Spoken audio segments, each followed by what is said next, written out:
Actually, kinda genius timing. Holy. Hello. Hi. Yeah.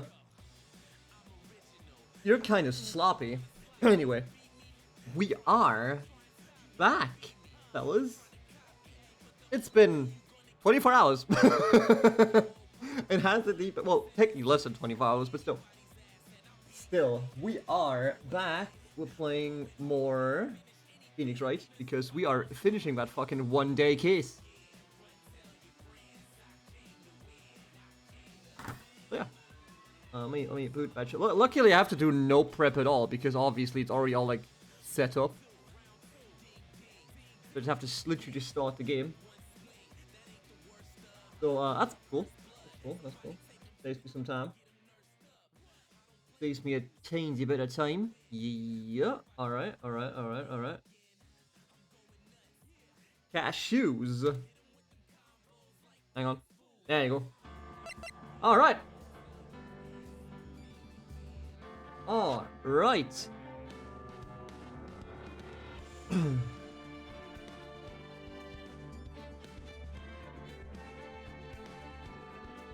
Yeah.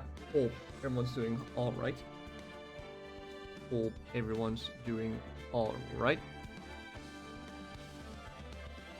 Back here. Let me do a bit of this, bit of that. I didn't actually set up properly because I just put it up on the whim. Also, I have an emergency weapon because I'm tired as because I was tired as shit yesterday and today. I bought like an iced coffee. Like apparently it's an iced espresso or some shit. I don't know. Actually, I should put it in the fridge for. No, fuck, it's too late anyway. But yeah, I got this just in case of an emergency if I actually like get tired again.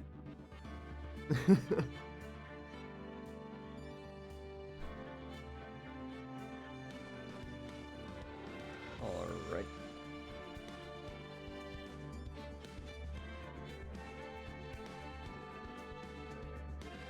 But yeah, there you go. I like downed an entire can of Monster on my break at work today. It did fuck all. I was like, nah, man. Like, I got a can just like fucking emptied. It was like, I'm too tired. But unfortunately, it did fuck all. So now I'm like alive. Kind of. And by alive, kind of, I mean I am fucking dead. Granted, that was also a couple hours ago, but... Ah.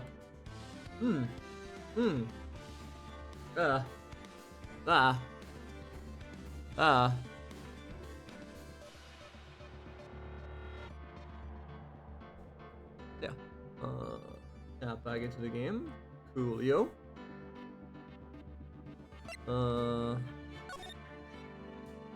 Do this, do that. Party time! Party time. Oh. March 20th to 14 p.m. District Court, defendant lobby number 3. Dude, I can't believe that Adrian. No way, not cool and collect Adrian Andrews. Man. Dude. Man, dude. Dude, man. Yeah. Does Edgeworth actually know about the killer? Like, the killer? Because, you know.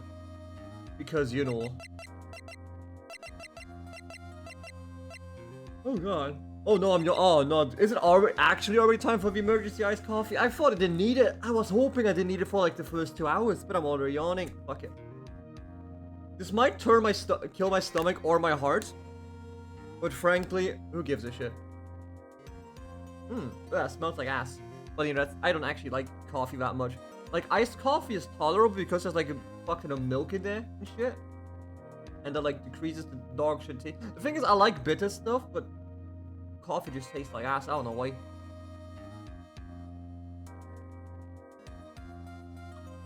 Yeah, it's really is fucking disgusting. Anyway.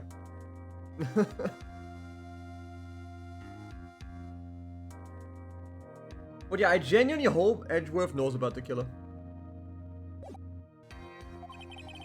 She's your manager. It would have been very easy for her to pull this off. The only person who had easy access to the knife use at dinner was, well, her. So after ceremony during your break, huh? Yep. I was sleeping like a dog the entire time. Okay, yeah, that explains. But were you sleeping so hard you could take off your entire fucking costume? Or is there spare? Is there a spare costume? Is there a spare? Also, the hard part is because we have her in like witness now. This is the I don't want to pull this one. She told me not to do it. She told me not to pull this one, and I don't want to pull this one, but I might have to, and it hurts me. But you know, we'll see. We'll see. Yeah. Juan.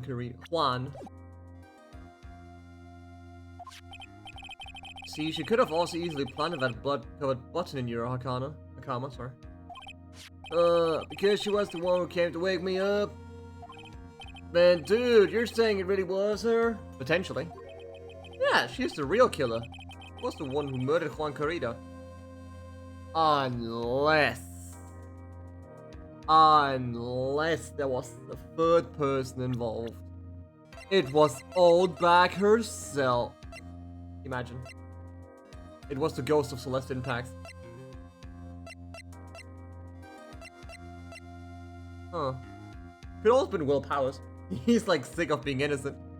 He just shanks her. But why? I thought she was buds with Juan. She has her own agenda. Her own agenda? What are you talking about, dude? I'm sure you'll see by the time this trial's over. It'll be alright. I'll get you acquitted by the end of today. Get me a verdict. It's refreshing like a spring breeze, okay, Mr. Lawyer, dude? Phoenix? You think her motive is related to Celeste Impact's missing suicide note, right? Yep. Miss Andrews depended on Miss Impact with his strength and reason to live. But then Miss Impact suddenly killed herself. It sounds like she left a suicide note and the person thought to have hidden it. Is Juan Carita the victim of this murder? And that's why I think that Miss Andrews got close to Mr. Carita. All to get the suicide note back.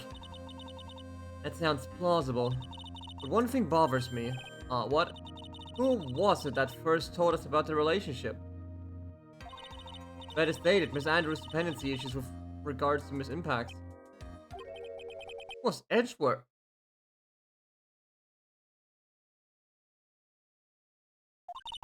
It looks like he's still the one in command of this ship.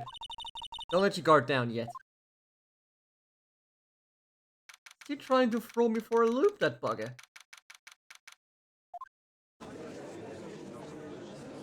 Well, court will now reconvene. Now then, Mr. Edgeworth, if you please. The prosecution calls the witness supponed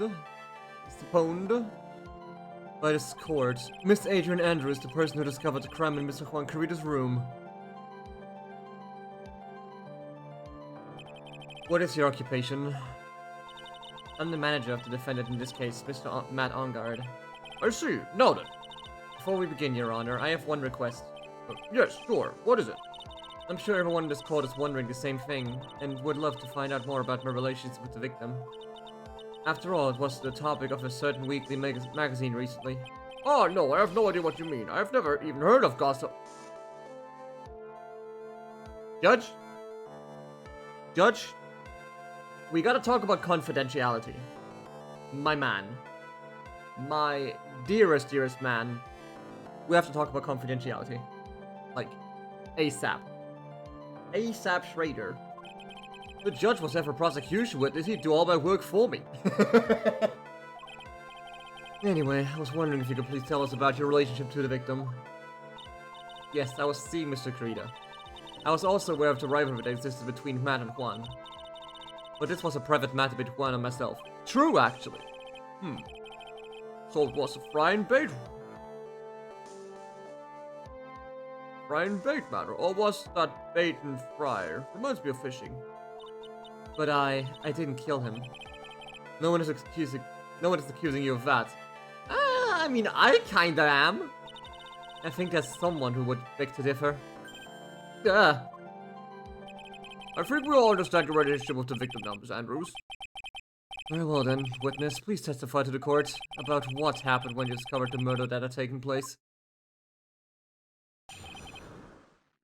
Alright. Straight back into it. It was time for the show to start, so I went to get Matt from his room. After that, I went to Juan's room. And there was his dead body. I was in shock.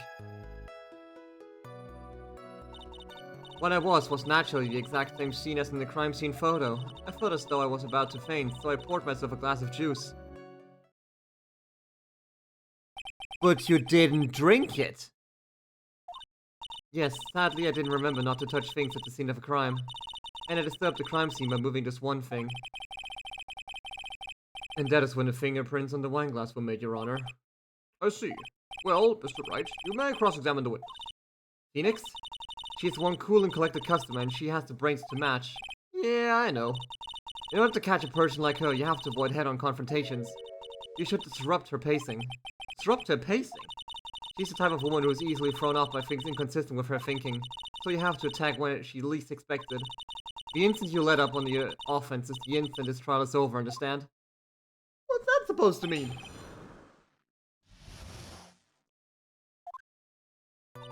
Oh yeah, I have 1 health. I have a singular point of health. Oh, fuck.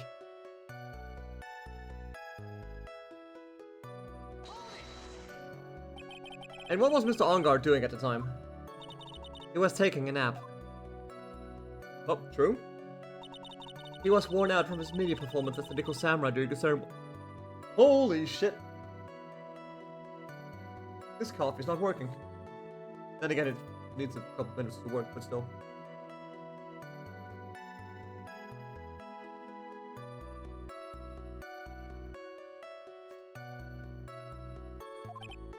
Huh, Mr. Ongard did say he was taking a nap.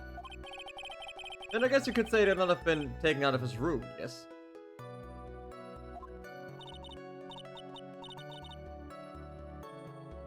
Excuse me, what are you... Right, I thought years of school would have taught you how to construct a sentence. If you can't make a sensible sentence of a subject, then I'll make one for you. Watch. Did you, Miss Andrews, remove Mr. Ongard's knife from his room? No. Subject, verb, object, right. Did you skip basic grammar? The witness may continue. Wow! At the Juan's room. And why did you do that? As a friendly gesture, Juan was to make an appearance with the other heroes. So the show was supposed to be a show of friendship, huh? Press further. Is that the only reason? I beg your pardon? What are you implying? You had a certain goal in mind when you started to get close to him, correct? So perhaps you had a more personal matter to discuss with the victim? Sorry, but I didn't have any such intentions in my mind at the time. I don't get it to talk without a strong piece of evidence, I guess. May we continue now? Witness, what did you see when you got into his room? Well...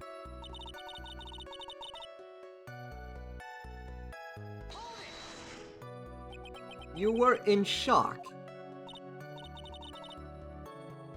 What? Was he not supposed to be? Miss Andrews is a very calculating person. And despite how close they were, I doubt she had romantic feelings for Mr. Kurita. Anyone randomly stumbling upon a dead body would be in shock.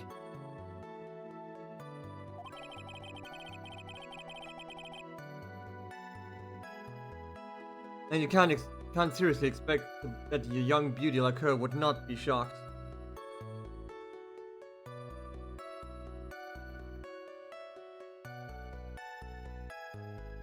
True, actually.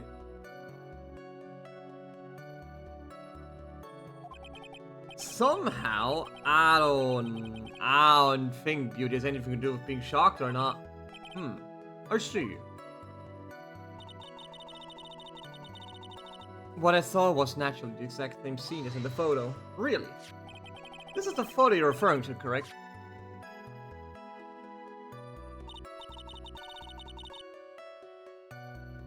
Yes, the one with the knife lodged into his chest. And the guitar case was like this too. Yes, it was open and empty, of course. And then what did you do next, witness?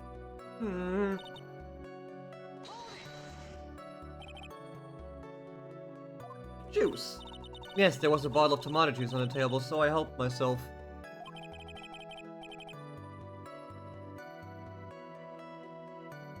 But you didn't drink any of it, did you? Huh? There were no lip marks left on this wine glass to suggest that anyone drank from it. I wasn't feeling terribly great, so I set the glass down without drinking it. Fuck, that would have been my evidence. Miss Andrews, I would like to confirm with you one more time. When you discovered the dead body of one Karita, you were in great shock. And that's when you poured yourself a glass of juice, correct? And what of it? My mind really was a complete blank at the time. Your mind was a complete blank? I didn't think that was possible for you. Aren't you rude today? I was so dazed that I made one careless mistake, that one thing. What one thing? Never mind. It's no big deal. What was she starting to say just now? Presser. Miss Andrews, I'm convinced that, as you said, you made a mistake at the scene of the crime. What I really want to know is what this mistake was. Actually, so would I. Edgeworth, why are you siding with me? You would be pushing against it, being like, this is irrelevant, who cares? I'm sorry, it's kind of embarrassing. When I set the glass down on the dresser, I accidentally knocked the flower vase over. Huh. Flower vase? Are you talking about the one on the floor in the crime photo? This mess of glass shards? It was originally on top of the dresser, but when I bumped into it with my elbow, it fell onto the guitar case. That explains why it's wet. Why would you withhold such an important piece of information? I'm sorry, I thought that since the crime scene was already in disarray, that people would simply assume the vase was just another part of the mess. Yeah, but... It looks like yet another fact has come to light here. Please add this and anything else you have to reveal to your testimony. I'm sorry, but I have nothing more to add. I didn't touch anything else. Huh.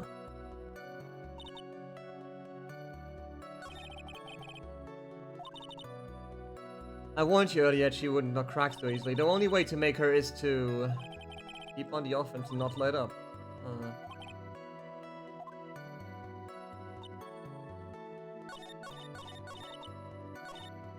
Actually, the guitar case was open, wasn't it?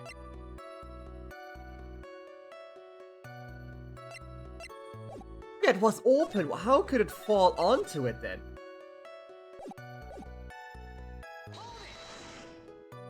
What kind of flower vase was it?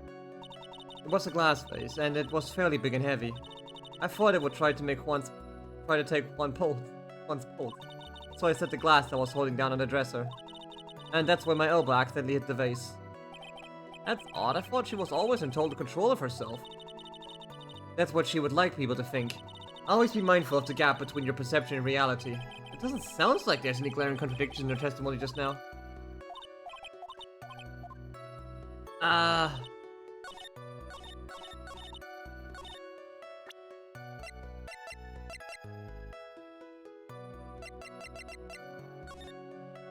Yet the case is open and it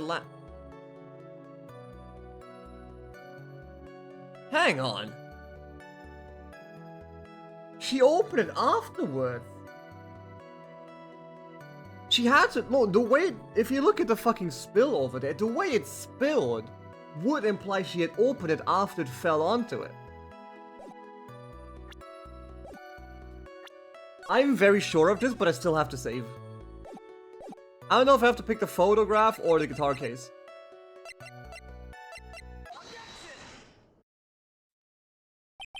You testify that you knocked the flower vase over. Is this correct? Yes. And are you sure it fell onto the guitar case? Is there some problem with what I said? It's not some problem, it's a major problem.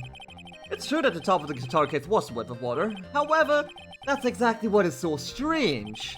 Miss Andrews, you testified that the vase fell onto the guitar case. However,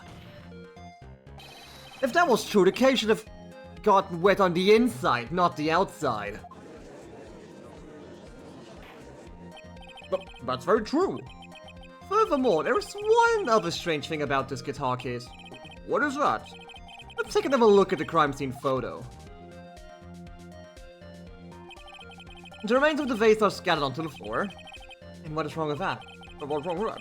The guitar case was open when the vase fell. The glass shards would be inside, not outside the case.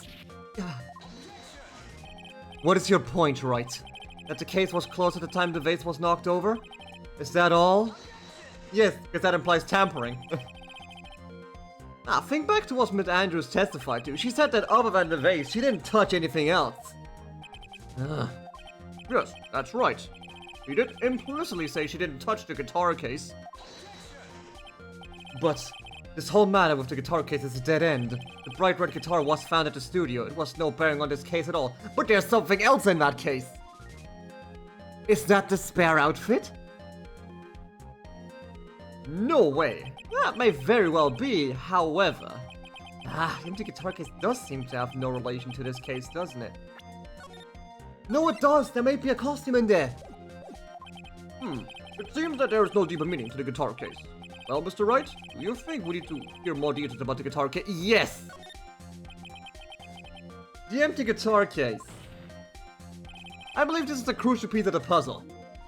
Can't believe anyone would reach for straws like this, but it is you. Can't believe I'm doing this either. Alright, I'll follow along for now. Miss Andrews, please testify to the court about the guitar case. Yes, Your Honor.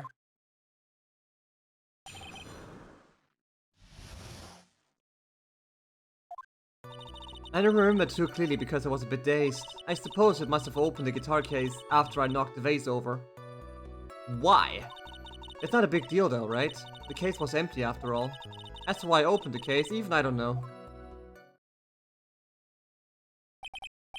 Looks like this really isn't a very important point. This wastefulness is such a familiar feeling by now that it's almost comforting. Anyway, I'll just go ahead and start the cross-examination, right? Using any way to change the topic. A convenient escape for a weak man.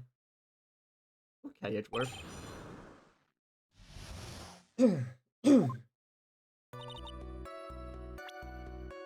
Okay, the thing I have right now is, right, this might be cleared up during the questioning. But, theoretically, the way the guitar case opens, right? If the shots were all on top of the guitar case, because they have to be because it fell onto the guitar case and made it wet, right? Sure, some would have spilled to the side, but not all of it. If you open the guitar case while the shots are still on it, it would have, like, flipped to the back side. But there's nothing on the back side, at least according to the image. So she must have swept it all towards him and then opened the case. Which is once again tampering with the crime scene.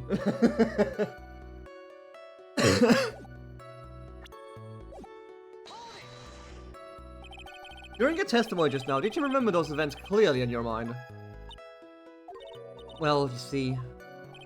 Are you sure you are the one who opened the guitar case?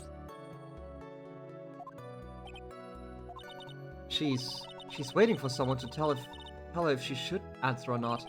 Sounds like her dependent side is taking over. Oh, Miss Andrews? Yes, it was me.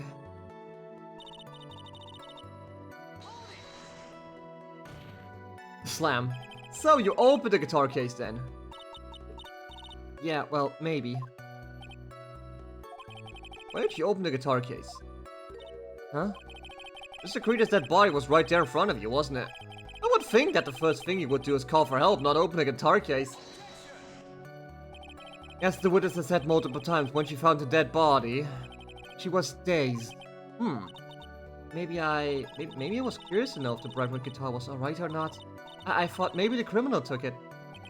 Why would she care about the bright red guitar? But getting back on topic. Was it really empty? Huh?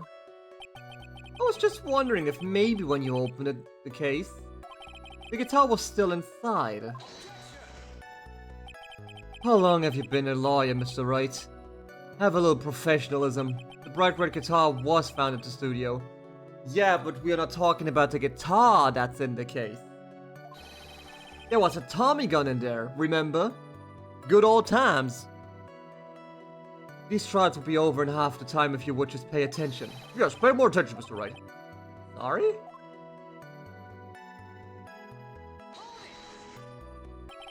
Was that because you were shocked and dazed at discovering the victim's body? Yeah, that's probably it. Huh. I'm not going to get anywhere if I continue pressing her like this. The only way to make her talk is with evidence. I guess I should give it a try. Come on, Phoenix, we can't afford to let up on her now. I wasn't planning on letting up, but she's at her weakest now, so this is our chance. Yeah, if we had a weapon to hit her with. I'm sure a weapon is hiding somewhere in the court record waiting to be found.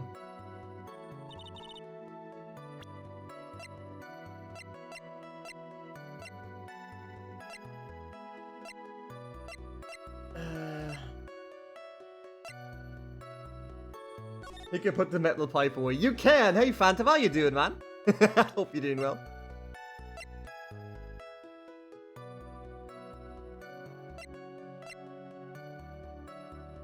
Wait, she couldn't have opened the case.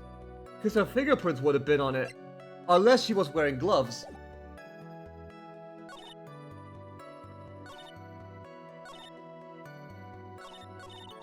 Yeah, I'm doing alright. I'm a teensy bit tired, but I, like, had enough artificial energy providing materials in my body now that I should be fine for the next like 3 to 4 hours.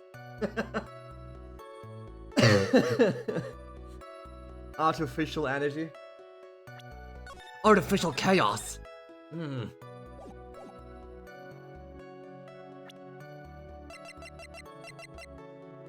Oh, please be correct, please be correct, please be correct.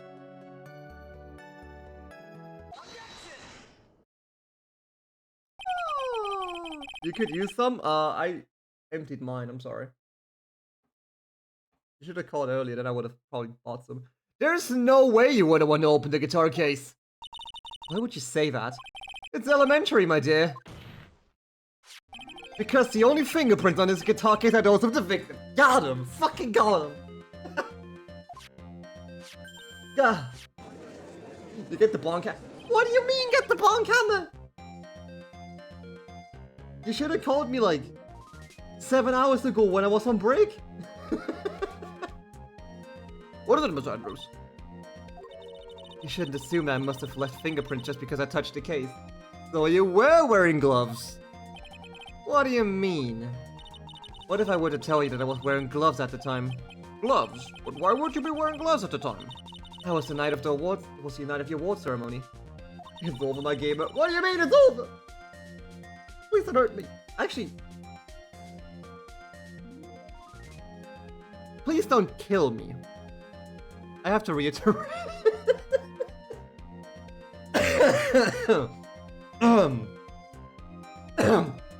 Anyway. So of course I dressed up for the occasion. Yes. Too late now. Oh. I'm almost sure I was wearing a pair of thin gloves. I see.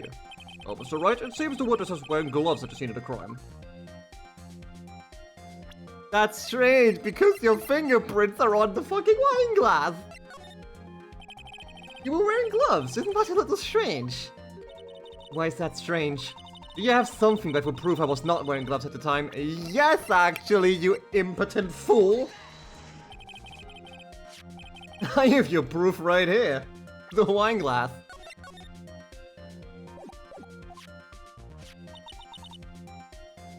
The wine glass? You left your fingerprints very clear on this wine glass. Ugh. The impotent fools. Why no, it's insolent fools. Whatever. Whatever. Even if you took your gloves off when you poured yourself this glass of juice, wouldn't you think it was just a little strange? That you put your gloves back on just to open the guitar case. Ugh. Got him. Oh, she broke her glasses.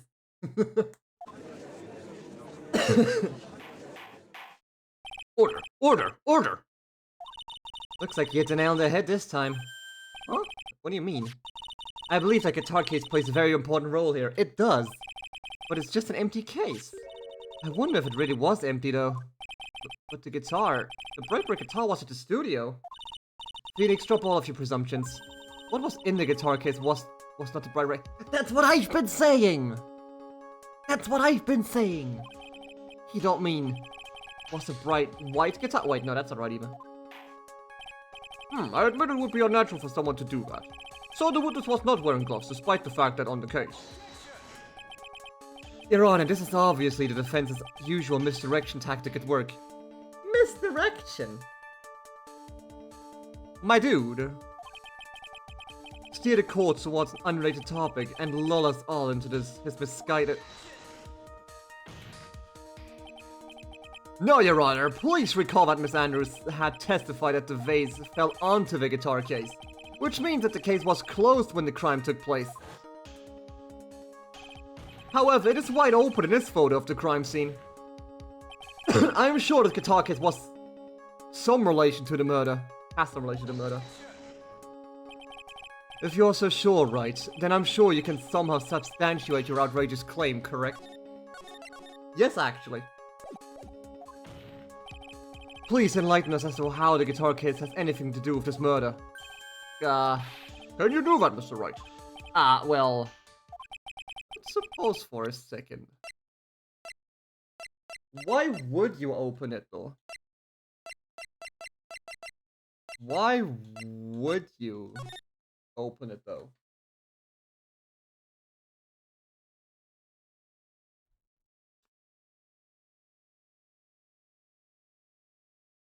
What reason did he have to? What was inside that case? What could be inside the guitar case besides a Tommy gun?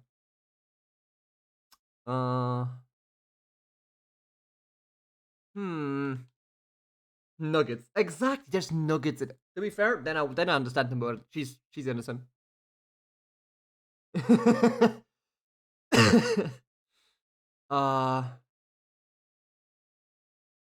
It could have been the costume. It could have been the costume. But at the same time... No, then the order of action would be fucked. Because if you opened the case, she took the costume... Actually, no, she came in with the glass of wine. He knocked over that shit. She put it...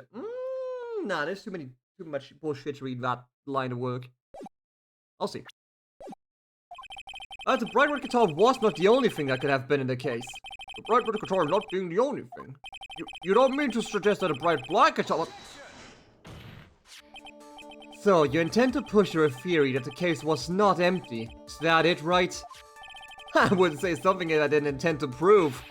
Deflate that head of yours, you haven't proven anything yet. Now then, let's have it. What was inside this case at the time of the murder?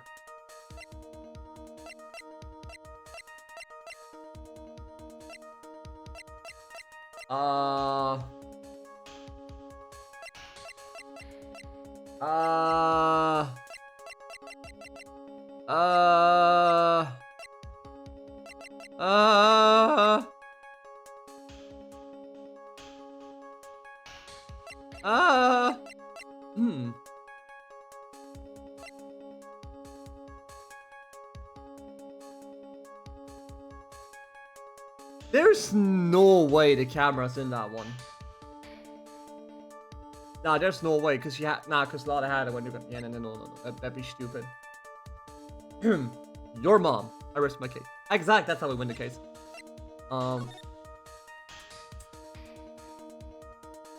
Could it be a secondary costume? But then where the fuck did it go? Then where the fuck did the secondary costume go? That's the issue.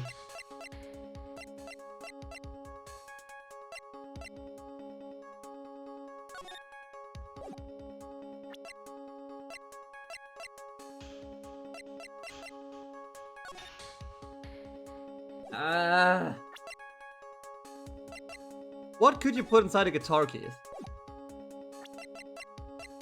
Could have been the camera. Could be the knife. Obviously not.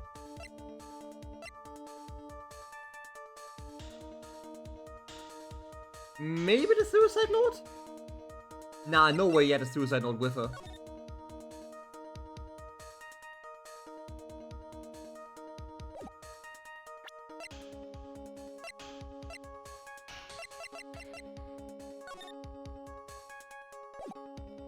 I'm just gonna take a shot in the dark.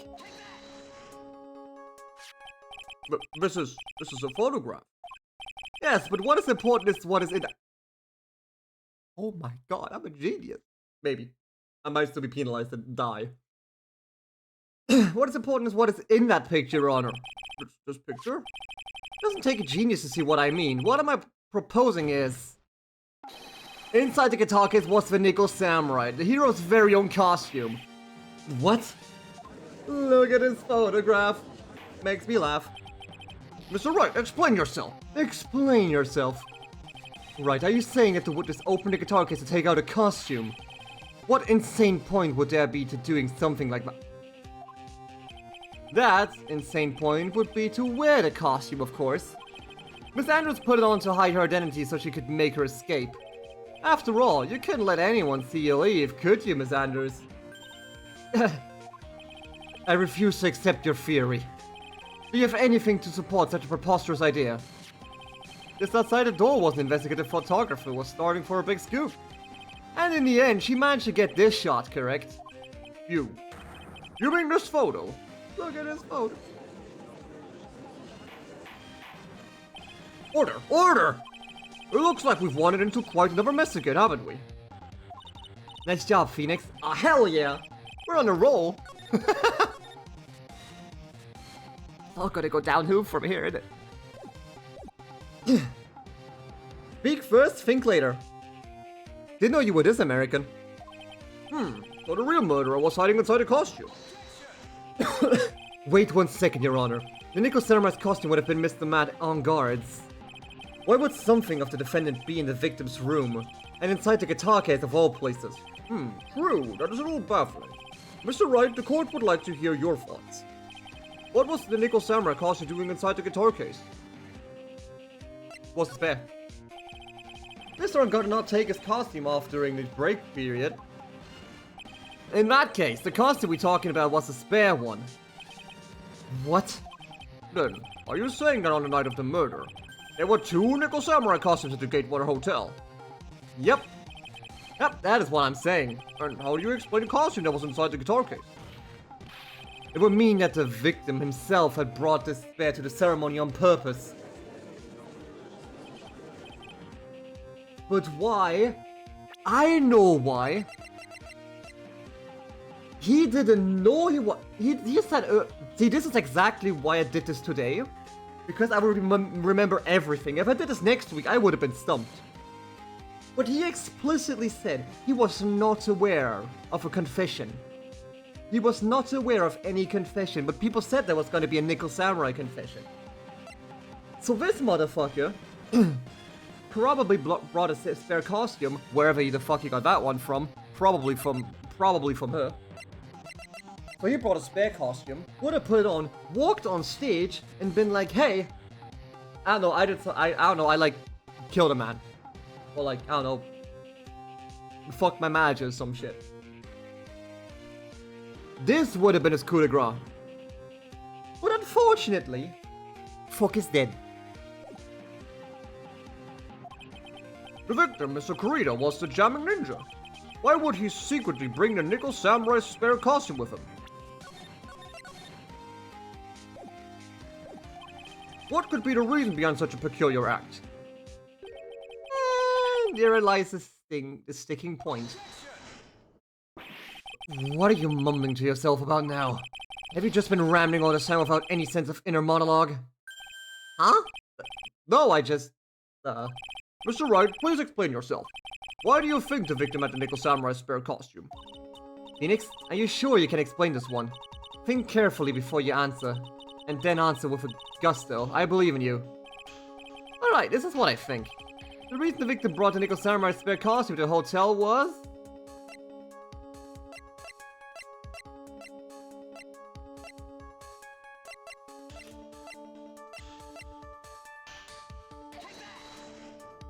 The confession.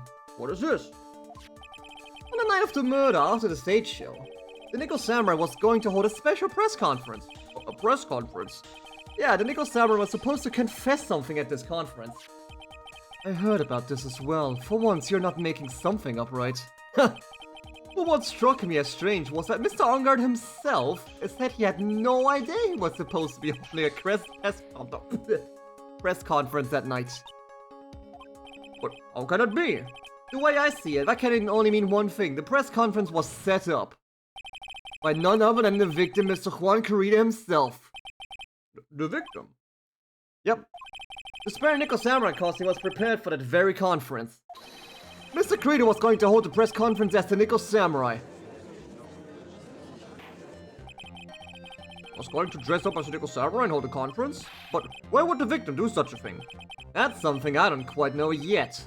However, what I am concerned with right now is what he intended to reveal at the conference. The Nickel Samurai was going to confess something. And by confess, I'd wager he was going to reveal something about himself. Which means that Juan Carita, posing as the Nickel Samurai, was going to speak about Matt Ongard. Yes, I guess that is what it would mean. But if that's the case, that's not a confession, that's public disclosure. Huh. Ms. Andrews, I can see why you're pros at what you do. Pardon me? Yes, just as you say, the conference was set up by Juan. Aha! Ms. Andrews, please offer us an explanation for this. I was the one he asked to help set it up. Aha! And the person who prepared the second costume for him, that was also me. I knew it! You!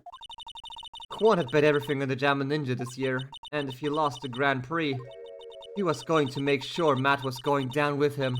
That's what he thought anyway. He was going to ruin him, huh? It looked like somehow Juan had in his hands a secret so powerful that it would destroy Matt's acting career had it been revealed.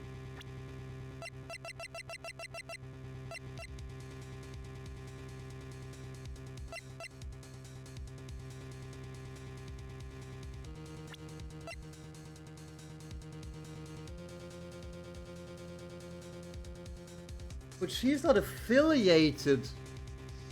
She's not affiliated with Matt. But by extension, kind of, but not directly affiliated.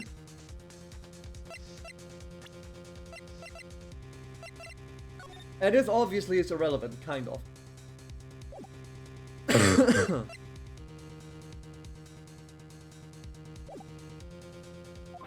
What? And you know what the secret of Mr. Ongard is, Miss Andrews? That's something only Juan knew. I don't know what it is. Oh, I see. I've probably been coming off quite suspicious to everyone, but that's to be expected. I've been trying to protect Matt after all. Protect Mr. Ongard? And yet again, another strange bit of truth comes to light, it seems. Miss Andrews, if you could, please tell us the truth about your behavior. Yes, Your Honor, I understand. This is not going to be the actual truth, is it?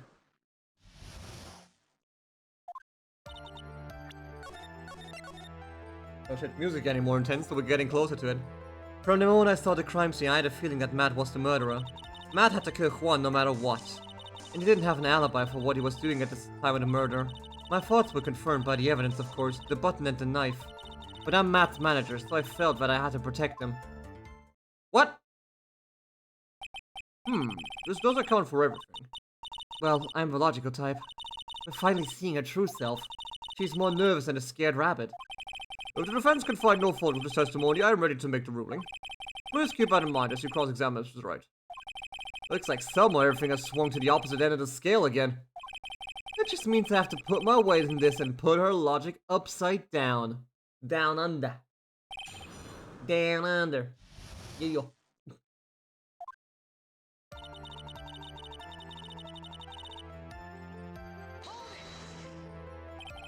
You would say that was your intuition speaking to you. And don't confuse my methods of reasoning with your own. Ugh. If you want to prove that someone did something, you need 3 things. 3 things? A motive, an opportunity to commit a crime, and finally, decisive evidence. And if you think these three things through, the answer becomes quite clear. You should have already known that, Phoenix. They didn't teach that to us in school, at least not from what I remember. May I continue now? No. So would you say this need came from the press conference? Yes, do you know why Juan chose that event in that hotel for the He didn't know about the confession though. He had no reason to shank him. Because that was when he could cause the most damage to public's beloved Mad On Guard. And you know of this plan, didn't you, Miss Andrews? Yes, because I was the one who set up the conference and prepared the costume. But I'm sure Mr. On Guard himself didn't know anything about the press conference. Oh really? Can you show me any proof that he didn't know about the press conference? Anyway, the important thing here is that the information was not in your testimony. What proof do I have that he doesn't know?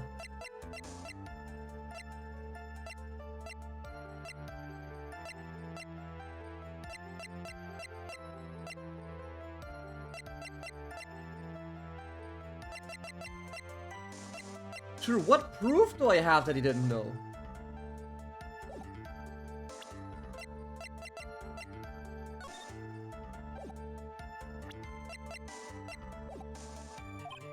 Yes, I agree. Miss Andrews, please correct your testimony if you please. Grasping at straws now, are we, Mr. Wright? I'm not grasping at straws, I am grasping at vines that will swing me to victory.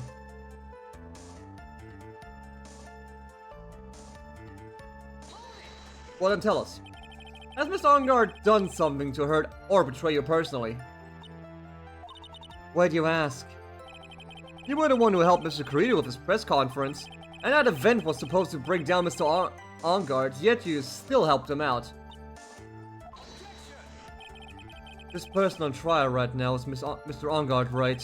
What the witness was thinking helping the victim with his plan is none of your concern. In any case, this means that the defendant had a motive to kill. Why do I keep doing this to myself?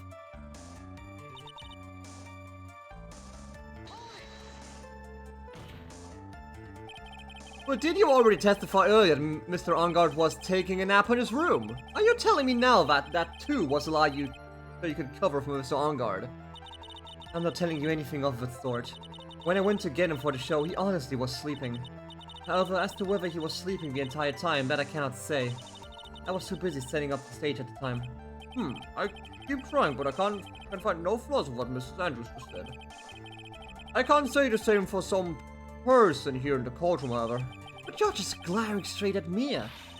Just glaring at you, smart guy.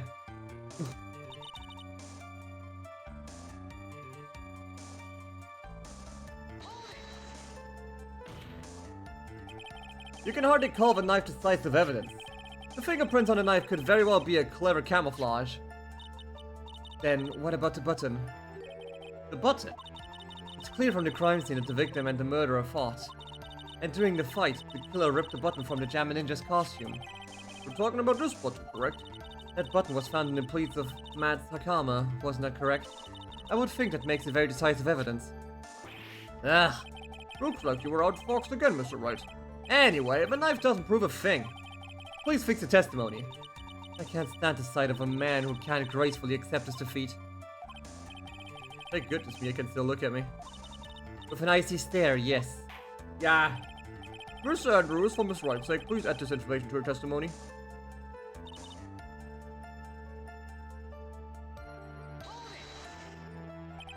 And how do you know that? When the ends of the threads on the button and the costume were matched up, they were found to fit together perfectly, also I heard. I've heard that before too. But why would Miss Andrews know about this case down to such fine detail? Don't look at me like that just because I'm prepared and you are not. Ah, and I thought I had her this time for sure. If there's anything to trip her up on, it has to be here. But where and what?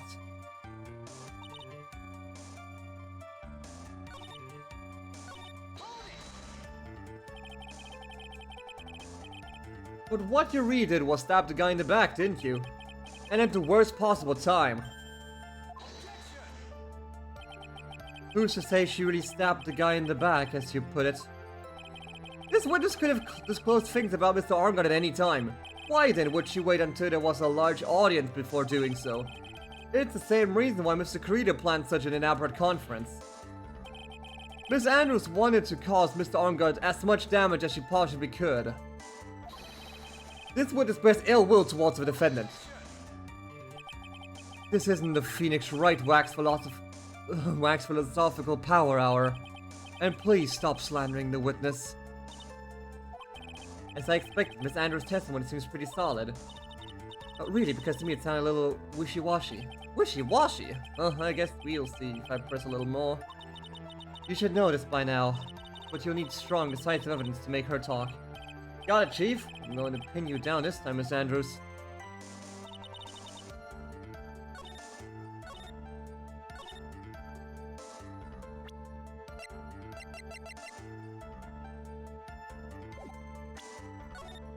Can't have been during the fight because there's blood on it, so it has to be afterwards. Hang on.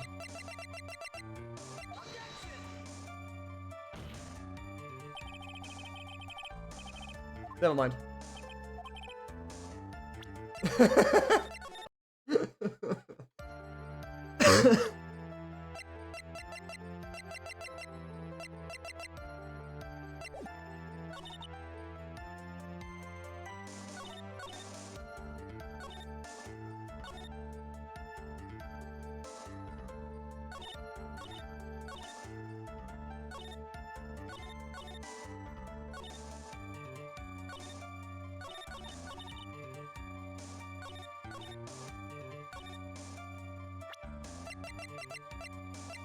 Didn't have an alibi for what he was doing at the time of the murder.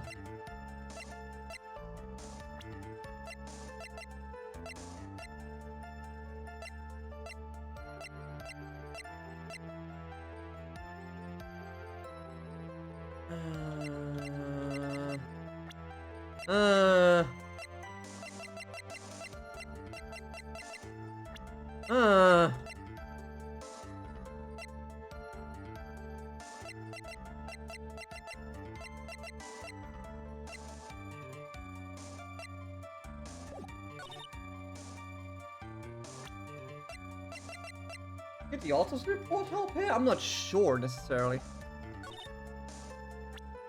I got to protect them.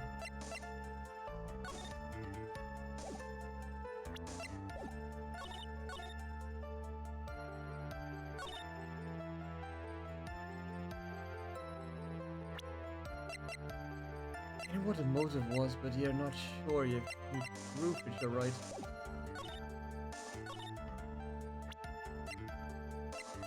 One off during the fight.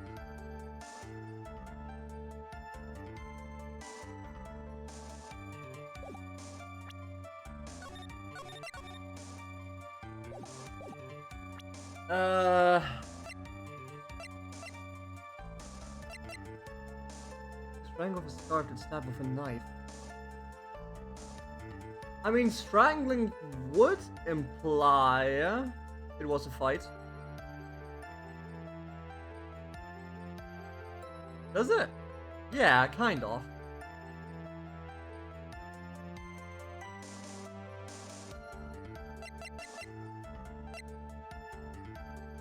Kind of. But I'm gonna take a shot in the dark here. Yeah. This is the victim's autopsy report. It clearly states that the cause of death was strangulation by a scarf. Strangulation? The knife stab to the victim was done after the victim had already died. And what does that mean? Let's examine the evidence. This button was the victim's... That's why I pointed to the button! That's kind of why I pointed to the button. I just had to take a different door, I guess. I just had to take the different door. But sure, you know what? It leads to... I was basically correct in both attempts. Alright? I was technically correct, I just didn't lead into the thing properly. Anyway. Which would mean that it was ripped off of the costume when? After the knife was stabbed into the victim. Exactly, which means...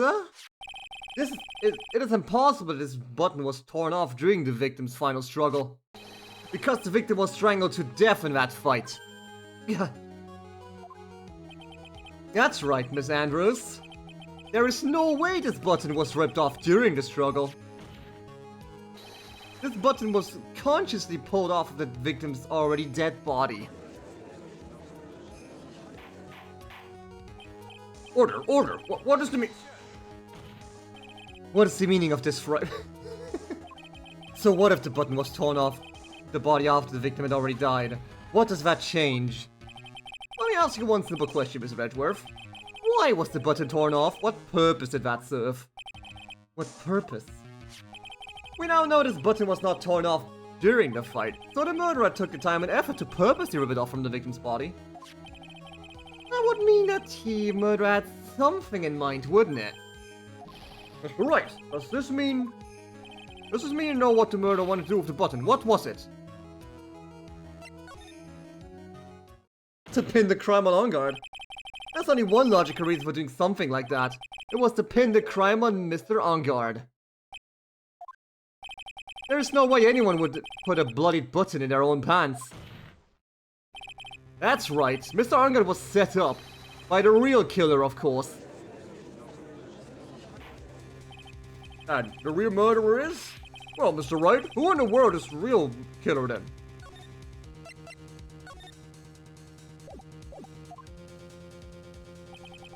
Finally. I can't believe I managed to bring this trial all the way up to this point. Phoenix, you can't let your guard down yet, not until the very end.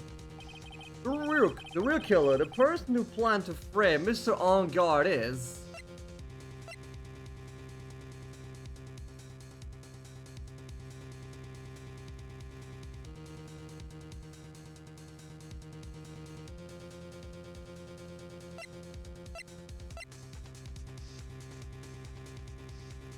Why do I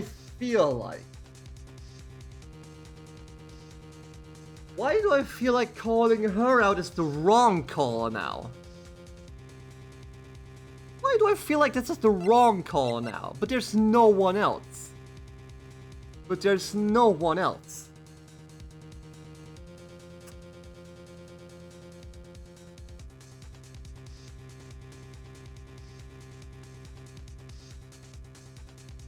Unless you wanted to die. This would be real fucked up if you actually wanted to die.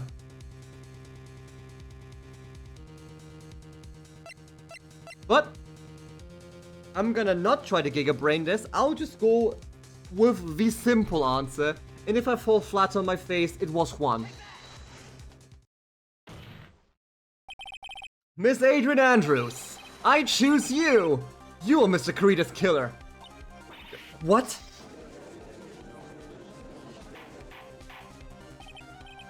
Order, Mr. Wright. This is a very grave matter. Do you have any evidence that supports your charge? Any evidence? I have a million. All of the evidence points to Miss Andrews. How preposterous, you can't stick any of that on me. I can I? But you can't test me. Then what about this knife? The knife was used to stab the victim after he had already been strangled to death. It was used to throw suspicion onto Mr. Engard, naturally. The knife covered in the defendant's fingerprints could only be taken from his room. And the only one who had dinner with him and knew which knife to take was you.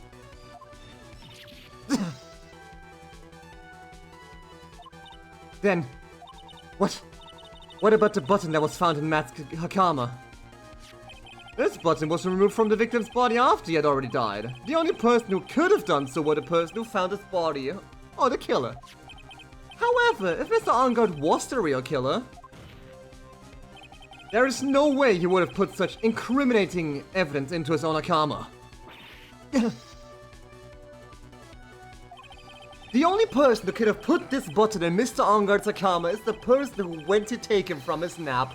Which is you yet again, Miss Andrews. I see. What about the empty guitar case?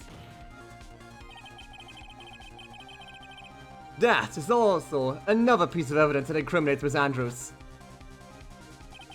That costume was used to hide the real killer's identity as they fled the crime scene. Now, who could have known that there was just such a costume inside the guitar case? It could only have been the person who prepared the costume for the victim. And that person is... you, Miss Adrian Andrews. No, But Miss Andrews' fingerprints were nowhere to be found in the guitar case. And it was you who proved that she was not wearing gloves at the time. That's right. That's because she did not intend on leaving any prints. If anyone had found out that she had touched the case, they would have asked her why. So to avoid leaving any prints, she used a towel or something else to open it. But the glass of tomato juice is a different story. Miss Andrews purposely left her fingerprints on the glass to show that, yes, indeed, she was the classic dazed discoverer of a dead body. Ah, and to top it all off, there's this photo. A photo of the killer as the accident scene of the crime. No reasonable person else can believe this nickel samurai is Mr. Rongard. He would be too much too short for his own costume if it was him. Speaking of how tall people are, Miss Andrews, you're also kind of short in stature, are you not? Please, stop. Oh shit. Well, how about it, Miss Andrews? Got it this time. Miss Andrews. I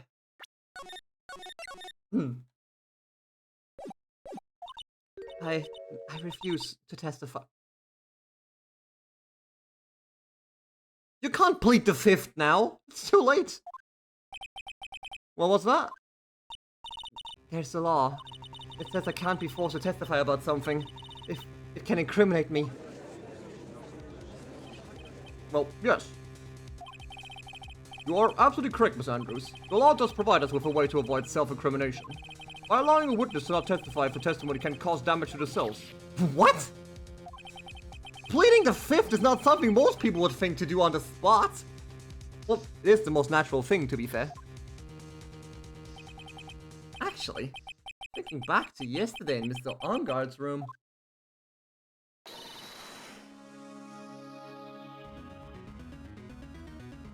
That bitch! Yes.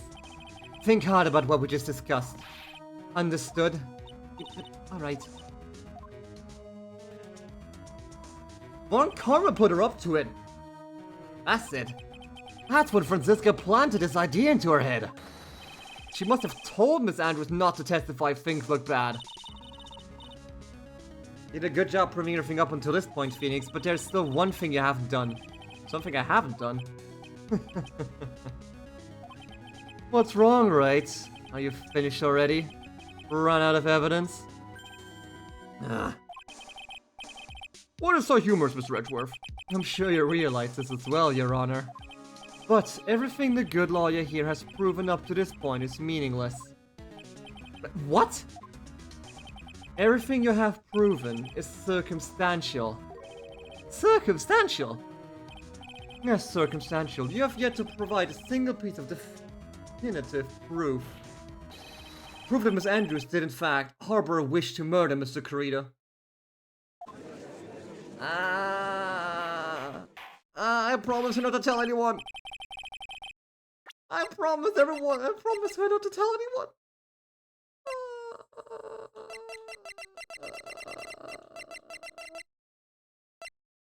Actually, no. I promise her not to talk to anyone about her trying to off herself. However, the search for the suicide note is an entirely different story. Did you want to kill Mr. Corrida? I believe this may lead to me incriminating myself, so I will abstain from my answering. But Miss Andrews, if you do that, it will be the same as admitting your guilt, don't you think? Maybe so, or maybe not. There's nothing to prove it either way. Besides, you don't even know what crime I would be guilty of due to my silence. No, she's taking a fine attitude again. Mia, what should we do? Somehow we've landed in the worst possible situation. Gee, thanks.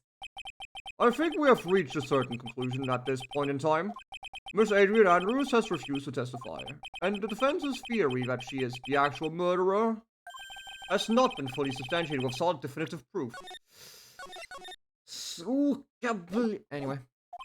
But that's not true! In this situation, there is only one thing this court can do, and that is to declare a recess. Recess? I request that both the prosecution and the defense look further into this matter, and that tomorrow's Tomorrow? We don't have time for this shit. Maya's in trouble. We don't have tomorrow. We don't get a not guilty verdict today, then... Please wait, Your Honor. That's not necessary. The trial? Please continue the trial. What are you sweating for? Your client is getting one more day to live, isn't she? That's not it. This isn't about that. Edgeworth, I know you know who the real killer is. Please let the trial continue. If I don't get the verdict, then my... Huh? Well, it's impossible to continue as long as the witness refuses to testify. No, then, this court is... Huh? It is not possible for this trial to continue. Mr. Edgeworth, what are you... It's true Miss Andrews holds the right against self-incrimination. However, if the topic of conversation were something unrelated to whatever she may be guilty of, then she has no right to withhold testimony. Yes, that is very true, but... Actually, there's one little thing that I'm curious about. Miss Andrews. When you found the victim's dead body, you poured yourself a glass of juice. Yes, and? I can't help but think how unnatural that is. Usually when one finds the body, they're shaken up, not staring at...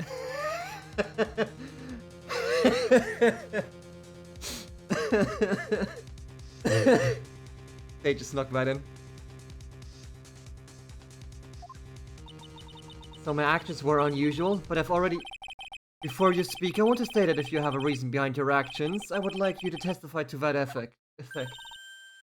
He is not wrong. He is not wrong. I like... You used to be shaken, not stirred. Testify. Your Honor, I would like to request that the witness testify again as to what happened when she first discovered the victim's body. Whatever we left out in this testimony should in no way implicate the witness. I don't know what it is about Edgeworth today, but I can't get a good read of him. Oh, look at that body. Let me get some juice and cookies. Tea biscuits on the crime scene, good sir. Some nice crumpets as well. Yes. That is a nice corpse indeed, good sir. Ah. You friend or foe? Are you friend or fiend? No more life, no more death. Somewhere in between. The court acknowledges the prosecution's request. Miss Andrews, if you please. Alright, round 4.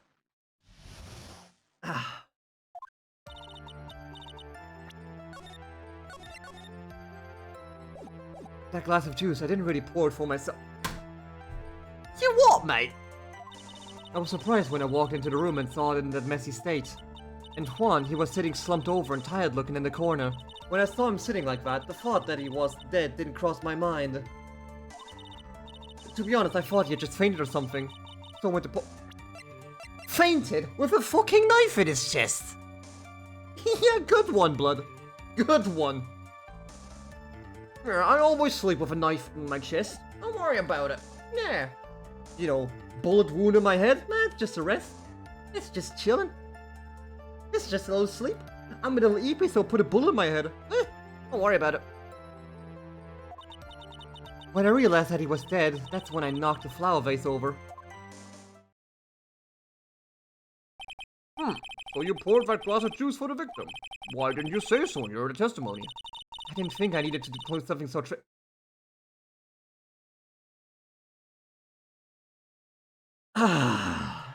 Okay. Phoenix, please be careful here. If you can't find anything wrong with this testimony, then there's nothing left. I know. Edgeworth, what the heck is going on in that brain of yours? No, Mr. Wright, you may begin your cross-examination.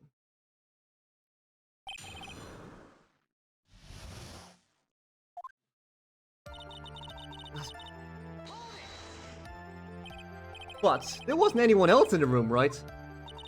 Of course not. Then, who did you pour it for? Mr. Wright, there's a rhyme and reason for everything. Not really.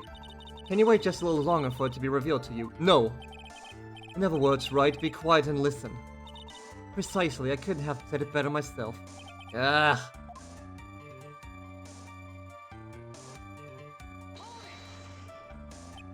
So, it was a mess. Are you sure it wasn't messy because of your fight with Mr. Kurita? Assumptions, nonetheless. I understand your frustrations at not being able to prove your theory, however, before you go accusing people of crimes, go find yourself some evidence. I have some evidence. And then, what did you see next, witness?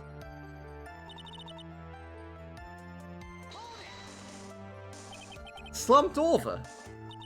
Yes, he was just sitting there with his head tilted forward, eyes closed. He really looked like he was sleeping. It's just me or did that right there sound a little odd?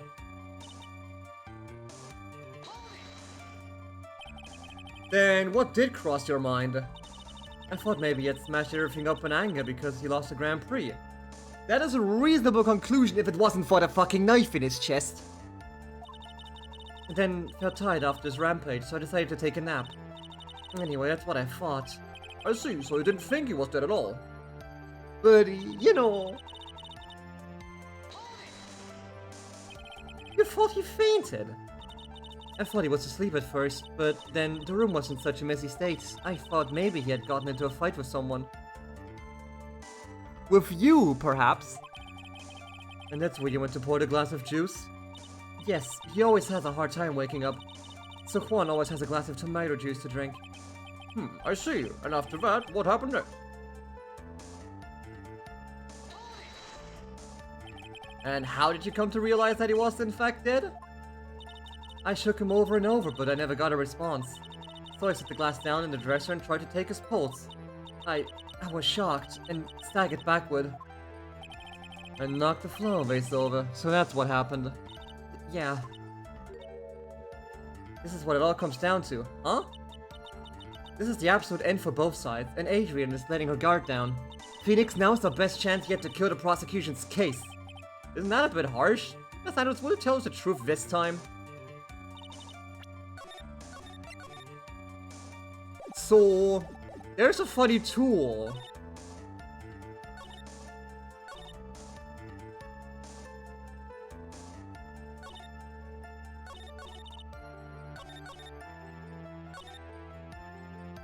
So there's a funny tool called a fucking knife. And that was the wrong point to pull it on. That was the wrong point to pull it on. Oh, did I have to point to the photograph? Yeah, probably the photograph, actually. Probably the photograph instead.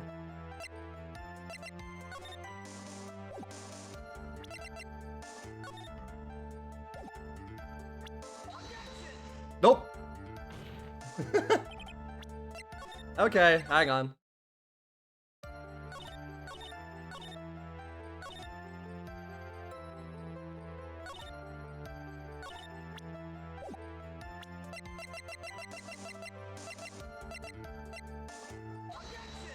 God damn it! I guess now, okay, I guess it is the photograph itself.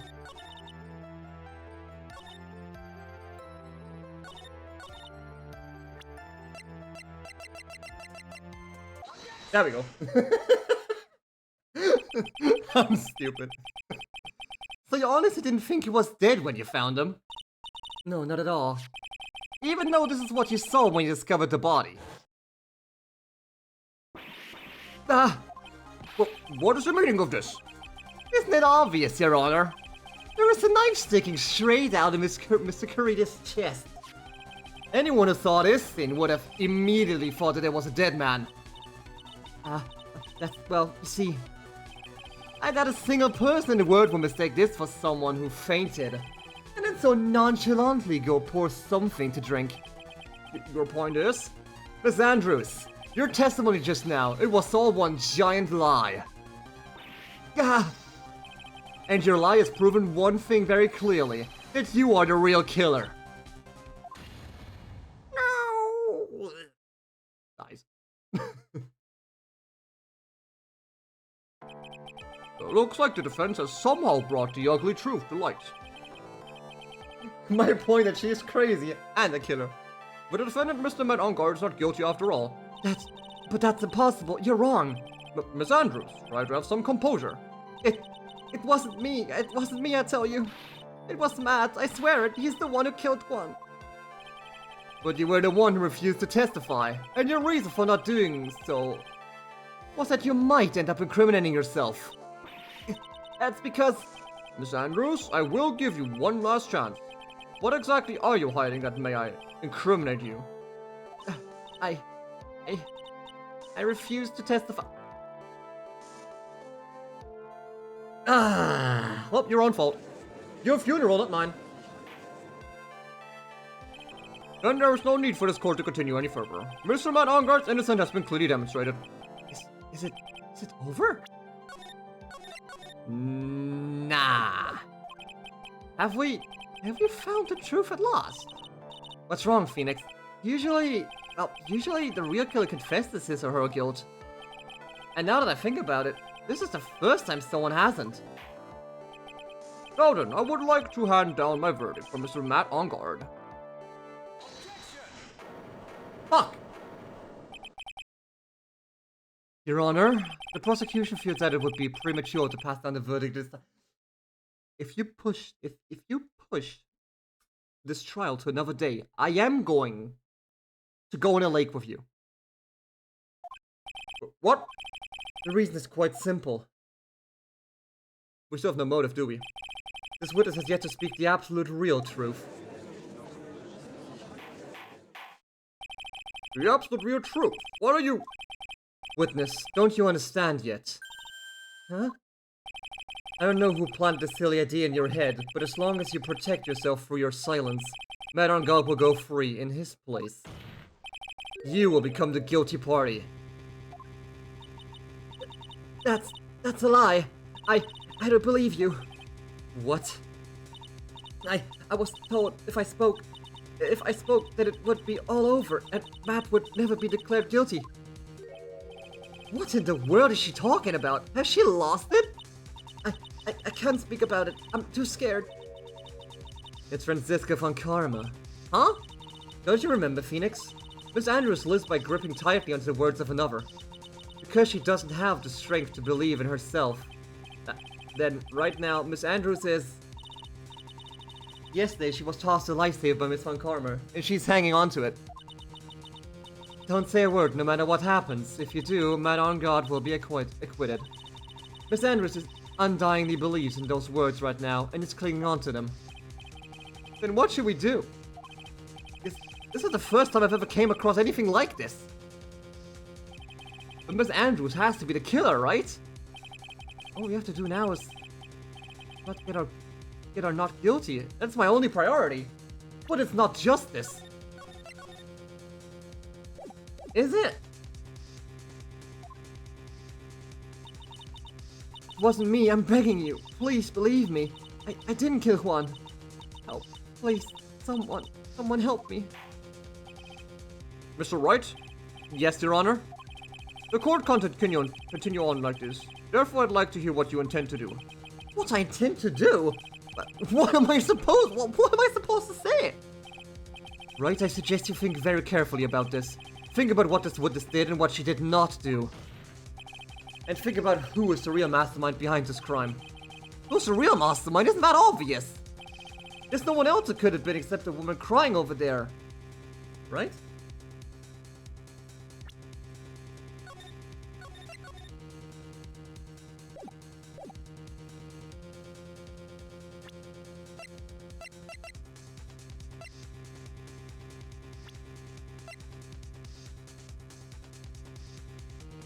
This might sound weird, but weird enough for this game. I don't know if she found the suicide note. Maybe she did. What if in that note, the reason this bugger hit the note was because the note clearly told her to kill the man. Because she, for some odd reason, fucking hated Kurita. This might sound completely fucked up and batshit insane, But what if? What if? And because she's like hyper fixated, hyper dependent on her. Because she saw the note, her mind went to, I need to obey this woman because I love her, and went straight up to shank the bitch. Does it make sense? It doesn't. Nonetheless. Which means she was still the killer.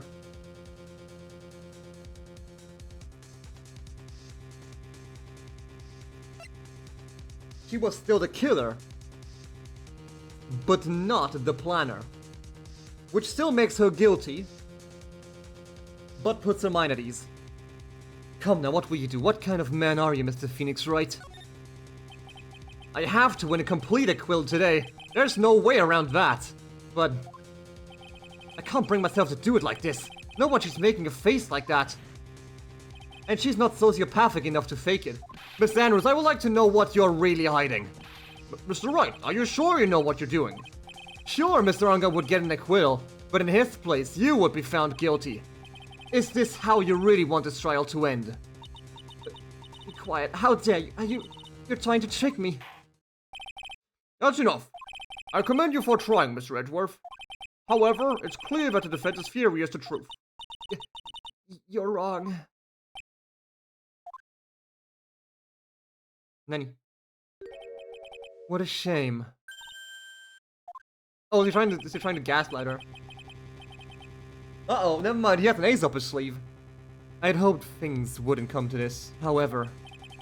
What is it, Mr. Edgeworth? Miss Andrews, since you absolutely refuse to testify, it falls on my shoulders to disclose this to the court. Stop. Mr. Edgeworth!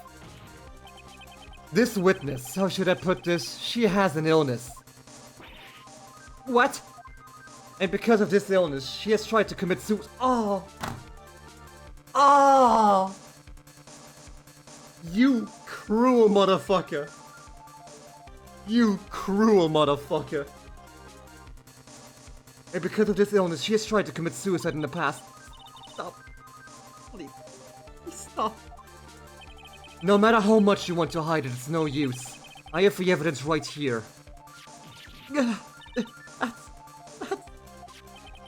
That's the second part of a suicide report. The attempted suicide report. It's no use. What will you do now, witness? You know what I am about to do, don't you?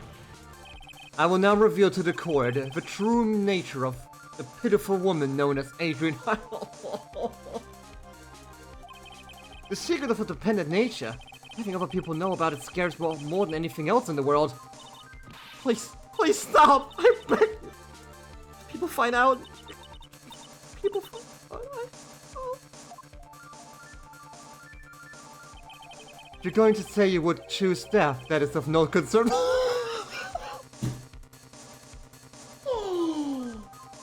You nasty motherfucker.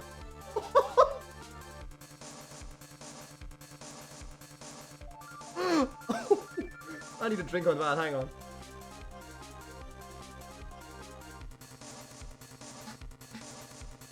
The edge in Edge. Actually putting the edge in Edgeworth, holy. You motherfucker. I mean, I didn't break the promise.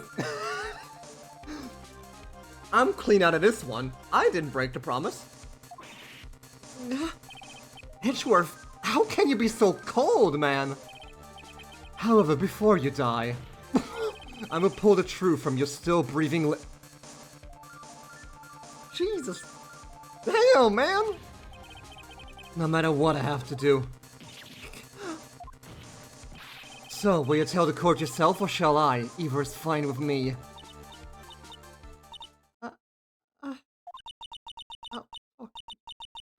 Please help me. Absolute savage, man. He's a. Oh my. Jeez. Nothing matters anymore.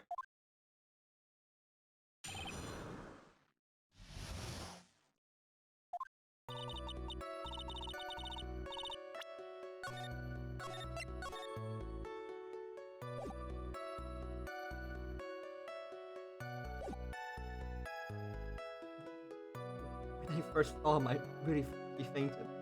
But when I realized he was that dead, when I formulated my plan.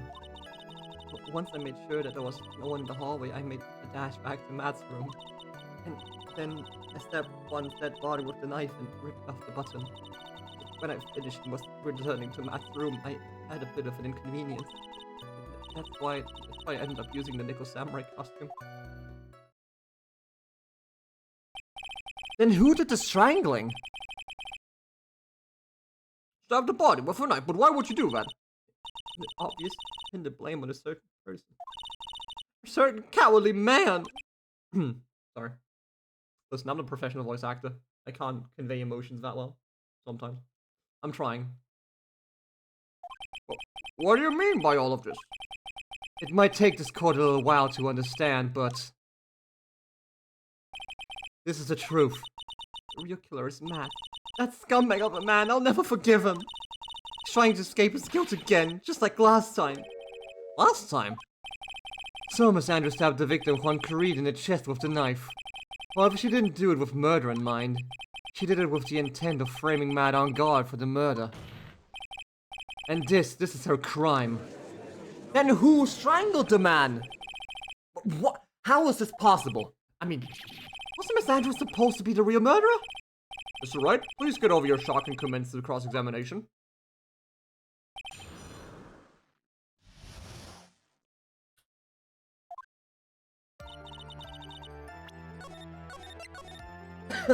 Fuck.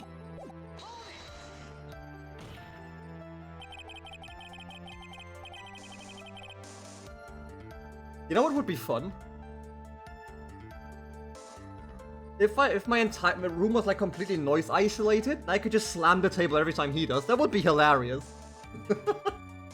Just immersively slam the table. But if I do that, I'm out of this place in like half an hour. I would be evicted in half an hour.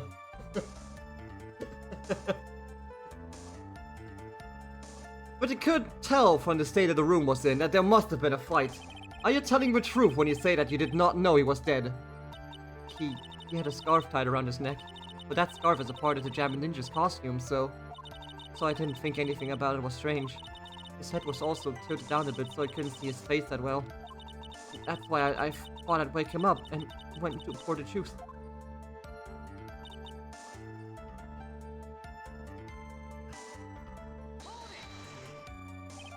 What is this plan you had? I knew right away the murderer was Matt. I knew because Juan, he was going to expose Matt's weakest weak point to the world. So Matt did this to stop Juan and silence him for good. That's when I thought I should forge some evidence and pin this crime on Matt.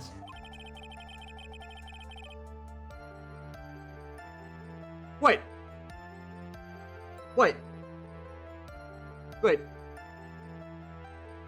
So you forged pieces of evidence with a knife and button. The first thing that came to mind was to plant the knife. Wait! You knew it was Matt, but you still framed Matt.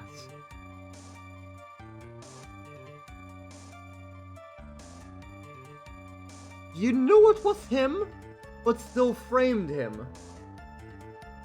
I mean, I guess he needed more. Yeah, I guess he wanted to have more decisive evidence against him. Yeah, I guess he wanted to double up the evidence, because just a strangled man doesn't help. I guess that's what she thought. Yeah, because you can't really pin a murder on someone who just strangled a man. Because, you know, unless there's fingerprints on, like, his scarf. Yeah, unless there were like, fingerprints on the scarf and shit. But that couldn't be because Matt was wearing the costume. Huh. Huh. Huh. Huh.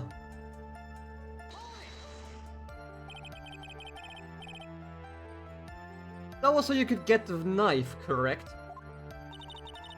The knife Matt used at dinner had his fingerprints all over it. I thought if I used that, then the police would certainly turn their eyes towards him. Matt was napping with his costume on at the time. I slipped in, took the knife, and returned to the scene of the crime. And then I stabbed him with the button. So you were the one to stab the victim with that knife. It gives me goosebumps to think about it now. What a terrible thing I did. But at the time I couldn't control my own body and move on its own. Then when I stabbed one's dead body, I suddenly realized something. If I used the button somehow, I could make Matt look even more suspect.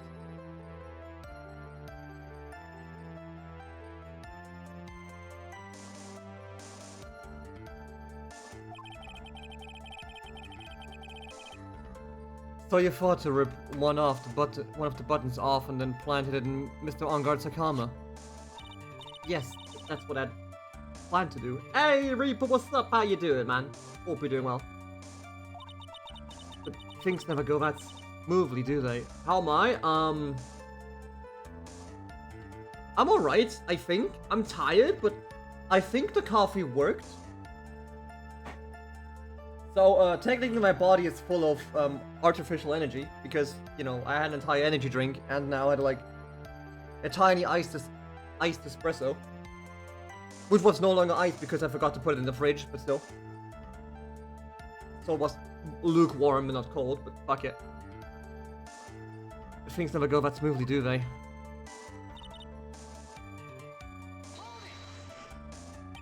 An inconvenience. There was a woman with a camera at the ready, loitering in the hallway. I'm willing to bet my spikes it was Lada.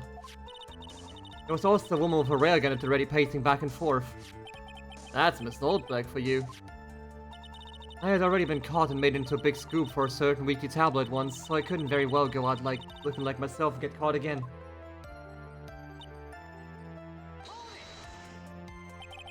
You were the one who prepared that costume, weren't you? Yes, I took it from Global Studios. I also put it in Juan's guitar case the day before the award ceremony. You did this in preparation for the press conference, correct? Yes, Juan wanted to wear that costume and hold a press conference in it. He was going to disclose Matt's big secret there. And what is the secret? That I don't know.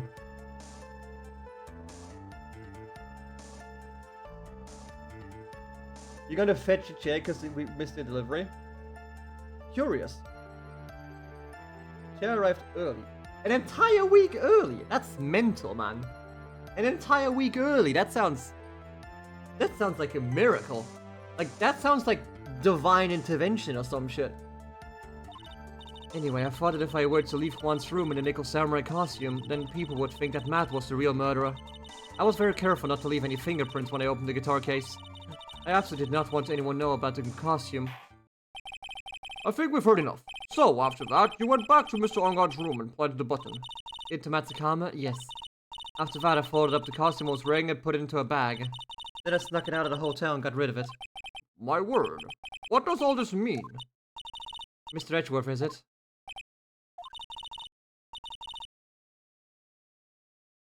First day was a nasty fight. Wait, it went through Cali?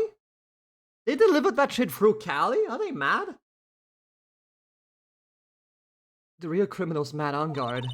Yesterday, that woman prosecutor sat me down for a talk. It's Ziska, huh? She said that I should, under no circumstances, confess to what I had done. That if I just kept quiet, then Matt would be found guilty for sure. I had no choice but to believe in her words. They went through Cali? Fuck yeah, now.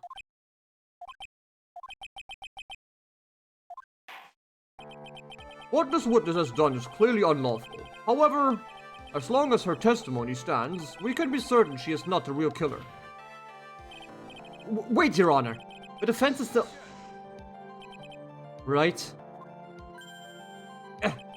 It's pointless. At this point in time, it is not possible to indict Miss Andrews on anything. Yes, exactly. There isn't a single piece of evidence that points to her as the real murderer. Ah!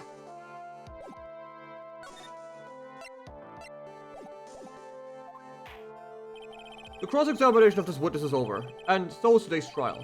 You couldn't establish that the witness was the culprit. Please let it go, Mr. Wright. I can't! But... Mr. Edgeworth, please place Miss Andrews under arrest for further questioning. Understood, Your Honor. The prosecution will arrange for her detention immediately. That is all. Court is adjourned for today. No. No!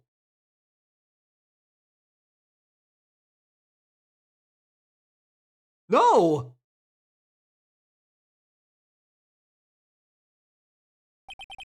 Case trial. It's over.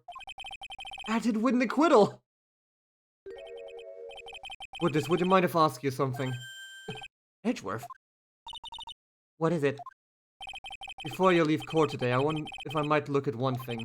That card in your hand. It's had my interest for quite some time now. What exactly is it? Oh, this? Mr. Wright also asked about this. Although I didn't remember at the time you asked me about it, Mr. Wright, I remember just now. I found this in the room on that day. The room? That day? Yes! I found this card when I discovered Juan's body. He was lying there, right next to him. You found that card next to the victim's body? I suppose I must have unconsciously slipped it into my pocket. But it's not as if this card has any relevance to Juan's murder, right? Yeah, I guess not, but still a strange card if you ask me. But as far as a clue to this case, I don't see why. Witness, that card! Give it to me, hurry! Edgeworth? Do you have any idea what you've stupidly yet inadvertently done? I can't believe you hid this all for me this time. I didn't mean to. What is this all about? I've never seen Edgeworth so emotional before.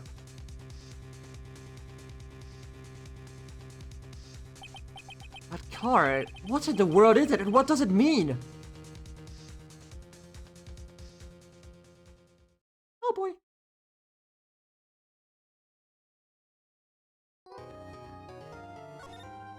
Hey, can I please have a health refresh?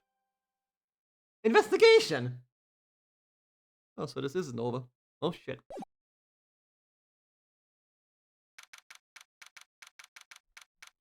Rykan law offices. Mystic mine!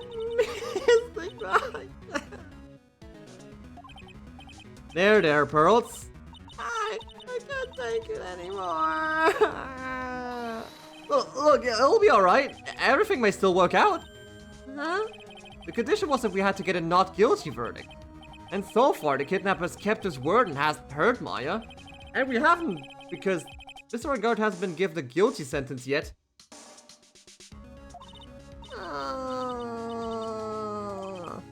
Cheer up! We don't have time to stand around crying. We have to get going. You're right. I think Maya isn't much more paid than I am. Yeah, that's right.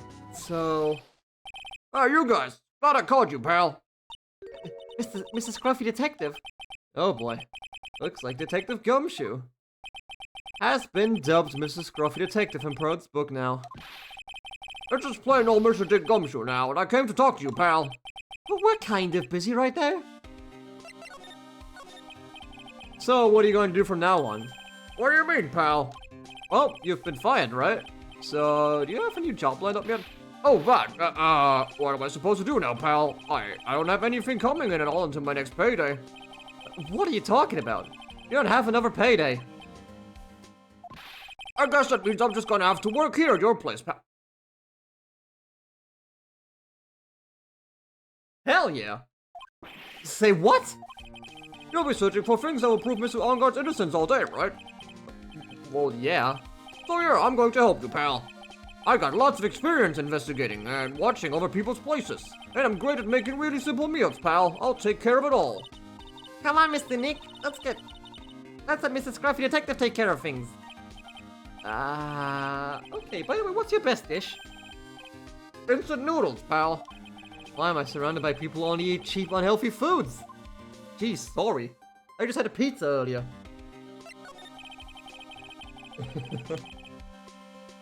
That was the first time I've ever seen Mr. Edgeworth act like that. Never thought he'd say something like he didn't care if Mr. Andrews killed herself. He said that? That's horrible. But because of him doing that, we got the truth finally. The truth? Xander's last testimony. I wonder if that was the truth. I'll give it that there was nothing strange in her testimony itself, but I still don't think there's something fundamentally wrong with the whole thing. You mean about that thing, pal? Why would she almost need to frame as wrong guard? I couldn't figure out from anything she said all day. Then you're saying the testimony was a lie? Not a lie per se, just feels like this more here than meets the eye. Well, that's what Edgeworth would like us to believe. That's such a dirty trick. Even that woman prosecutor was better than that. Sister Von Karma. Speaking of Miss Von Karma, do you have any more information on her condition? Wasn't she shot this morning? Yeah, she was kinda shot this morning. Miss Von Karma was shot today on the day of trial by a pistol, pal. But she's going to be fine, right? I mean, Edgeworth said she was in stable condition, but... Well, she was shot in her shoulder, so she's okay and still hanging in there. They should be done taking the bullet out, so she's probably resting at the hospital. Which one? What? Are you going to visit her, pal? No, well, I was kind of thinking about it. Hey, you've actually got a heart, don't you? She looked like she was being tortured to death not being able to go to the trial today. So maybe it'd be good for her if you went to her and let her whip you for a bit, pal. Let's go let her whip. I'm going to leave now. Goodbye. I am going to leave now. Later. Excuse me, motherfucker. Yeah, I'm just like... Nah.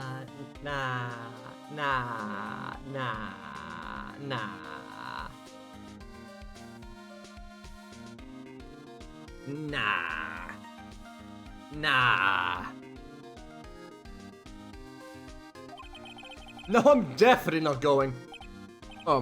Let's see. The name of the hospital. Oh yeah, the Hottie Clinic.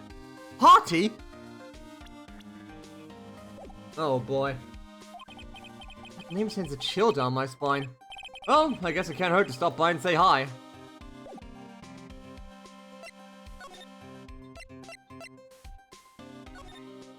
Well, we're back here again. Never thought I'd ever come back to this place. Yes, are you here to visit a patient? Hi. Wait a second, you're... Yes, I'm Director Harding. Why are you still here? Yes, what is it? Can I help you? You can tell me. Yes. Director Hardy. No. Edgeworth. Yes, I'm Director Harding. You're the man from this morning. Yes, what is it? Director, Franziska. How is Franziska Von Karma? You wouldn't need to worry. Yes, she's in good hands. Because, you see, I'm personally taking good care of her. Someone killed this man. Yes, that surgery went well. You have my gratitude. Looks like Edgeworth doesn't know about this director and his secret. She looked up pitiful, absolutely terrified. Yes. But I understand. Yes, her opponent was a gun after all. And when I snuck up on her real secret, like, he would scream totally loud. Yes. I see. But she's really cute too. When I do that, she whipped me with her whip and... boy, you cry like a baby. Yes. I think I could get used to it. Hey, think we can, like, smuggle a 12 gauge in here?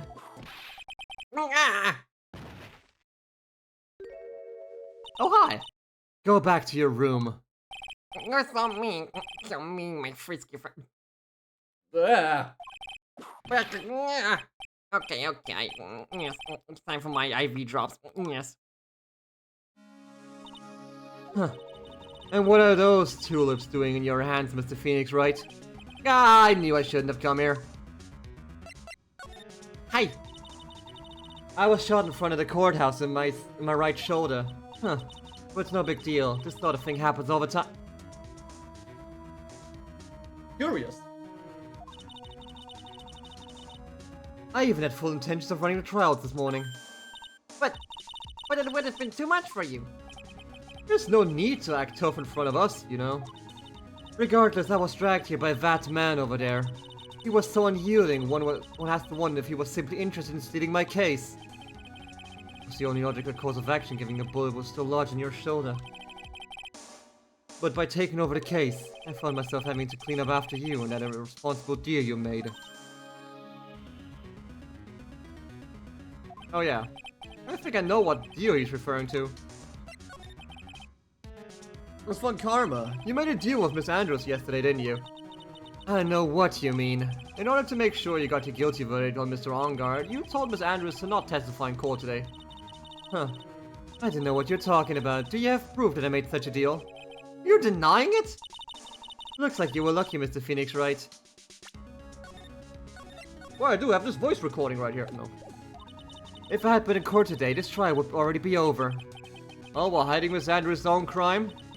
That is my problem. Whether she had tampered with the evidence or not, I have only one objective, to find Ongard guilty of murder. The end justifies the means, Mr. Phoenix, right? The end justifies the means. Not in court. That's on karma. Adrian Andrews believed you when you said, if you don't tell the truth of what really happened, then Ongard will be found guilty. And what does that have to do with me? Because of that, she's now in danger of being found guilty herself. All because she believed in your words until the very end. That still has nothing to do with me. She's just a weak person, that's all. But you had to know she was. Ow! I think visiting hours here are about over. So, if you'll excuse me. What's wrong? Why did she suddenly cut you off? Probably because she thinks I had the advantage in that argument. Edgeworth. Hey. What happened today at the trial, Edgeworth? That was not like you at all. I mean, I know you knew about Miss Andrews' condition. You could have made her testify as many times as you wanted, but to go that far... But she wouldn't testify about that until I said something. Listen, Wright, the courtroom is a garden of judgment. I am putting myself in the line when I stand in there. And that's why I made the witness do the same. It's only natural. By the way, Edgeworth, you were really angry in court today. It's rare for you. You were mentioning that card and you got really mad at her. About her hiding something. What was it about? That card, what in the world is it? You mean this? Listen, Wright, this is top secret information. You absolutely cannot leak this. The Special Investigations Team has existed for a number of years, but few know of it. I understand. Your task is to find the owner of this card. A man called Shelly the Ki-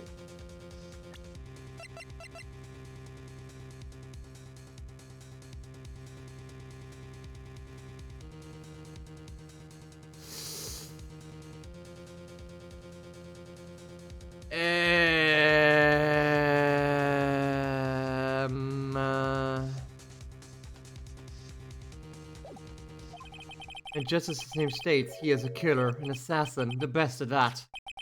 An assassin!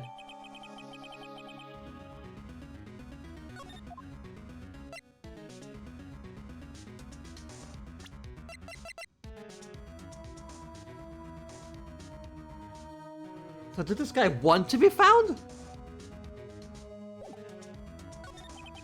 So who is the Shelly the Killer? The Killer is the name of a long-standing line of assassins. Long-standing? The name first appeared about 100 years ago, I hear. Shelly is the professional name of the first heir to the Killer name. Maybe he's a smith. So because his professional name is Shelly, he leaves cards with a shell on them. He has a habit of making sure to leave a card by the body of his victims. Why would he do something like that? He thinks it's a part of his duty to his clients. His duty? He leaves a card, then his client can be assured it was he who killed the victim. It also serves as insurance against any charges being pushed onto his clients. I see. The killer vows a trust between his clients and himself above all else. It seems that this one honorable assassin with a moral conscience. I guess that even honorable assassins can exist. So you think this assassin, you think he's the one who did the killing in this case? It would appear that way. The discovery of the card basically confirms it, wouldn't you agree? Did he intend to kill Maya because he left a card there? Shelly the killer, huh? I noticed something at the trial today. You're behaving in a very strange manner. Is something the matter? I guess I should just tell him. Maya, she's been kidnapped. Kidnapped? What does the kidnapper want? An acquittal. I see. I had no idea. I will prepare a rescue team as soon as possible and resolve this by tomorrow. But really? Did you hear about Mr. Nick? But Mr. Edgeworth is going to... Stop trying to console me, Edgeworth. I don't need your pity. Mr. Nick? There's no way you could find her. We don't even have a single lead to go on. There's only one way to save her. I have to get an acquittal somehow. That's the only way. Right, listen. You need to know something. One Corita was killed by Shelly the killer. And the client who ordered the job is Matt on guard. Your own client. Please stop. I can't listen to you. I can't believe that. I see. Well, if you want to continue your investigation, you will need this. What is it? The hotel right now is restricted to police personnel only, as we are looking for any clues that might lead us to Shelly the killer. But if you take this with you to the hotel, I'm sure they will let you enter. Huh. In any case, I must attend to the preparations for Maya's rescue team. We have the name right here. We'll meet again if anything should happen. Now if you excuse me. Mr. Nick? Do you think Mr. Ungard hired an assassin? No way! I mean, he doesn't have a Cyclock. Yeah, I guess not. Maya. Please, all I ask is to make it home safe and sound.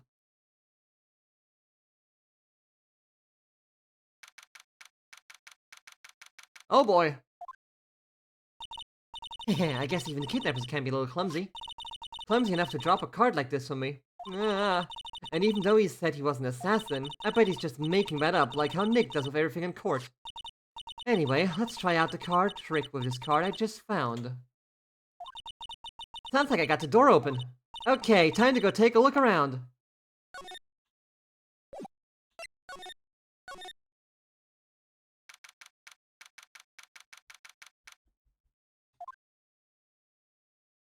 Huh? What is this place? I've got a feeling I'm not in a hotel anymore. Are those videos over there? Well, I'll worry about that later. For now, I should be looking for clues. That way I can show them to Sis and maybe get out of here. There's a framed picture sitting on this coffee table.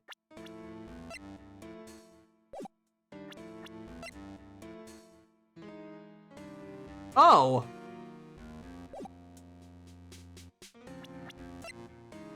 Oh! Oh! The picture of a woman is kind of pretty. Hey, it looks like something's written here. Let's see. I think it says, "With love, Celeste." I bet this could be a clue. Locked, of course. It doesn't look like I can use the card to open this door. There's a little hole at the bottom of the door. Only I was a little skinnier, then maybe I'd be able to crawl through here. Teddy bears? That's weird. What's a figure doing on this sofa in a place like this? I think it's a bear. Oh, how cute.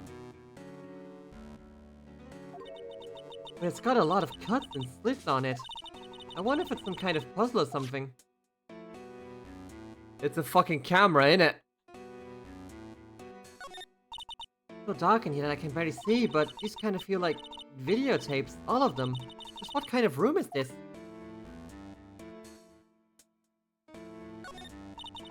What's this thing? An antenna, I guess? And this is a VCR? There's sure a lot of electronic gadgets here.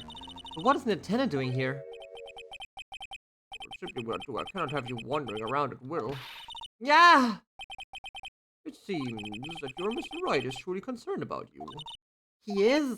For now, I would suggest you remain cooperative.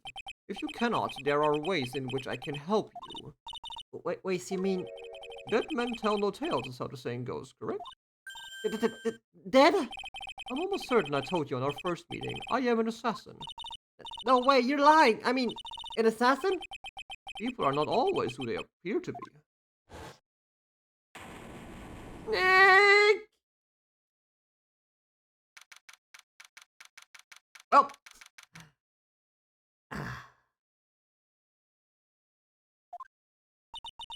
Mr. Nick? Huh? Oh, yeah. Pearls? Probably my fault about my situation. Mr. Edgeworth has left, you know. I guess for now I have no choice but to believe in Mr. Ongard. But I think I should listen to his story one more time. Alright, let's get going too. Okay. Let's get the fuck out of this place. Ugh. Hey, can you tell me anything new?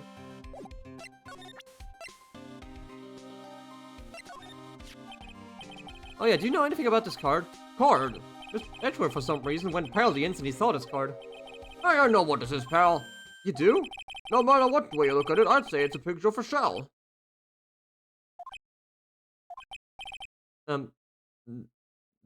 That's it? Oh yeah, that's right. Mrs. Edgeworth really likes those cooked snail things. What are they called again? Escargot or something like that? Escargot. Monsieur. Oui, oui. Mr. Nick, I think we just solved the mystery of why Mr. Edgeworth's face turned pale, right? As I suspected, Gumshoe has no clue. Oh, oui, oui, l'escargot, monsieur. Ho, ho.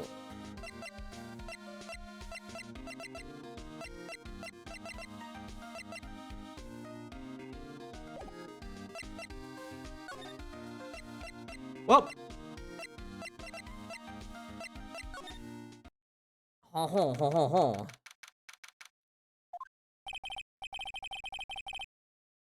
Sorry, but visiting hours are over for today. Ah, too many questions I need to ask. I'm sorry, but I'm Phoenix Wright, a lawyer for one of the... You're Mr. Wright, you say? Oh, yeah, there's a message here for you. A message? It's from Matt on guard. Oh, here you are. What did he write? Is it something really important? I don't know. Oh, let's see what it has to say. To Mr. Lawyer Dude, I've got something really important to tell you. Why do I feel uneasy all of a sudden?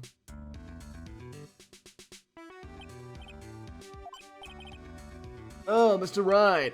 So actually, I have a favor to ask of you. I have this cat named Shoe.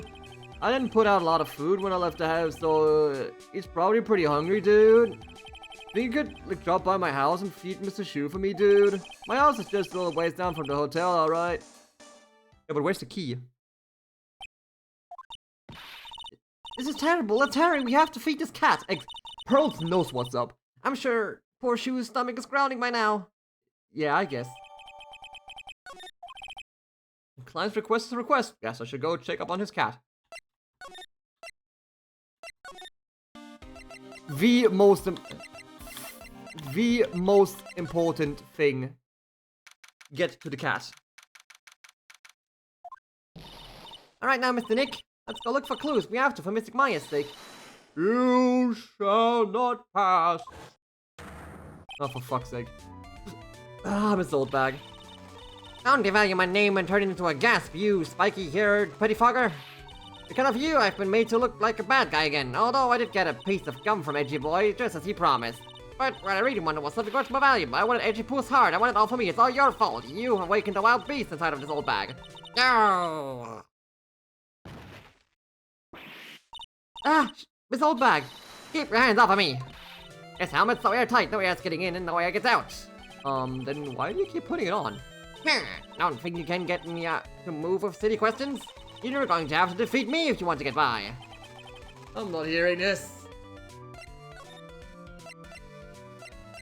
Let's go to Matt's place first. Vanguard Mansion. Oh, sorry, a mansion. It's not a house, it's a mansion. Huh, sure it's dark. I'll go turn on the light. Ah!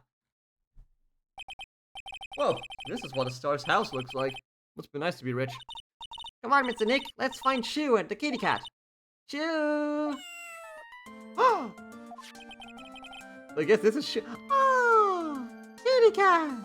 Ah! Let's forget about the murder for a minute. And just observe the kitty cat. While I have a drink.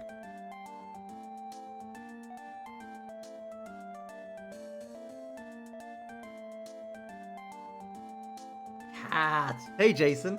See, this is how you bait out other kitty cats. Cats all say they hate each other, but they all attract each other. They're like stand users. And that's my Georgia reference for today. Baby, here all week.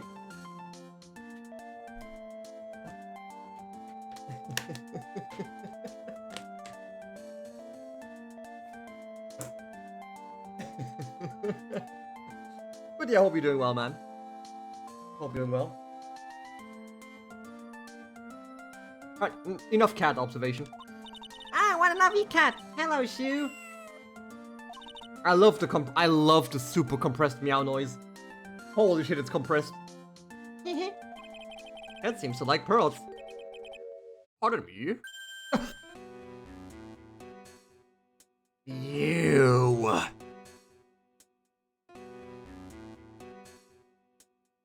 Hang on a second. I'm gonna pull up my mouse cursor for this. Hey, you see a funny door over there? You see this funny door here? Wanna know who's behind this door? Wanna know who's behind this door? Fucking Maya. Because you remember the kitty lid? Remember the kitty lid? Like, how do you call it in... How do you, like, call it in English? I never actually checked. Is it just a kitty lid? Or like a cat door? I guess it's a cat door. Kitty lid sounds funny, though. Yeah, because that was in like, you know... in her point of view when she went into this man's, like, assassin office.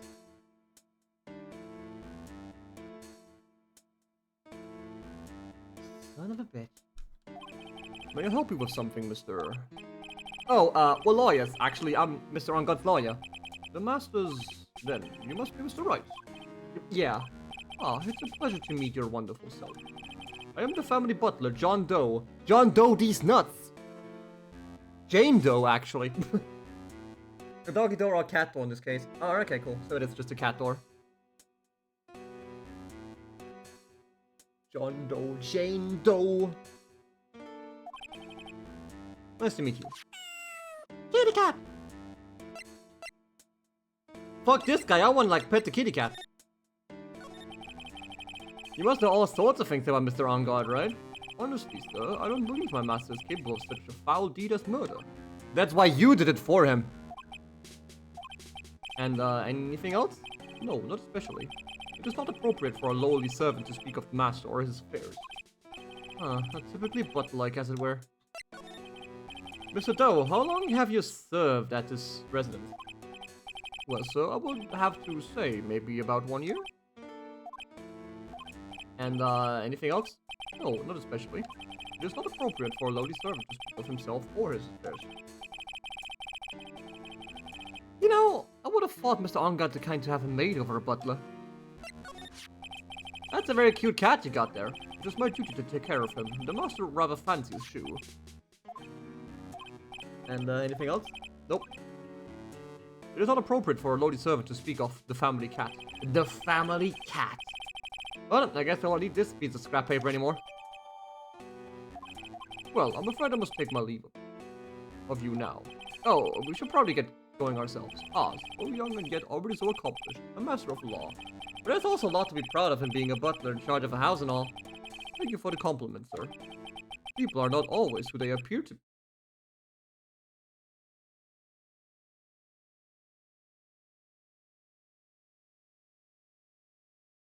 That's a bit on the nose, isn't it? That's a bit, I mean, you know, we're aware of the fact, but that's a bit on the nose, isn't it? I don't know, sir. No, if you'll excuse me. Meow. Let's take a look at Kitty Cat one more time. Let's observe the kitty cat for another, like, 10 seconds while I have another drink. My juice is empty, so it's water now. We're back to water.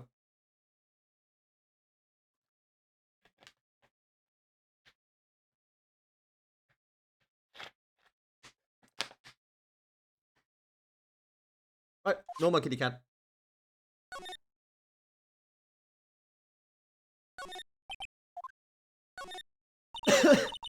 It's a small door at the bottom of this bigger door, Mr. Nick. I bet it's for Mr. Ongard's cat to use. Oh, you mean Shu? Door, it's locked tight. Well, I guess that's to keep nosy people like me from entering it. Hurry and beat this game. Shut the fuck up, Matrix. How you doing, man? Also, this is technically the last trial of the game, unless there's a fifth one. So, you know. This is technically the finale of this game, and then there's a third one. And then there's 5 more collections, actually. Fight you? Alright. 1v1 me in CS, fool. And then we're like 1v1 in like Tekken or something, I don't know.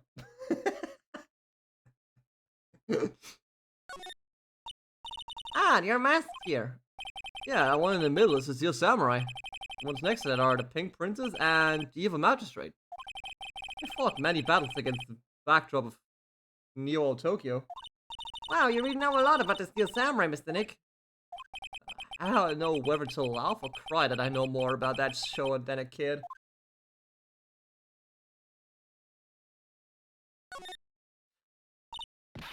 A giant bicycle flying through the air.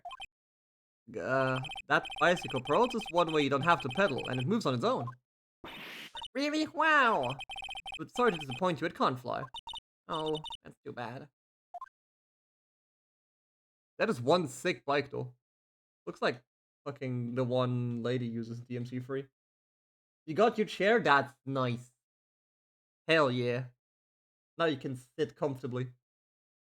Once again, life is complete.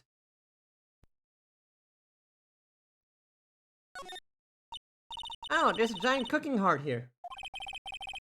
That's actually a fireplace. How are they different, Mr. Nick? You know she's got a point. She's kind of got a point.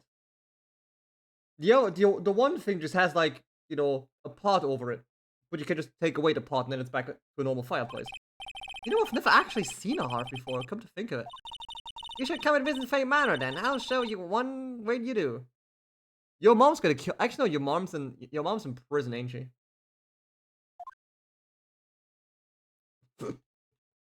That sounded like a front. Your mom's in prison.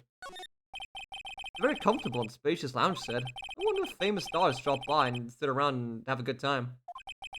In any case, I don't really belong here, do I?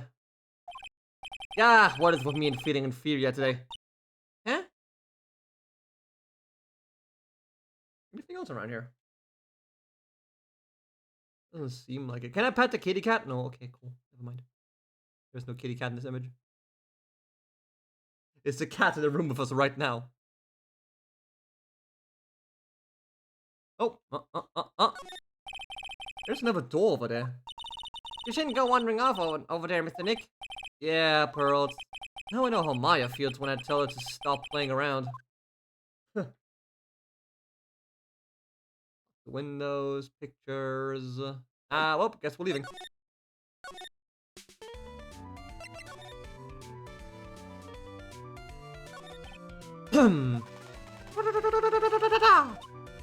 Ha! You're a million light years too early to be asking me questions, whippersnapper. Looks like the only way I'm going to get any investigating done is to first do something about this kooky alien.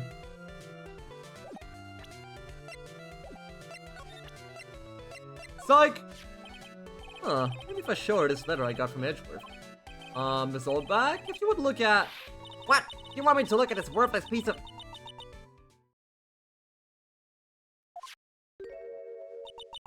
Edgy poo... Oh god, what is in that letter? Is that a perfume? Pheromone d'Amour I smell? Ah. Let's see here. Would you please allow this unsophisticated young person to conduct this investigation? Yours truly, Miles Edgeworth. Yours truly? Nice band, by the way. Check him out. That man's good at flattery. Fine, but only because Edgy Poo said so, you understand? Well, I just thought of something I have to do. Remember, no messing around. You do anything bad and I won't let you off the hook. it looks like she has strong feelings for Miss Edgeworth. Maybe, but you know nothing's going to come off of it. That's what I mean, Mr. Nick. Feelings are meant to be told and shared. Ow! Every time we talk about love, I always end up with a handprint on my face somehow. Anyway, let's continue our investigation. Okay. Guy! Yeah, what now? One little thing before I forget. You can't go into Angard's room today. Why? The police main investigation team is going to be in there all day, you hear? Wonder if they're the team in charge of investigating the killer. They're not going there. Set one foot there, you'll face the wrath of a windy old bag. Yeah. Uh-huh. Uh-huh. Uh-huh. Uh-huh. The press conference is not happening. It's like they're only human. After all, they're only human. After all. Don't put your blame on me. Is Power still here? Looks like we're the only ones here. And yet, the hotel seems so busy somehow. Probably because the police team is scouring for clues about the killer. The killer. These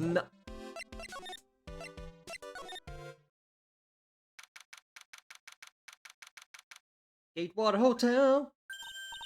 Oi, city boy. Lada, you're still here. Like, of course.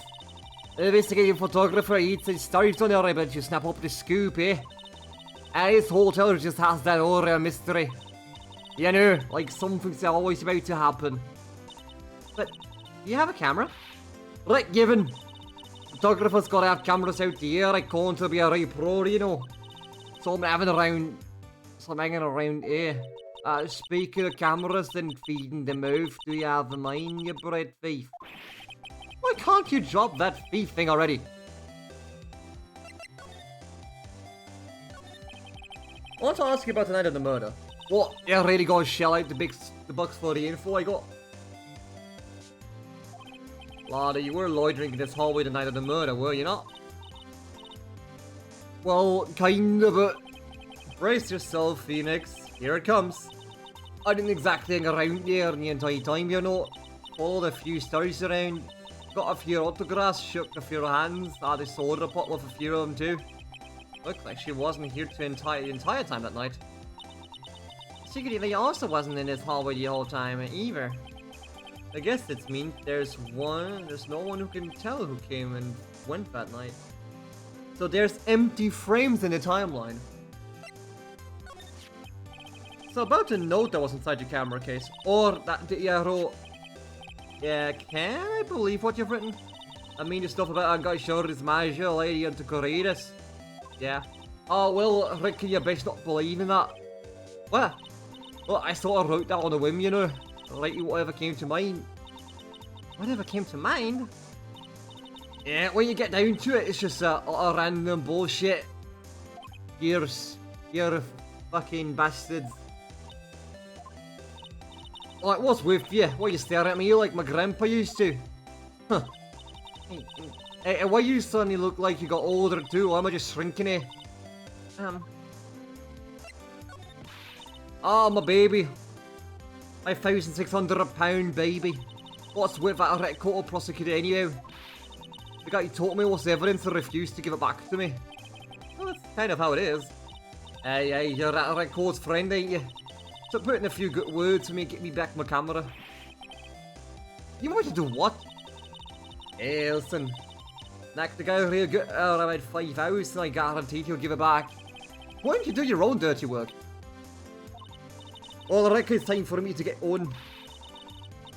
The tabloid photographer, where the camera is just a tabloid, eh? Yeah, I guess so. Keep yourself together out there, you hear? I'm coming to see you in court tomorrow. Okay, I'll see you there. And have you two there alone. Keep up the good work, okay? Okay. I'll be picky about your food now. Okay. And make sure you do all your homework, you hear? Okay. And if you happen to find yourself a camera, make sure you bring it right to me. Would you please just leave already? Wait, did you say we'll see her in court tomorrow? Oh yeah, right. Because yeah, she photographed the thing, so she's the witness. Yeah, she's the witness now. Yeah, makes sense.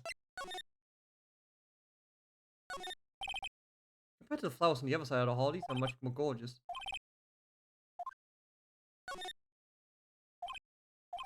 What is the bears doing here?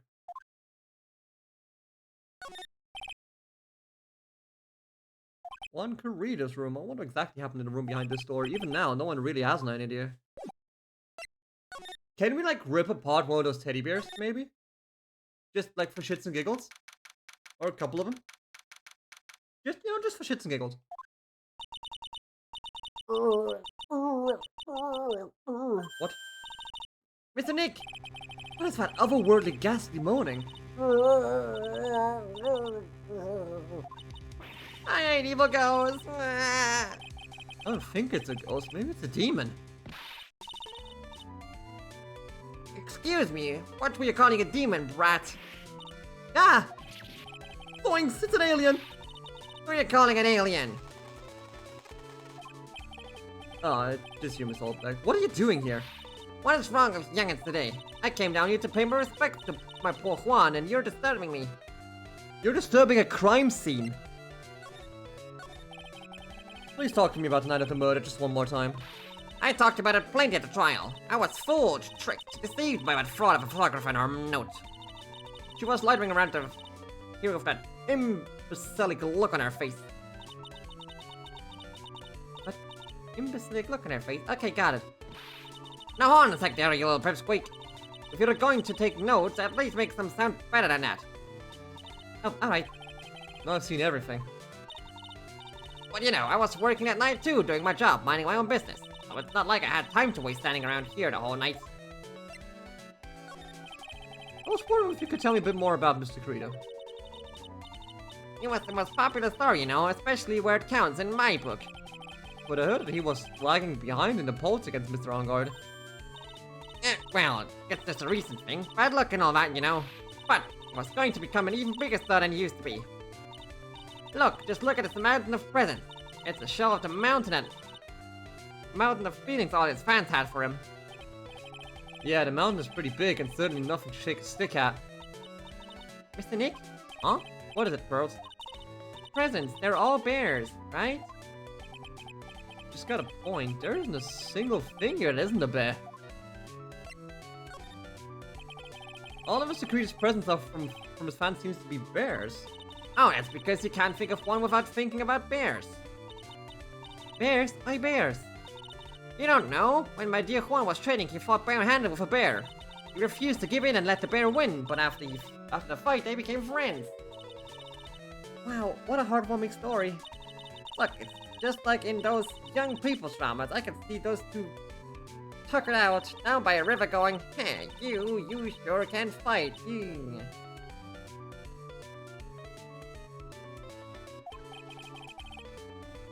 Did all that really happen? It's in his biography, Bub. But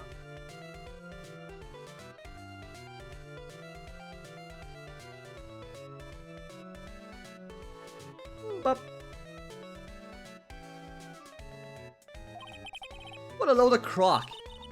So ever since then, fans have been giving him bears as presents. Yeah, nice. There's. Ah! I'm a good bear, I said. It's barely 8 o'clock.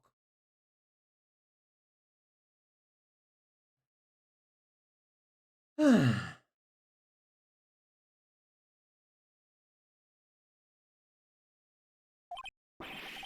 is that infernal racket? It's one of the presents going off. Sounds like it's already 8 p.m., way past your bedtime. Ah, that startled me. I thought I was going to die for a second. 8 p.m. That's the time when the award ceremony ended that night, remember? Time sure flies. Hard to believe it's been 2 days since the ceremony. Fuck, it's a karma sensor. Oh, never mind, it's a transceiver. A transceiver?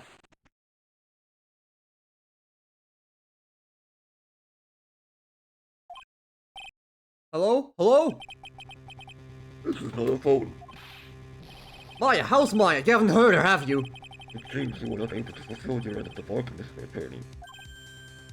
No one knew who I was until I put on my mask. I have heard the news.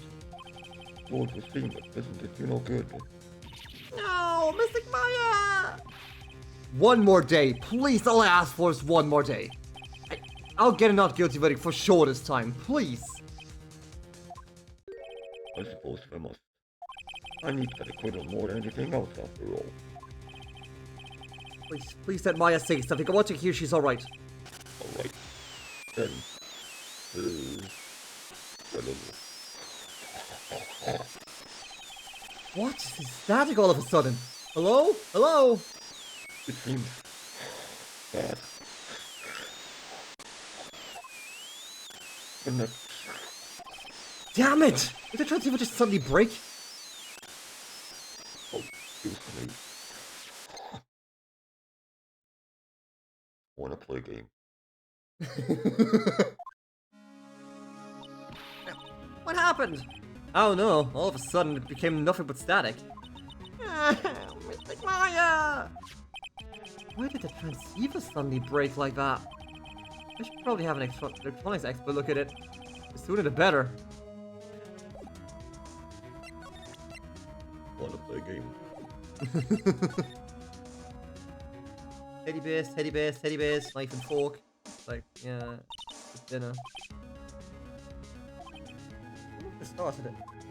Okay, cool. Yeah, that's all the shit at the murder scene. That's the guitar case. Oh, Nick's samurai costume was in there? Yeah. Can't believe Mr. Kurita went so far just to say bad things about Mr. Ongard. Oh, it was a press conference, so you had to go in costume. But aren't Mr. Ongard and Kurita friends? They weren't friends. They couldn't be friends because they were rivals. So a rival is someone who is a strong enemy? Bro, just really fired up over this. I don't have to I don't have an answer for it. Balls of cosmetics are scattered all over the floor. This is probably where Mr. Kurita fought his assailant. These glass shards. They're probably from the glass vase Miss Andrews knocked over. It's a beautiful wine glass and there's tomato juice in it. Bottle of it on the table over there. That's probably where it came from. Wow, there are a lot of bears. Alarm clock, collector's edition, stuffed titties, plastic models. Huh. Even a few in the trash can. Yep. Ah! Shut up, clown.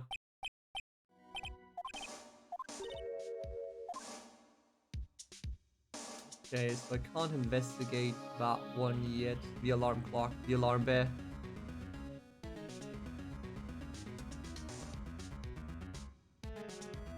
There's just nothing I need to be in here for.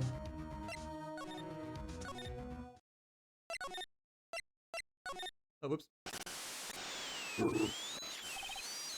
Transceiver, whenever we're in this room, it starts acting up and hissing static at us. I wonder if there's someone we could talk to about this. But it's only in that specific room.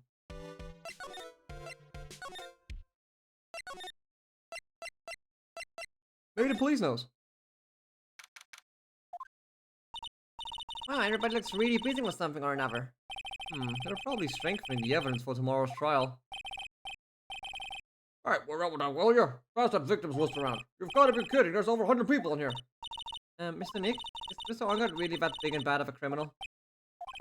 Actually, Pearls, never mind. It sounds like they're working on a different case.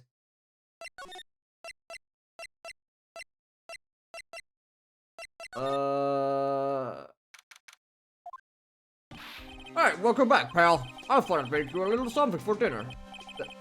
That's nice, thanks. A rich man's luxurious full-course meal out of a can, that is. I'm sorry I went for all the trouble to cook, but I don't have the time to eat. Oops, look like you don't have a can opener, pal. You've got to be kidding. And here I thought he had already whipped up something. Oh, I know. Here's one way I know how to be helpful. Ask me about anything you want, pal. Go ahead. Oh, since he's here and offering, I wonder... What you're asking about? Hey, so can you fix my radio? Retreat transceiver. Oh, Mr. Nick, you should ask Mr. Scruffy Detective about that thing. What thing? Oh yeah, this thing just up and broke all of a sudden. It broke, pal? When I was talking to the kidnapper, it just suddenly broke into static. Look, it sounded like this.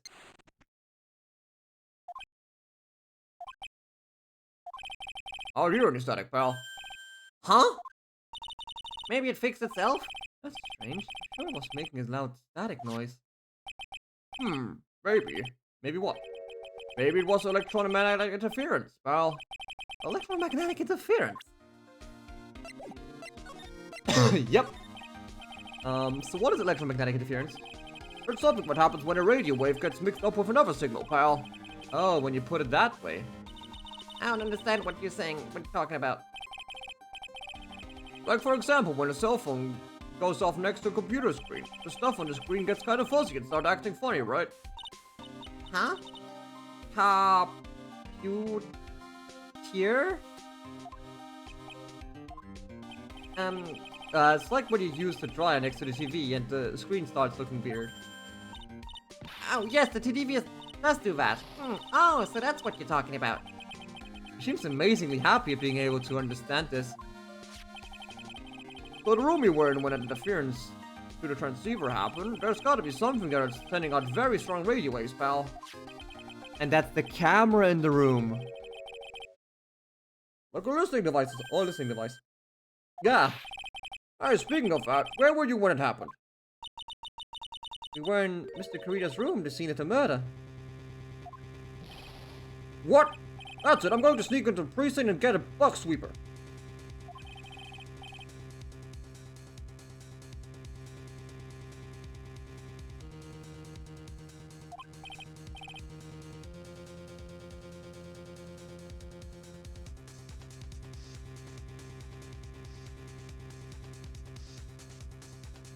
Wait, Gumshoe! Oh yeah, baby, it's investigating time. I'm on fire, pal. My fingers are itching to go. Yeah!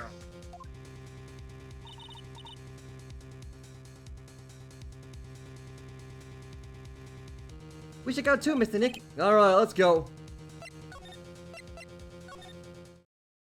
Okay, he's not here.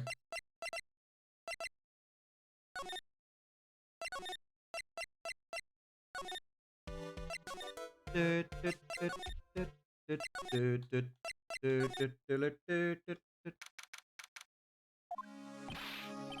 you're finally here, pal. Sorry to keep you waiting. Do you have the, bug sweeper? Well, you see, You don't. I got busted trying to sneak in, pal. Then suddenly I'm staring at the precinct doors. From the outside, I mean. So yeah, I couldn't get one of the police bug sweepers. What do you mean you couldn't get one? We need that item. Hey, calm down, pal. I didn't say I didn't get one, just not the police's. Wow, so this is the bug sweeper. Looks like a little broken. Hey, this was made when I was in elementary school, pal. Oh? By who? Me, of course. Ah, seeing this sure brings back memories. Hey, don't look down on it, pal. Sure, it looks a little beaten up. But I put my heart and soul into building this puppy here. Your heart and soul? It'll work. Trust me, pal. It'll do the job. But you can't set the sensitivity. So it's going to beep at anything that gives off electromagnetic waves. But isn't it better that way? Oh, Well, anyway, since I brought it all this way, might as well give it a whirl, right, pal? I'm getting that sinking feeling again.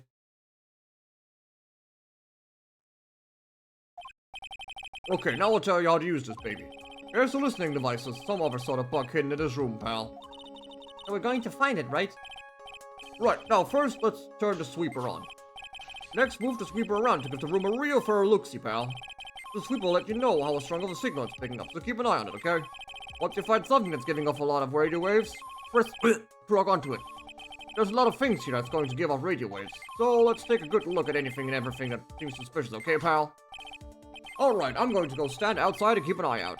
Give me a yell if you find a bug. Got it, pal.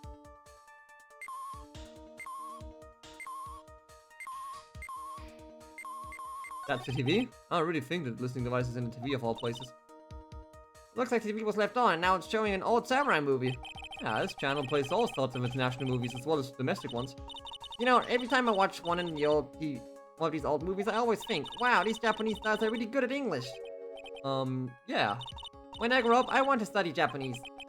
I should probably keep my mouth shut here and not destroy your dream. A lamp. Lamp, check. Listening device, nope. There are a lot of lamps in this room, aren't there, Mr. Nick? Yeah. And they're all on. You shouldn't do that, Mr. Nick. Don't you know it's wasteful? Ah, yeah, I'll be more conscientious from now on, sorry. Another lamp.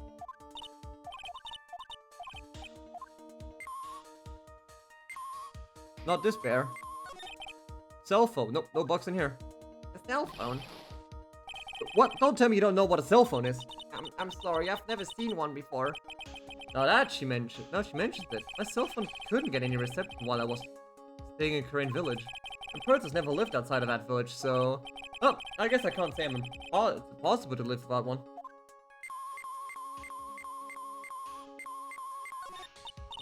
Ah, what a lovely bear. Ah, Ah, this must be one of those fancy bear-shaped toy robots. it's a robot? It's a real robot? Yeah, it's a real one. Mr. Nick! Yeah? How many horsepower is it? How many horses? Horsies? Oh, look, it's a bear, so, a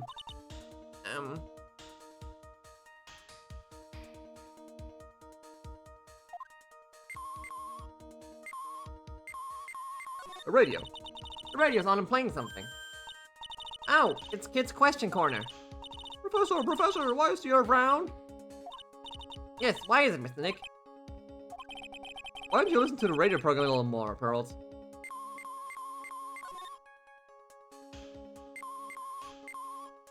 Oh, look at the fridge.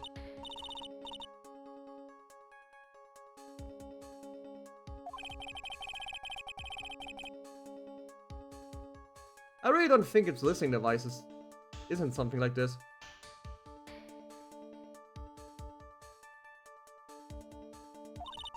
Because it's filled with nothing but healthy vegetable juices, right? Yeah, sure. What does that have to do with this listening device?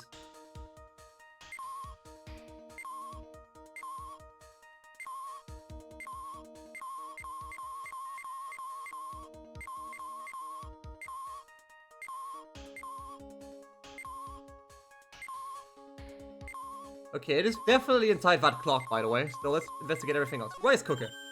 Wow, that's a really delicious loaf of bread in here. And the other has its own signature's prime spot to hide a bug.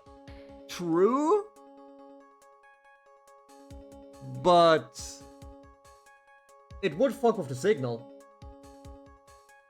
So you can't really hide one there because it will fuck with any reception you have. Because these are not good bugs, these are like old ones. Well, hey Willem, how you doing? Hope you're doing well.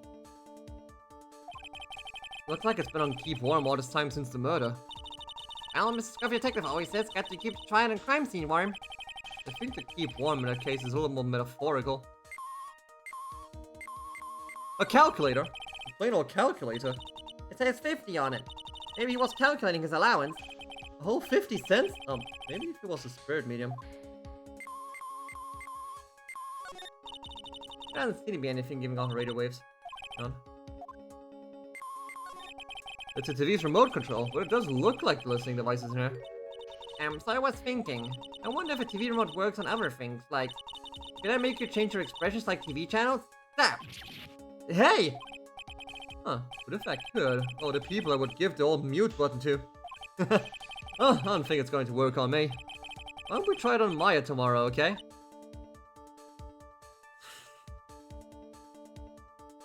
Ah, I don't know if that was a good joke. Oh, never mind. Okay.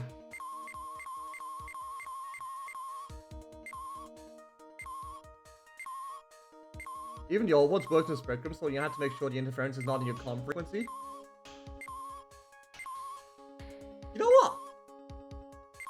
You kinda got a point. You kinda got a point. Yeah. There's no listening device in that notebook computer, huh? What's a notebook computer? Oh, the frequency spectrum for a reason. True. Also, nearly half time with the assembly of the chair. Nice. Awesome. You know what a notebook is? Yes, it's a small book with paper you can write on, so... Oh, that thing is like a notebook in a way. It's basically a small laptop. Mr. Nick, what's a laptop? Ah, shit. Alright, anyway.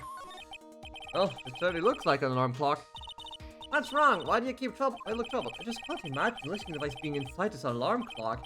Just sort of reminded me of something that happened a long time ago. Yeah, about Mr. Butts. Oh, Oh, anyway, looks like the listening device isn't in here. It's not? Then which fucking bear is it in?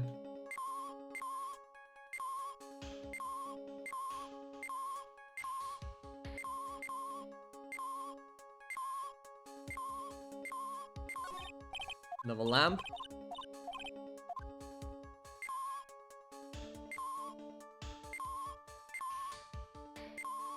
In the dinner. Never mind.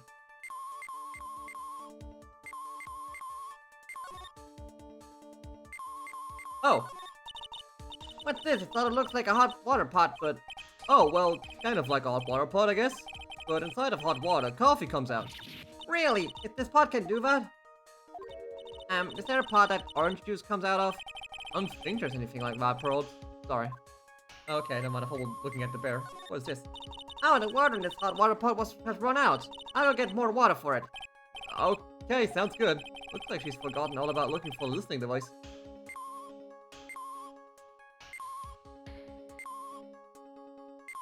Which one of these fucking bears is it? What the hell is this again? What's this? A small video camera, no listening device. This gizmo. Everyone's trying to make everything smaller and smaller lately, aren't they, Mr. Nick?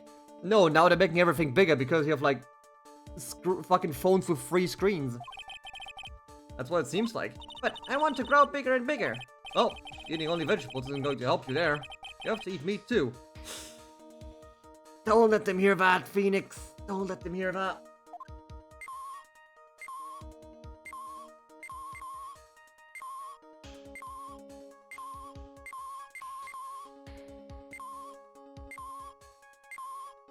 That'd be one of those fucking teddy bears.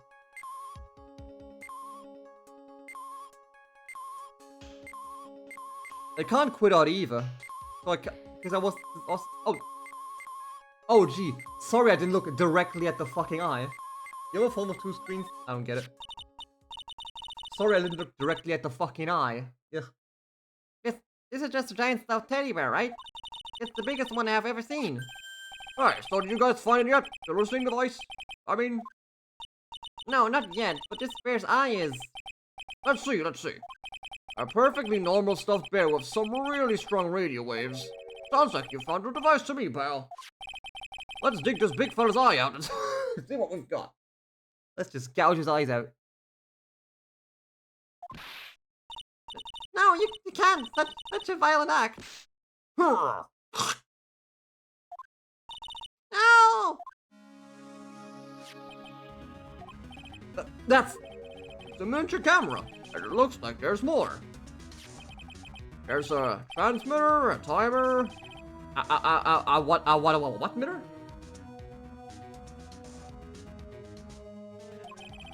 A transmitter, pal. Oh, is this more of that high-tech stuff?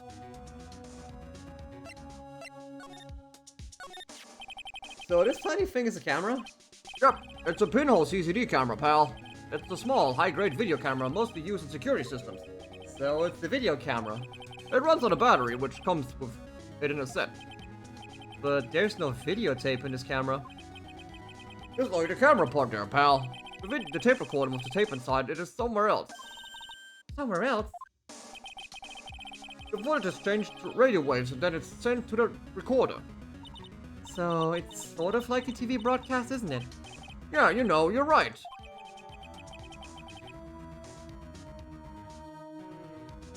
Let's record the victim's room from 1 PM for 1 hour.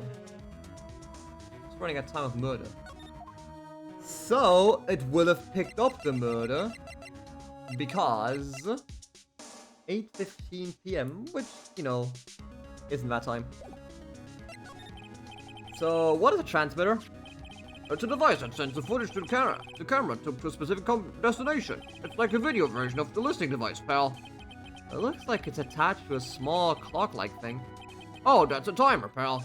You can set it to turn the camera on and record a certain time with it. You can set it for a certain time? Yep. Let's see, this looks like it was set to start at 8 p.m. and go for 1 hour. 8 p.m.? That was the time the award ceremony ended. There's no date set, so it's been recording every night, I guess. Mr. Detective, how long has this bear been here? I'm pretty sure it's been here since the night of the murder. Then maybe... Maybe this camera caught the murder on tape. What? And if you think about the angle the bear's at, it's bound to have a clear shot at the whole crime, pal. But we do not have the actual, thing. So there was a camera in this bear's eye. And it was disguised as a present. And I'm sure it was here the night of the murder, pal. It's pretty big, so it stands out pretty well in my mind. But who gave Mr. Creative its present? I don't know, pal. But this means that someone out there's got a video of what happened here tonight. Is there any way we can find out who that person is? It's impossible, pal.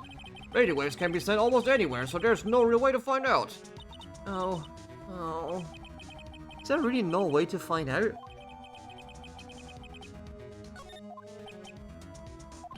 I got it. What? Hey, pal, let me borrow this mini camera for a bit. What are you going to do? I'm going to go around to the electronics shop and see if I can find out who bought this. But that's impossible. It's already 9 p.m. Leave it to me. Even if I have to search all night, I'll find your man, pal. Well, it's all gone. Oh yeah, baby, our investigating time. I'm on fire, pal. My fingers are itching to go. Yeah! Oh, off he goes. He's gone. Yeah.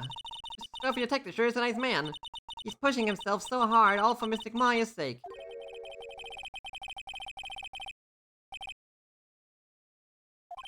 Ah. You have to excuse me, I heard your conversation just now. Edgeworth, what the are you doing here? A rescue team has been created and deployed. I can't say I'm optimistic, but we have to move forward one step at a time. Guys, please, thanks. Don't thank me yet, we still have to find her. So there was a spy camera hidden inside the stuffed animal, huh? You're one lucky man, right? Huh? You know the stuffed bear, little girl. I have no idea. Of course not. The maker of this bear is a very expensive luxury brand from overseas. It's completely handmade and only a small number of these are exported here. What? The camera and transmitter that Scatterbrain Detective took with him are dead ends. Things like those can be bought anywhere. However, this bear is different. By tracking how it got into this country, this bear can tell us who the buyer is. Can you really do that? Mr. Nick, can you really? Well, I guess so. It's 9 p.m. I think I can still make it in time. Huh? I'll be taking this for now. I'm sure you have other things you have to do. Why are you playing into my hands? I mean, we know why, because of Maya, and this is taking the obstruction of court. Stuff been snatched up by Edgeworth. See you soon, right? Well, the bear's still clearly here. But wait! What? Why are you doing this? I have no interest in explaining myself to someone who cannot comprehend. But besides that, right, until court reconvenes tomorrow, you should concern yourself with this question. Who was the person that murdered Juan Carrera? The real killer? You really still think it was Adrian Andrews? To be honest, I don't know anymore. You still have a little time left. Find the truth, right? Everything begins with the truth. Juan Carrera's real killer? Was Andrews' past? The kidnapper whose sole condition is an acquittal from Mr. On Guard. And this card, Shelly the Killer. I know why he's defending him. It took me a while to realize, but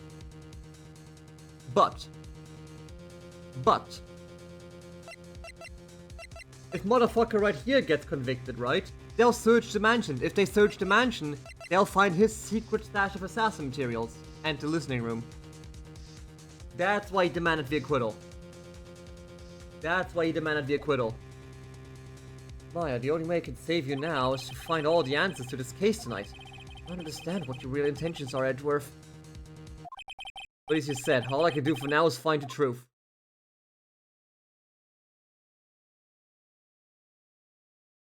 The truth!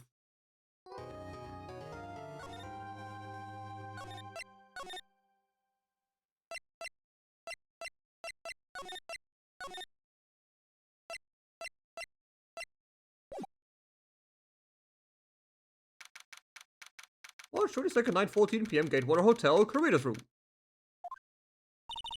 It's past 9 p.m. already, isn't it? Nope, it's still very bright outside. I wonder if Mr. Edgeworth has already found Mystic Maya. These things take time. I'd say probably not. Police are professionals, Pearls. They'll find her, so don't you worry. And if we can win a not guilty verdict tomorrow, then everything will be okay, surely. You're right. So the real person who killed Mr. Karita was... An assassin, Mr. Shea the killer, right? And the card Miss Andrews found at the crime scene seems to be proof of that. But if that's the case, then a new question comes to mind. Who was the one that hired the killer to begin with? Who is his client? You mean, who asked for the murder? That person didn't want to dirty their hands in blood. But whoever this client is, they're still a killer. Who could have hired the assassin? Do you think it was Miss Andrews? I do have a dumb theory.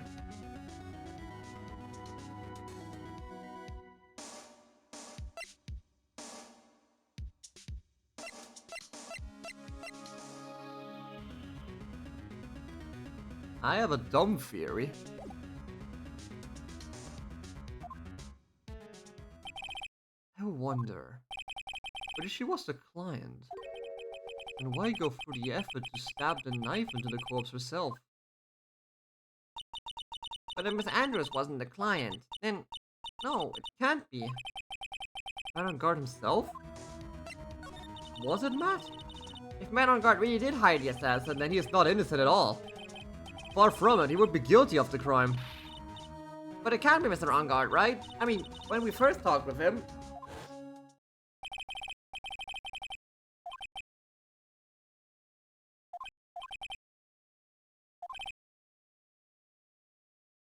Didn't kill anyone.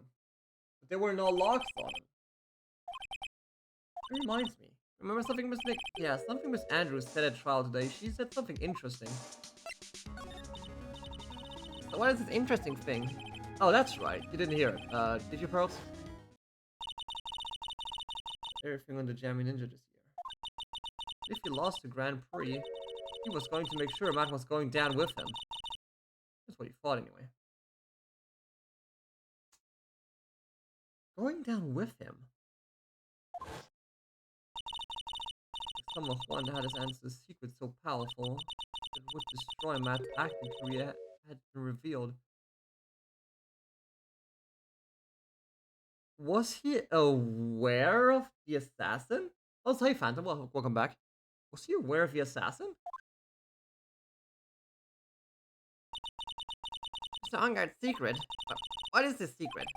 I don't know yet. But for now, let's think about it this way. Mr. Creeder was going to reveal the secret. That means Mr. Arngard had plenty of motive to have Mr. Creeder silenced. Which means we have to meet with Mr. Arngard. There's no way around it now.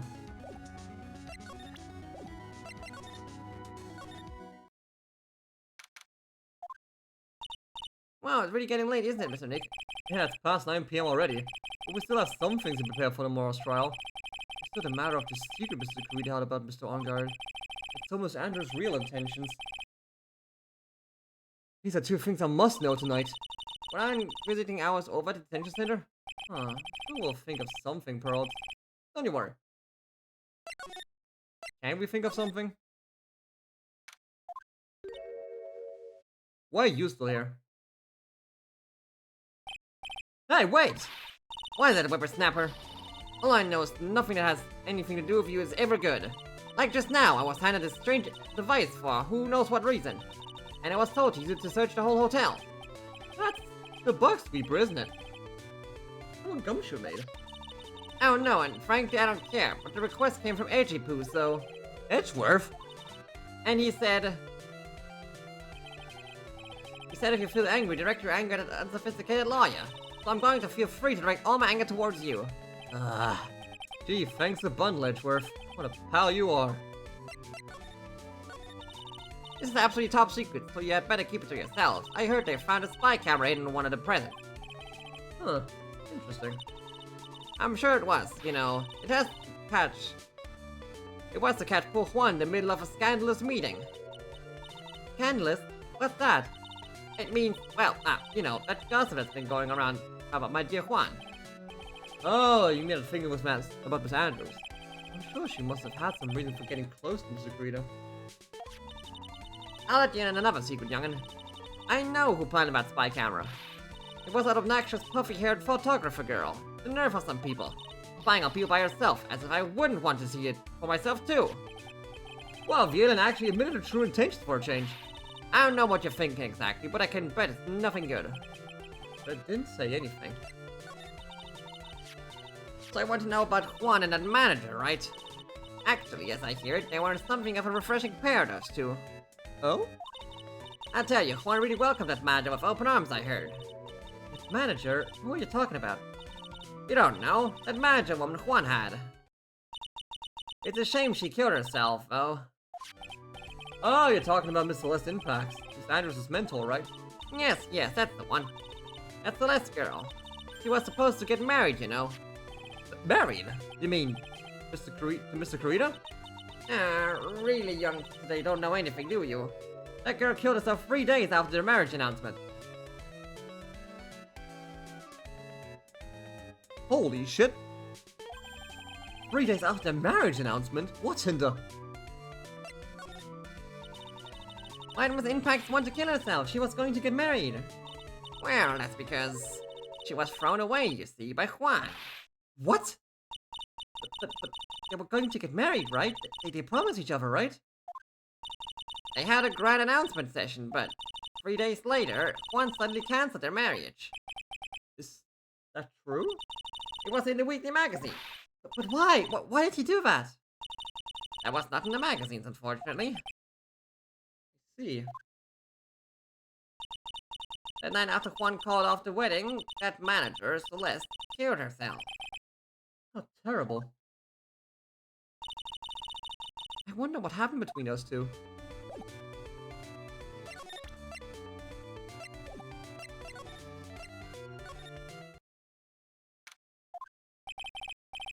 That night, there must have been at least a few hundred people here.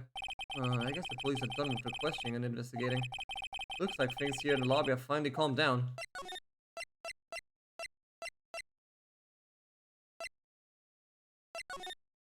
Right, detention center. It doesn't look like Mr. Scuffy Detective is here. Well, he's out there with that camera asking around all the electronic stores. Then I'll make some salad for him for dinner. Looks like Frost really appreciates what Gumshoe's doing for us. Mr. Nick? Huh? Yeah? Where's the lettuce? I don't think I ever bought lettuce before. Oh, I guess I have to give up on making a salad then. Guess the lack of lettuce is kind of a problem. Alright, let's see.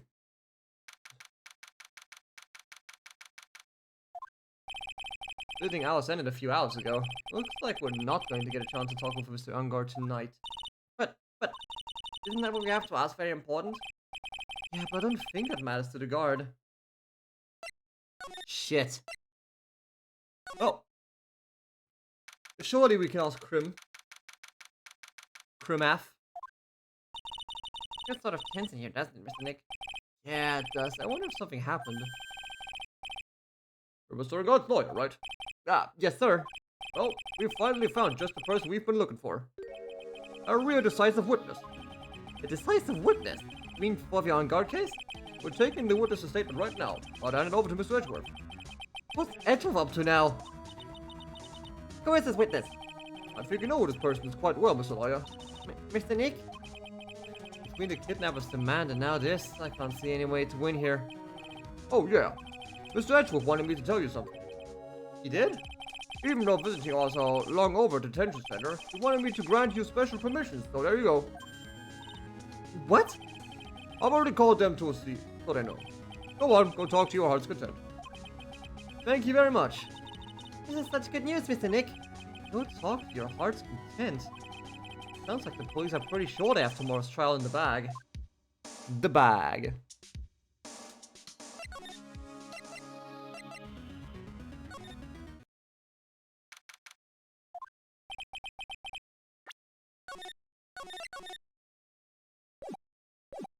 Sure, they must have transferred Miss Andrews here by now. So that means that both Mr. Ongard and Miss Andrews are in this detention center. Now then, whose story do I want to hear? Matt first. Dude, it's Mr. Wright. I hope you can get me off the hook tomorrow. I'm counting on you. I hope so too. Edgeworth just dropped a bombshell on me by saying that Juan Carrito was killed by an assassin, and that the assassin's client is this man, Matt Ongard. What's wrong, dude? Mr. Ongard, there's something I must know with 100% certainty. You seem kinda different. You're totally not like your usual dude self. About the press conference. You mean the one where Juan was gonna dress up as a nickel samurai? Yeah, I heard a little rumor about it from Miss Andrews. She said something about, like, Juan having a secret so powerful that it would destroy your career. Could you please fill me in on what the secret is, please? Oh! Hello! I knew this was coming. Mr. Nick, don't tell me. Cyclox. It says secret, right? I don't have any idea what it is. Do you, dude? You know about Mr. Creed and Mrs. Andrews' relationship? Well, it's all over the tabloids, dude. But I don't know any of the details, if that's what you mean.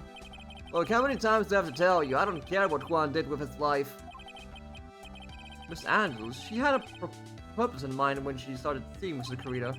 Her mentor was Mr. Carita's manager, and Miss Andrews was going to get Miss Celeste Impact's suicide note from him. Celeste. Does that jog any memories? Dude, I suddenly just got really hungry. You up for a pizza? My trade. Mr. Nick, what's the pizza? Is it kind of pea, like green peas? Let's get into one later, okay? I got cut up by the pizza dude at the shop. That's too bad. Well, how about we get our minds out of this topic and talk about something else, okay? Mr. Ongard, are you connected to Miss Impact's suicide in some way? Yes, he is.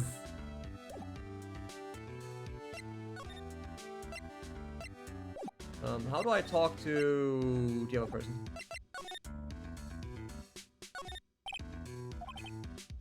He's sleeping standing up. The night's pretty long and he's probably got tired. Hope he doesn't fall over.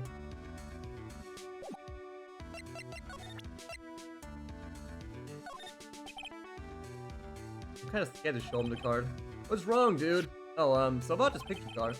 Have you ever seen this before? Nope, never saw it before in my life, dude. I don't think he's lying. Where is he? But again, he looked like he gasped just now. Maybe I'm seeing things.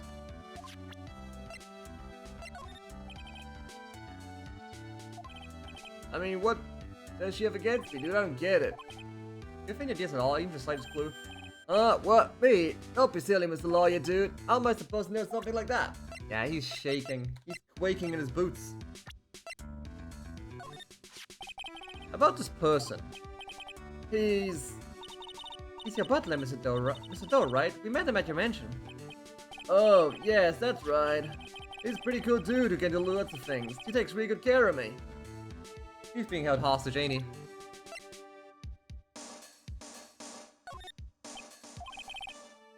Mr. Ongard?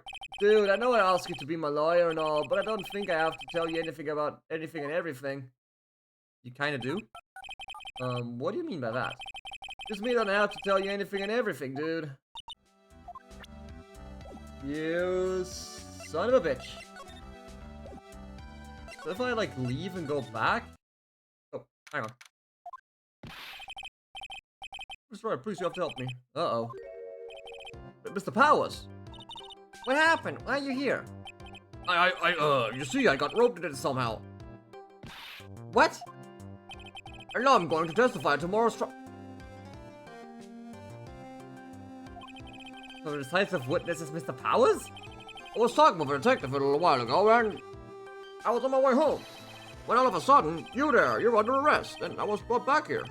Oh. It's like my face and the whole self in general looks suspicious or something. Huh. Well, I guess I could see how they thought you looked suspicious. Oh, I'm just a normal guy on an exercise show for kids. Is that a crime?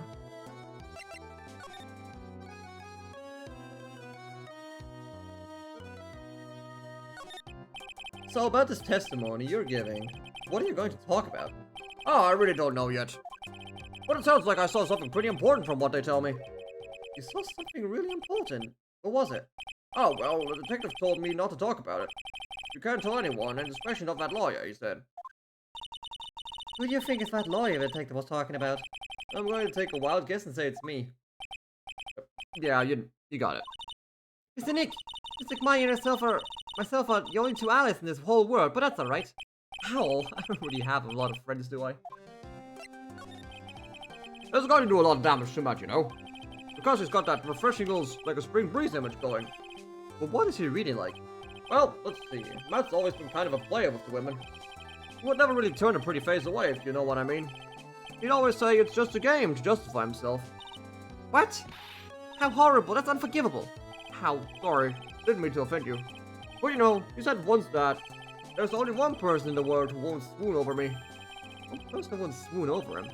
It's Marjorie, you know. It's Adrian Andrews. Why is Mr. Powers suddenly looking kind of energetic? Oh, you see, I'm actually a sucker for gossip. I mean, celebrities in their world have this dazzling sort of image, right? Dazzling sort of image? Aren't you a part of that dazzle, Mr. Powers? No, I'm more of a hairy, sweaty, smelly, brutish kind of guy, you see. But it's okay, really. I get to hear plenty of gossip about a lot of the other stars around me as things happen. Well, that's true. Oh, right. So did you hear about this one yet? Miss Andrews is mentoring the suicide. You mean Miss Impax? We heard something about how her wedding was cancelled. Yeah, that's what I'm talking about.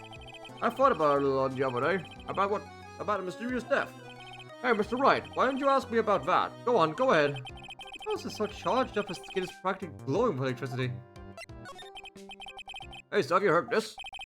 Celeste left a suicide note. And they say that Juan went to hide it. We heard about that in court today, yeah. But there wasn't any actual proof that she had left a note. Oh, this is what I think. I think that something bad was written on that note. Something bad for Juan, that is.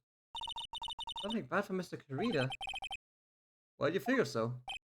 Well, before she died, so let's talk with a few of her friends.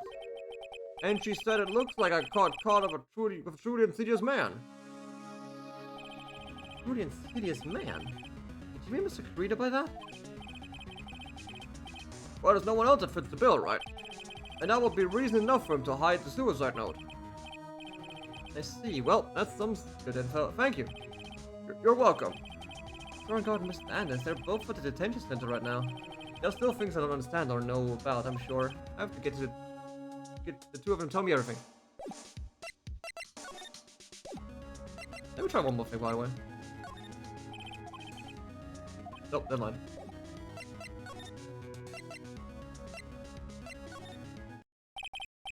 Now then, talk to Adrian. Oh, it's you. I'm sorry to be visiting at such a late hour, but there are a few questions I absolutely have to ask you tonight. Me? I thought your client was Matt. I'm sure Miss Andrews knows something. She can't be clueless about the secret of Mr. Kurita. The secret Mr. Kurita had on Mr. Ongard.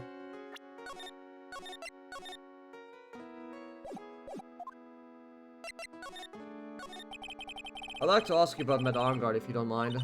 Mr. Wright, you still don't know, do you? The real him, I mean. You seem to bear a lot of resentment towards Mr. Ongard.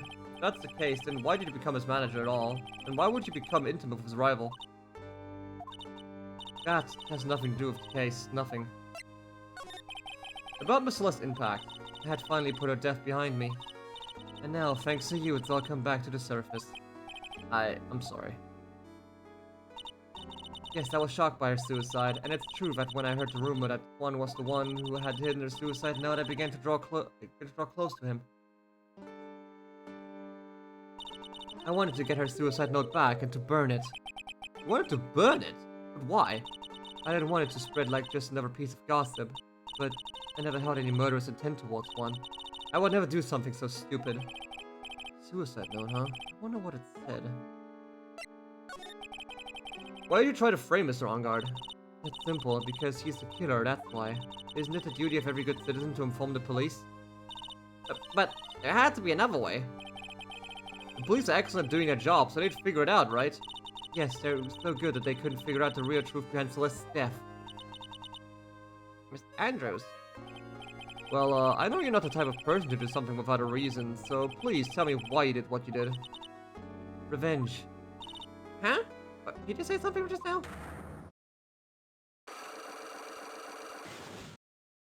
Oh! Cyclock, huh?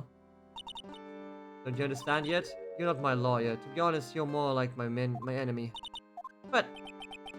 Sure, just heard Miss Andrews say revenge.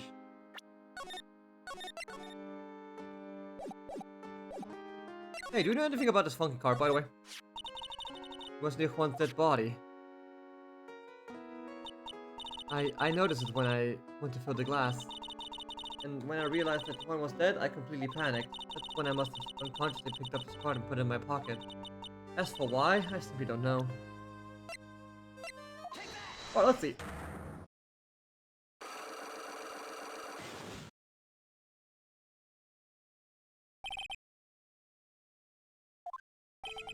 Can you please tell me why you framed Mr. Engard for the murder? I've already told you countless times, it's because I thought Matt was the killer. Well, that's not it. I know you have a personal reason to dislike Mr. Engard. Andrews, you may think I didn't hear it, but I know you said something earlier. You said revenge. So you're saying I was taking my revenge out on Matt, and that's why? What an absurdity. I don't have anything I want to take revenge for. Andrews, a woman who lives by being dependent on other people. There's something or someone in her path that will make her take revenge. Yeah, for Celeste.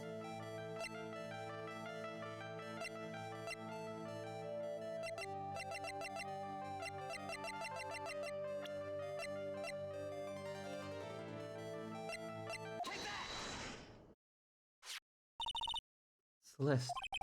There's only one catalyst that would cause such strong feelings and even revenge. And that is Miss Impax's suicide. What are you trying to say? Celeste was Juan's manager. On the top of that, the only one who hid a suicide note was also Juan. What does all this have to do with Matt?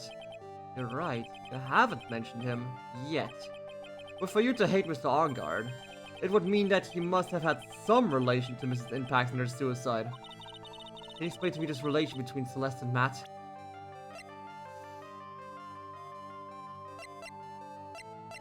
Not yet. Not yet.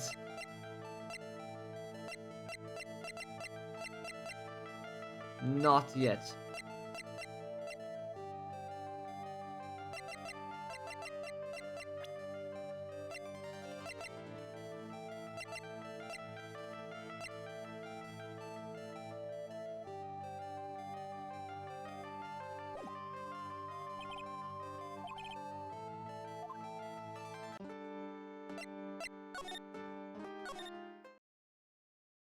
Maybe Gumshoe's got something for me. Mr. Nick, your phone! I don't like the sound of this ringtone right now. Sounds kind of ominous. Bob used your imagination. You should really pick it up, Mr. Nick. It could be important. Hello? We got a big problem, pal. What's wrong? I'm on my way to your office right now. Okay. Hey, wait a sec. Why is he coming here? It's terrible. I don't know what to say, pal. It's the end, I say. I'm going to... Oh, I got here faster than I thought. What did you call me? Hey. No time to relax now, pal. I'm confused as anything here. Oh, what happened? We got him. We know who bought that flight camera. Huh? This quickly? And this bear's what gave them away, pal. The bear? I figured it out, pal. I figured that we should have been looking for the bear instead of the camera. Who tipped you off? Edgeworth? Why isn't Mr. Edgeworth Harold's? And go on. There's only one person who bought one of those bears who's related to this crime. Who is it? Don't be so rude as to spy on another person in their room. Matt Ongar. Huh? Matt Ongar, your client. That's who, pal. And here I thought things couldn't get any worse. Are you sure you heard right? That the person who bought this bear was... I heard it from the department store clerk, pal. This is a credit card receipt for the purchase. It's $3,800, pal. That's an exact match to the price of the stuffed bear. A receipt? That's all you have? No, it's not just a receipt, pal. The store clerk said so himself. He told me I'm sure I sold that bear to Mr. Ongard. I mean, the clerk even got Mr. Ongard's autograph out of it, pal. So I'm sure the person that bought the stuffed bear was Ongard himself. Oh, my sight's failing me. I can't. This can't be.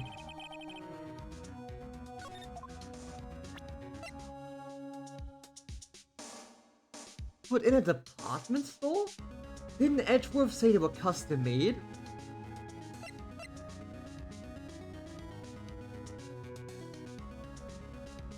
Didn't he say they were custom made?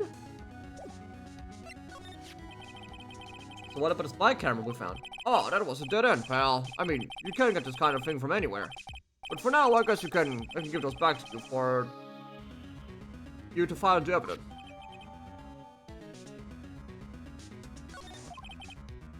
I know you don't want to give up, pal. I never thought. I didn't think it was possible. The person who put the spy camera in Juan Carita's room was Menangard. Why would Mr. Ongard do something like this? I bet it was to catch Miss Andrews and Mr. Carita in one of their rendezvous. I bet it's not good enough for me. I have to know the absolute truth behind this camera. Are you going to see him? Mr. Ongard, I mean? Yeah. I'm scared, Mr. Nick. I wonder what we'll find out next. Scared myself, but I have to put on a good face for pearls. Not on guard. What in the world have you done? Well, time for an little old secrecy tussle. Oh.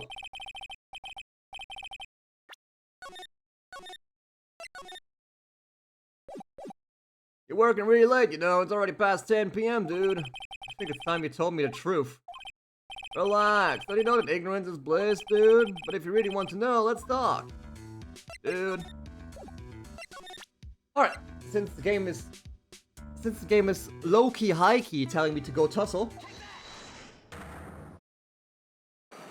Finish assembling the chair. Nice!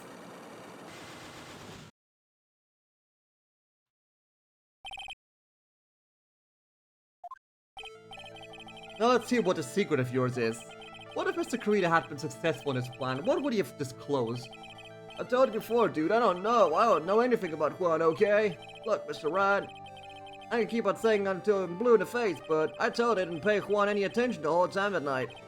I mean, come on, I was in the middle of a nap. Don't lie to me. Huh? I know you paid close attention to Mr. Carita, especially on that night.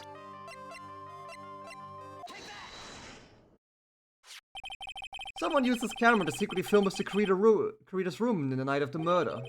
Secretly film? What? And then sent the images the camera took with his transmitter. Whoa, but dude, where was this camera you're talking about hidden? The spy camera was sitting in this bear's eye. I bet it was supposed to be a present from a fan. That's one. Huh. Guess I had a few of those kind of fans too, huh, dude? Actually, I wouldn't say this bear was a present from a fan. Huh, you sure, dude? Who else could it be from? The person who gave this bear to Mr. Carita was... your ass! Mr. Ongard, don't you know this bear from somewhere? I don't think I've ever met Mr. Bear before, dude. But he says he knows you.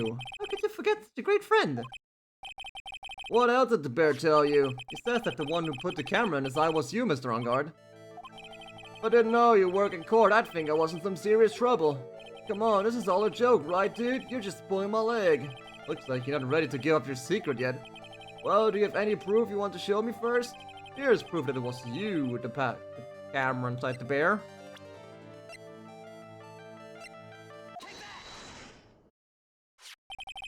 I have here one credit card receipt, Mr. Ongard. It's from when you brought that stuffed bear. Dude, all you can tell from that is I spent $3,800. I go to the department store all the time, okay? This $3,800 could be the toothbrush I bought that one time. A $3,800 toothbrush! Butts is the corporate of Maya as the accomplice. I knew it smelled like the butts. There's trouble brewing. So hey, Zetius. Hope you're doing well. Thanks for joining in. It's ivory and it's got elephant hair for bristles. Ew, elephant hair? Is what rich people use nowadays? Anyway, the store clerk clearly remembers you and your purchase. After all, you even gave him an autograph, did you not? Dude, you should have said that earlier. So can I ask you one thing? Yep. You're my lawyer, right, dude? So if you are, then why are you looking into stuff like that? Because if I don't know the truth, I can't help you. The comfy chair so far? Nice! That's more like stupid lawyer talk to me. Hey, let's stop talking about this, okay? Nuh-uh, not yet. I haven't asked you why you set the camera up yet. And what your secret is. Of course, it would be strictly confidential. So, what are you going to do now? I'm going to find out what I want to know, because I must. The reason you hid this camera in Mr. Kurita's room and filmed in secret is...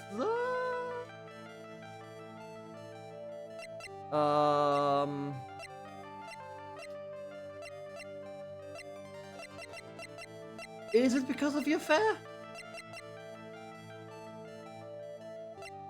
Is it because of the affair? Did you just follow it? Did you just follow the gossip?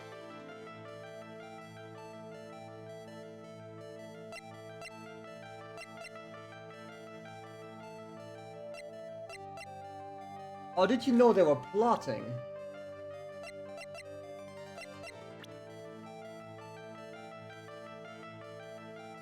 Or did he know they were plotting against him?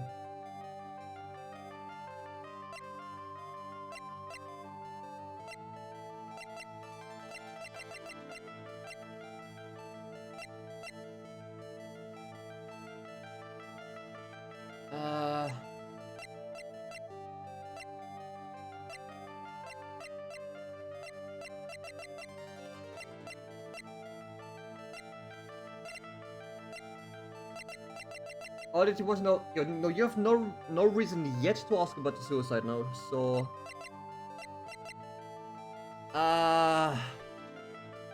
maybe?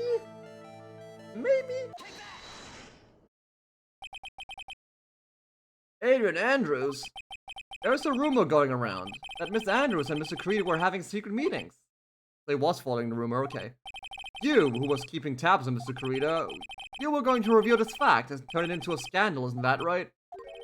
Dude, you can be such a moron. Huh? Oh man, Mr. Lawyer, dude, that kind of scandal. That's the good stuff. That's what we in the industry call juicy. But good stuff, juicy.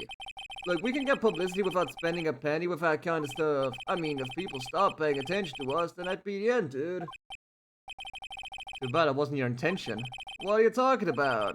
I wish your reason for spying was something so innocent, but it wasn't. You didn't spy Mr. Creed because of Miss Andrews. Then there's only one reason I can think of for you to do such a thing. The real reason you set up the camera in Mr. Kurita's room was... the note?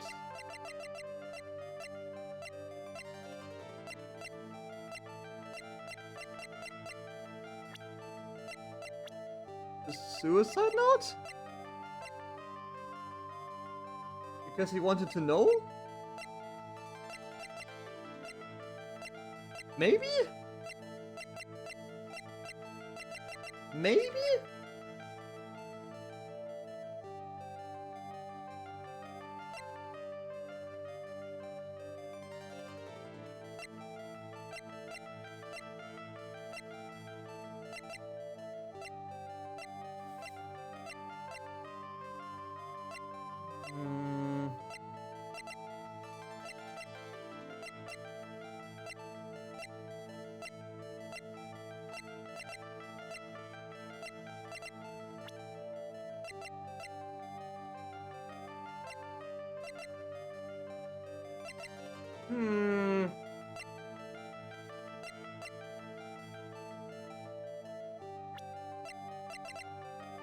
Ah, fuck it.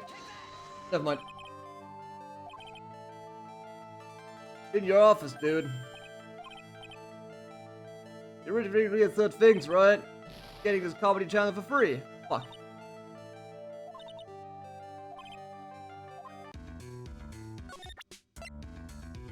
What reason did he have, though? This is something I don't have.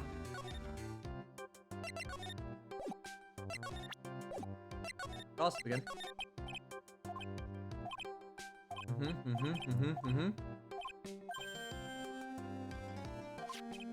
Yeah.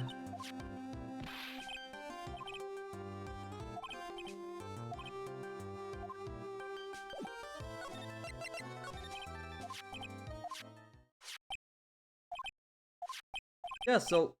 Oh, did I just point to the wrong person? Should I just point it to her?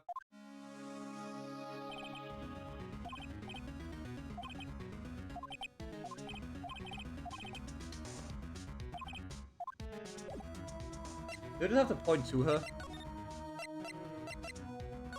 Oh, let's try again.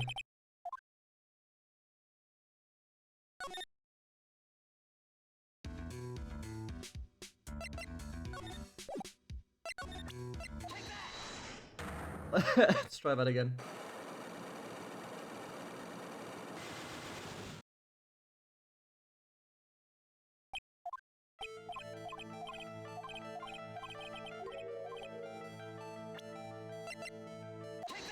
Yeah, you cammed on him. You were playing Rainbow Six Siege.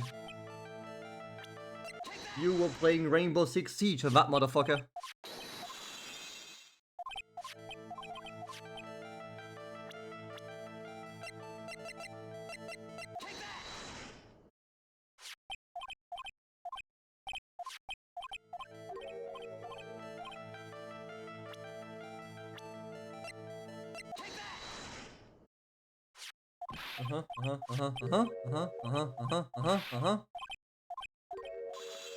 Huh?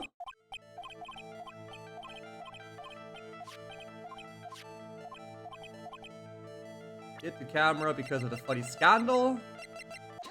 This were gossip, motherfucker. Gotcha. Right.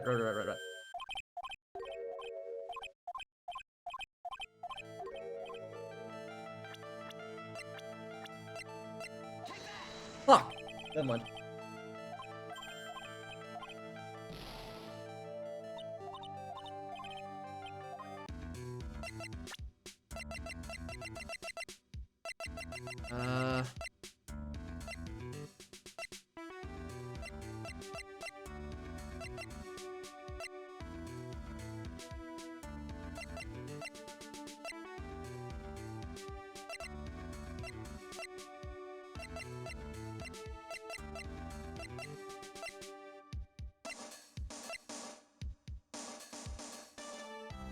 Maybe he knew of it and wanted to know what he was going to reveal. Maybe he did know about it. Let me try one more time. Let me try one more time.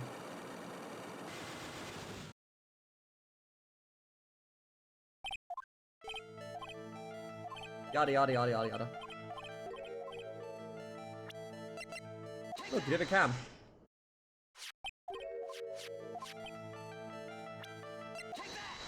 Inside the funky bear.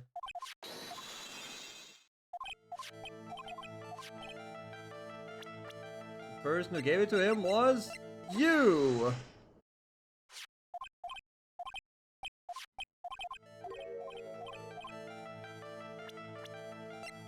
Also, we have receipts.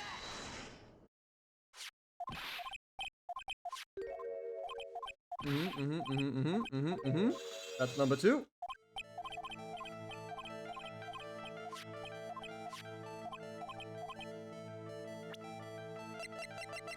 It is this one.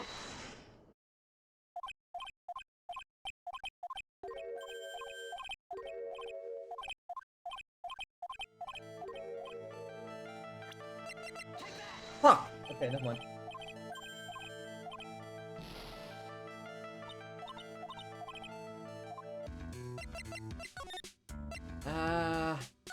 Anything over here? Anything in my office?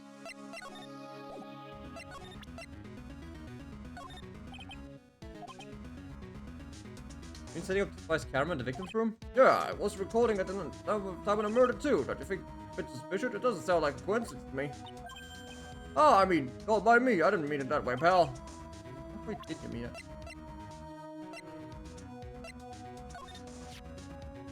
Oh yeah, do you know anything about this card? Guard. Edgeworth for some reason went pale into this. Okay, cool. Never mind. Yeah. Matt's nailed, you know. I don't think there's anything else around here, is there? Oh!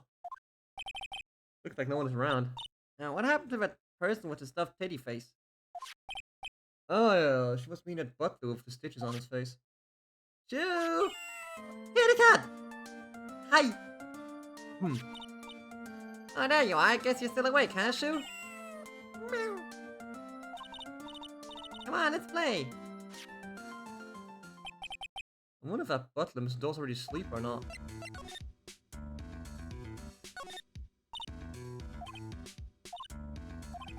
Yeah, that's what it... never mind. Okay, I don't think we can do anything around here. Get out of here.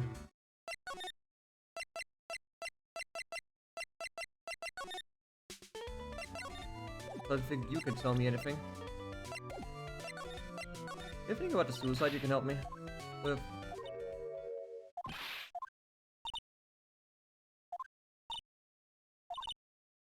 Yeah, they canceled the marriage.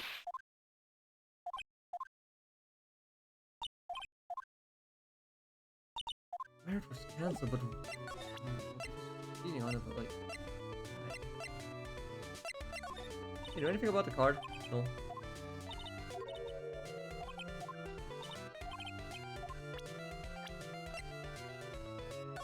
Have you seen this Butler around? No.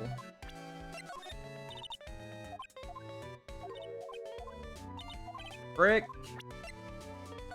Did he go to manager? Nah.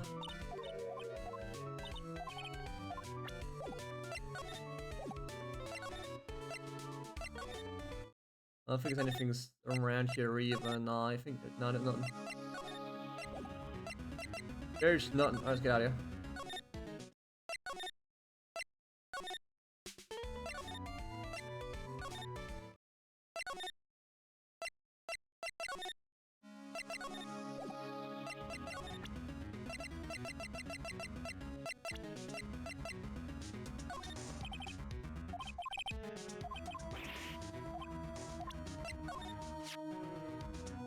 She was Miss Adrian Andrews' mentor.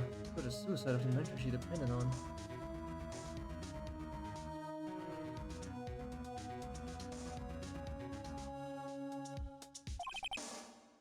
Adrian Andrews tried to follow her and attempted suicide. Now the question is, who is Miss Andrews relying on now? Yeah, who is she relying on now? My impressions of her slowly changed, pal. I wonder what she's doing right now. I'm sure she's still being questioned. She sure got herself into a big mess trying to frame Mr. On Guard. You're probably spending a night at a detention center. Yeah, that's right.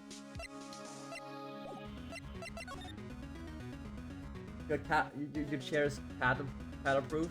Nice. That's good.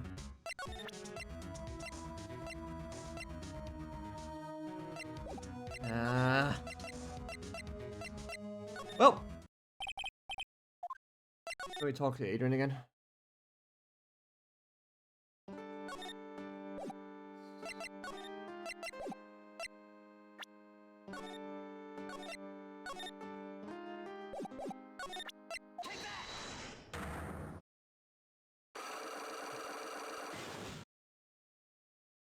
Why would she frame him?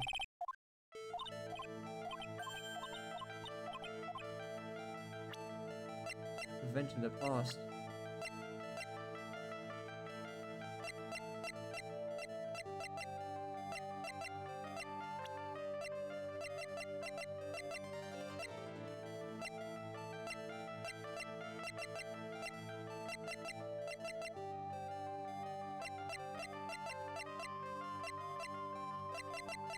Oh, do I need the scandal?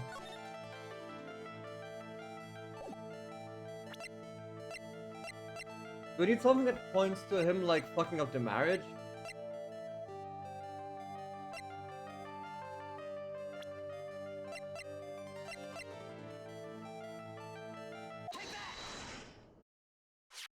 Yeah.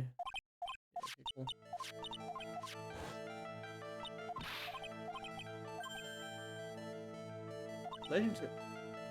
Relation between Celeste and Matt. There was that affair, you know.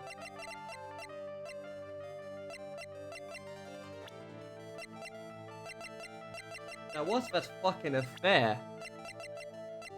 I have nothing that points to that affair.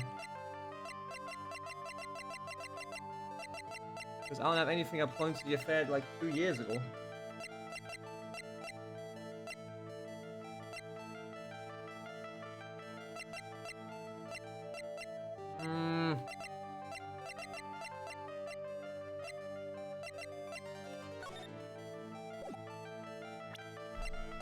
Less than that. I have nothing right now, so I have to beat Matt, I think.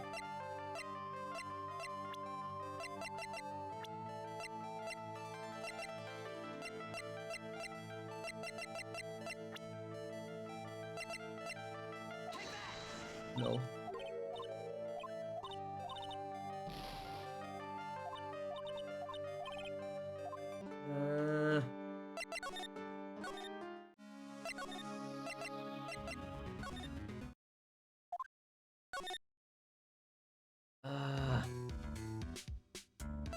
Hey, buddy. I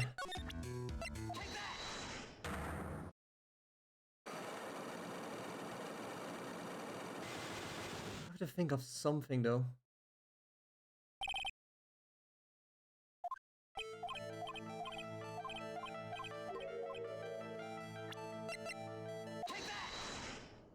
I have to think of something though.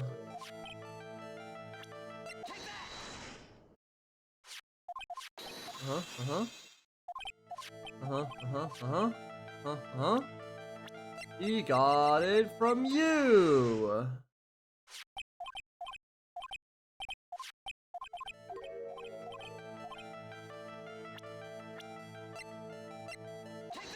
You have the receipt.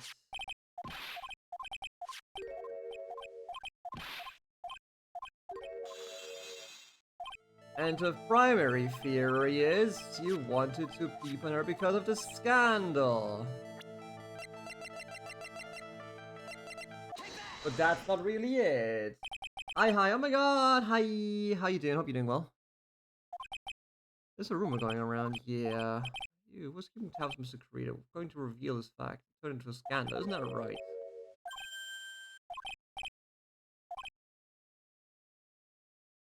Called juicy shit. Fuck. The spy myself was innocent. He didn't spy Mr. Creator because of his Andrews. Reason he couldn't do such a thing. But the camera in Mr. room was killed a suicide note? Did I already ask about the suicide note? I don't think I did I?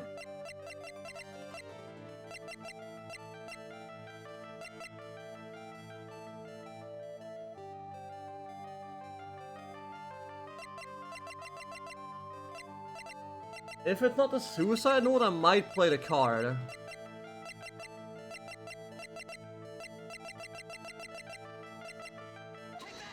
Never mind. Shit!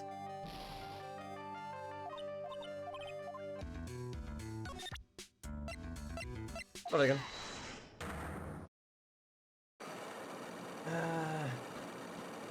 I mean... Did he know he had the card? Oh, I can't actually go into the options menu to speed up text scrolling. Okay, cool. Okay, so we'll bust this one out first. I don't think I used the card. I know the card is involved in this one, but I don't think it's in this step. But fuck, we gotta try again, I guess. You gave this bear to him.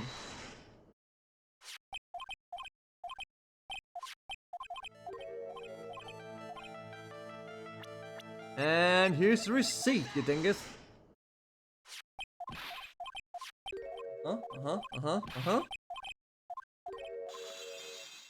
Alright.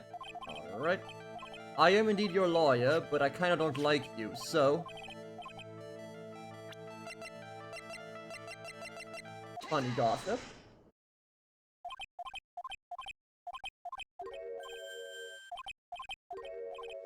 Juicy stuff, who cares?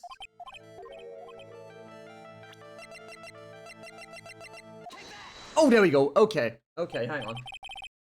What is this card? Maybe he does know about this card. This was a certain man's calling card.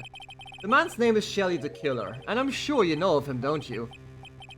Shelly the Killer? That's ridiculous, dude. Why would I know some shady scumbag like him? If you really don't know him, then why are you suddenly acting jumpy? Huh. This is it, I'm finally starting to get to the truth. I can't afford to make any more mistakes now. Mr. Van Arngard, I know why you know Mr. the Killer. It's because... you're his client. Since you're the one who set up that camera, that means you knew. You know exactly what was going to happen in that room. So, how? How would you know something like that? Because you're his client, that's why. You hired Shelly the Kid to assassinate Mr. Juan Corrida. The real mastermind behind this whole murder is you, Matt on guard.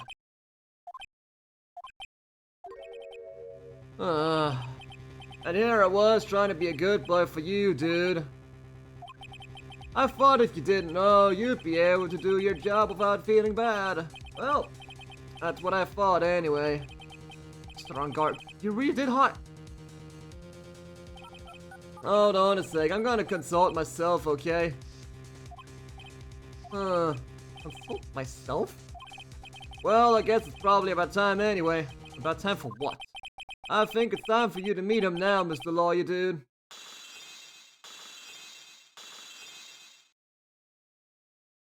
Koro Dioda!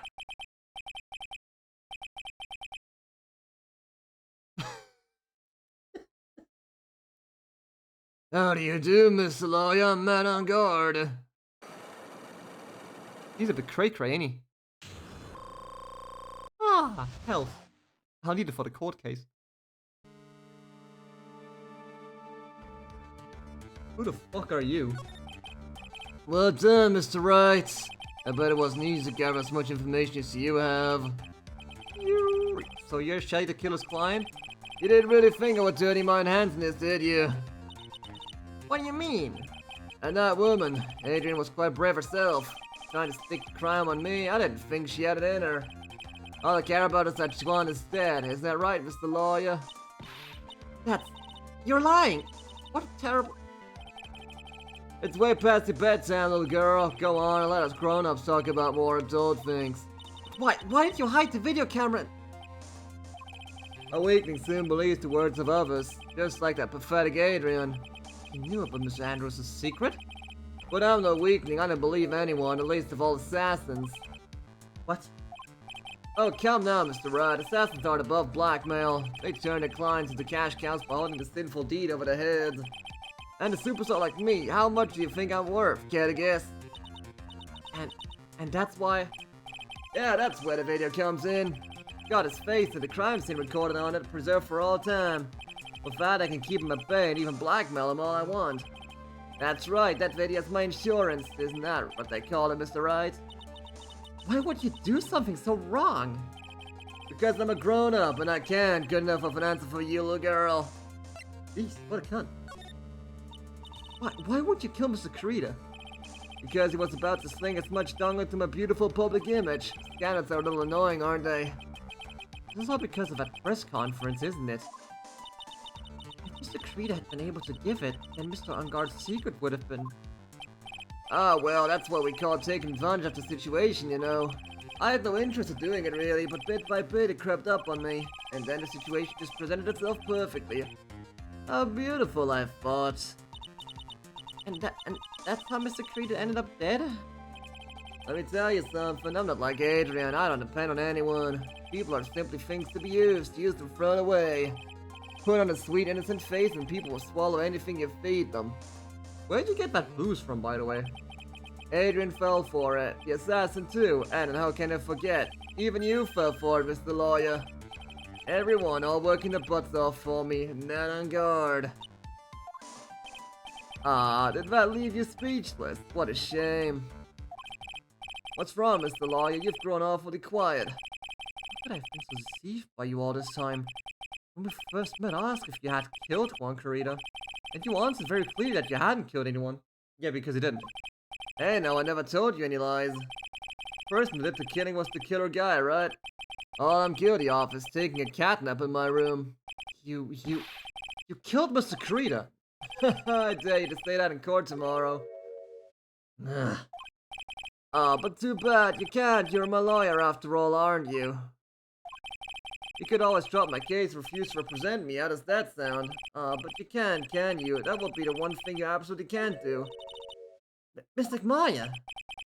You wouldn't want to test the killer. He's a man of his word, or so I hear. You could end up getting a certain friend of yours rubbed out if you lose. You scoundrel. So if I were you, Mr. Wright, Esquire, I think I would give it my all tomorrow. Remember, everyone likes a happy win-win resolution. I'll get you for this. That's such a cliche phrase. One said something just like that, if memory serves. Of course. Well, we all know how well things turn out for him, don't we? Good night, Mr. Lawyer.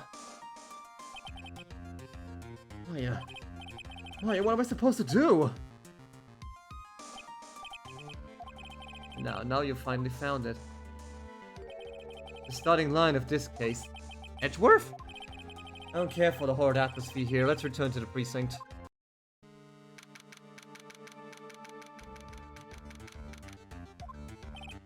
Well, Wright, what are you going to do if you plan on changing your strategy? No! We can't do that. That's right, he's holding Maya hostage. What should I do? That's not something I can answer for you. Mr. Edgeworth! Right, only you can decide where to go from here. 1 year ago at the time I didn't truly understand what a prosecutor was, and that is why I had to leave the prosecutor's office. I thought that I couldn't stand in a court of law until I knew what a prosecutor really was. And now, Wright, it's your turn. But my turn? What is a thing called a lawyer? What can you do as one? You must find the answer, and you must find it on your own. I'm a lawyer, but to fight for someone who is clearly a killer... Oh god, that man is It doesn't matter who, every person deserves a proper defense. And a fair trial. Isn't that the basis of our judicial system? Kind of.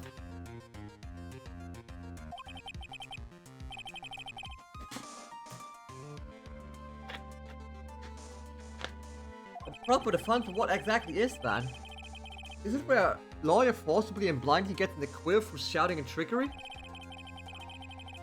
Ironic that you of all people would say such a thing. Isn't that exactly how you have fought for your clients up until now? Well, that may be true, but that's because I believe my clients to be innocent from the bottom of my heart. But if I were to get on guard and acquittal, that isn't a proper defense at all. I became a lawyer because I thought I could save people who were suffering and in pain. But when I look at this mess we're in, I can't even protect the person closest to me. Even if I win the case, I still lose in the end. I just don't know what to do. Right. Would you get a hold of yourself? You have it all wrong. Huh? We aren't some sort of heroes. We're only human, you and I. You want to save someone? That's something easier said than done, wouldn't you say? You're a defense attorney. You can't run away from that. You can only fight. That's all you can do. Why fight? People like you and Francisco Falcone are always using all you have to pin me down. You fight to the very end, even when you know the truth is not with you. Though I'm not like you. I can't fight for a false verdict. For a man I clearly know to be guilty. Francisca, she fights for herself. The only thing she fights for is her perfect win record. That's all. And isn't that the same as you? Isn't that why you ran away a year ago? because your precious win record was destroyed? You are so petty. I see. Now I understand why you despise me so. However, you are mistaken. What do you... Thanks to you, even you see it off my path to a perfect win record. I began to realize the error in my ways. I realized that things such as a perfect record were meaningless. What? I don't believe you. Are you saying that is why you left the prosecutor's office? But then, why? Why are you here now? The answer to that is something you will find on your own. I have faith in you will see it before the verdict is read tomorrow. But if you can't, then you will be powerless to change the ending of this story.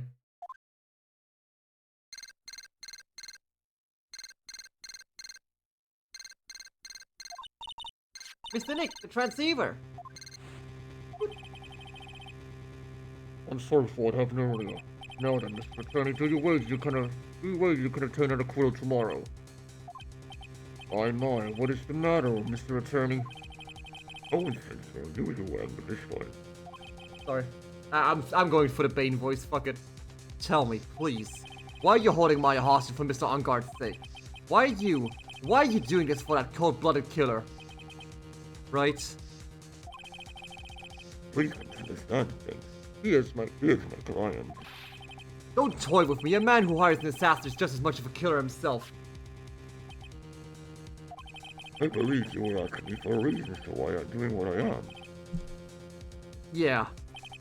This is what I like to call my aftercare. What the heck is aftercare? My name carries a certain amount of honor and dignity, Mr. Attorney. I take great care of myself to ensure that no suspicion falls upon the client for my handiwork.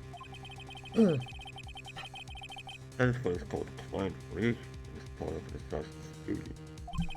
An assassin's duty? You were unlucky to find in my client's arrest as a suspect. As a result, I did what I had to do to this arrest to help us. And to ensure that you would do everything in your power to be free and... What is your name? I believe I told you once before, however. You did, but... My name is the Killer. Shelly the Killer. You're Shelly the Killer? Please keep in mind you do not have much space to maneuver with me.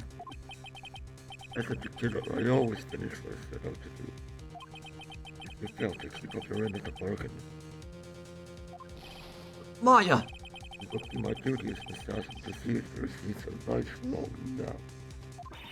Ah, no!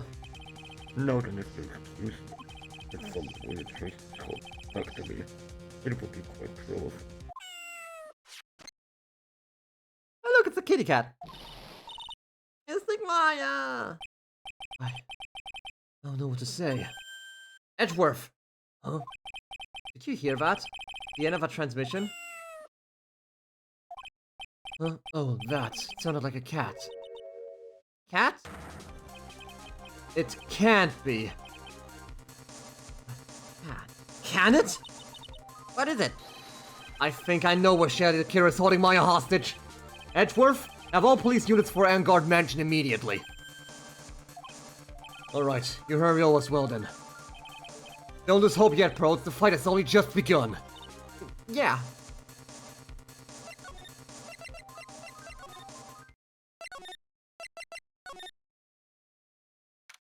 FBI, open up! Maya! Please answer us, Mystic Maya! We have this area completely surrounded. There's no way for him to escape. Assuming he's still in the area. I can't believe it.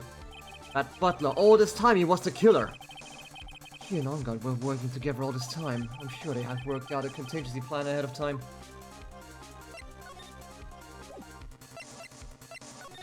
Is that a bomb? Oh, it's a figurine of a bear. There are a lot of cuts in it for some reason. Bear, isn't that more of a thing from Mr. Kurita? Why would something like this be here? Right, look down. There's a little pet door installed here. Ah, I'm sure that's for Shu. You think that this can prove that little door? The door, it's locked. Well, I'm pretty used to breaking doors down by now. Let's go, Edgeworth. Kaboom!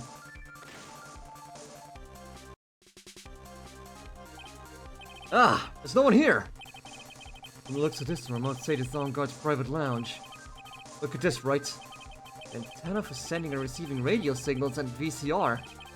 Check inside the deck. If there's a tape, it would be an important piece of evidence. If we're lucky, you'll have the moment the crime was committed recorded on it. I'm sorry, but the tape deck is empty. There's no tape to be found. No. But there's no mistake, it's someone used to record something. It looks like someone took the tape we're looking for and escaped with it.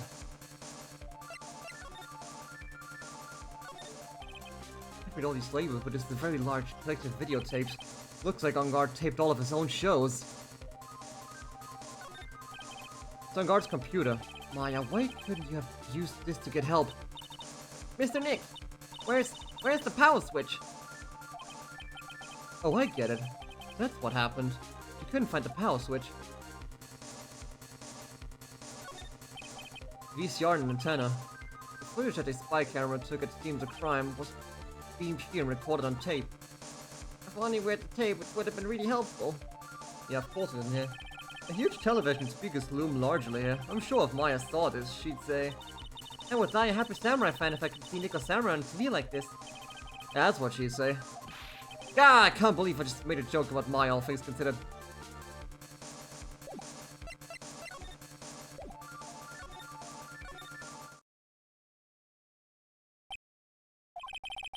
We searched all over, but it looks like she got away. I'm sorry. Looks like he slipped out of our grasp this time. And now we've lost our only lead. Don't give up yet. That little girl is looking to you to be her pillar. Yeah, you're right. We're close, I can tell. We've already set up checkpoints along every route leading out of this district. Leave the rest to us. Oh yeah. Whoop! I need that. This looks like a picture of Miss Impact. With Love Celeste. Miss Impact, you mean... Yeah, Mr. Kurita's former manager. Why would a picture of Miss Impact be here in Mr. On Guard's mansion? Why does it say with love? Huh, this might be a clue. Ah! What's wrong, Pearls? Please let me see that picture frame. Huh? What's so special about the frame? On the back, there's something written on the back of the frame. Maya. Mystic Maya, she left us a message. What? I thought you'd come. I knew you would. Now listen up. You better get on guard at a guilty sentence, okay? If you get that creepy slimebag not guilty, I'll never forgive you, ever. I'm fine, so you don't need to worry. There's so much I want to write, but I don't think I have a lot of time left. Pearly, you're here too, right? Make sure you help Nick, okay? Someone's gotta watch out for the helpless lunk. Rude? That's it for now, Nick. I guess I'll talk to you guys later. That's... No! Mystic Maya. Right. What's wrong? Why the blank stare? Oh, nothing. We searched the house, and this is the last room. It looks like he eluded us. Edworth? Yes? As far as clues go, I think this is all about him going to get. But I'm still short one last thing. And what is that? Her psych lock. Miss Andrews' psych lock. I could just find out what secret she's holding. Then I think I stand a chance in court tomorrow. Blow this case wide open and expose the truth. I think I know what you're thinking. I'll contact the detention center. Thanks, Edgeworth. Well, let's go, Pearl. Time to open that last lock. Good evening, Mr. Wright. What's wrong? You look ill.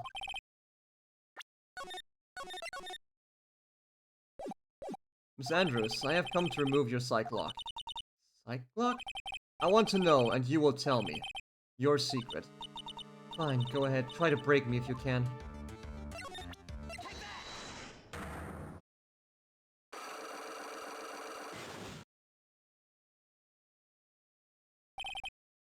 Why frame him? Exactly.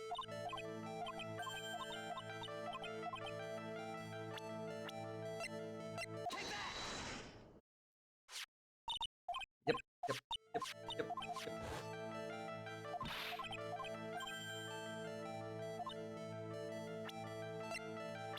conversation between them.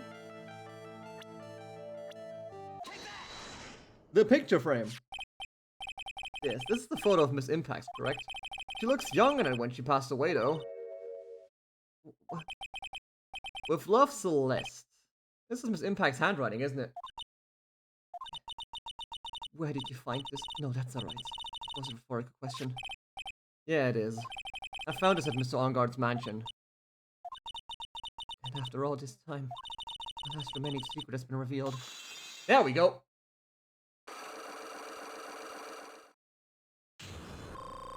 Ah, full hell for a court case. It's been a while.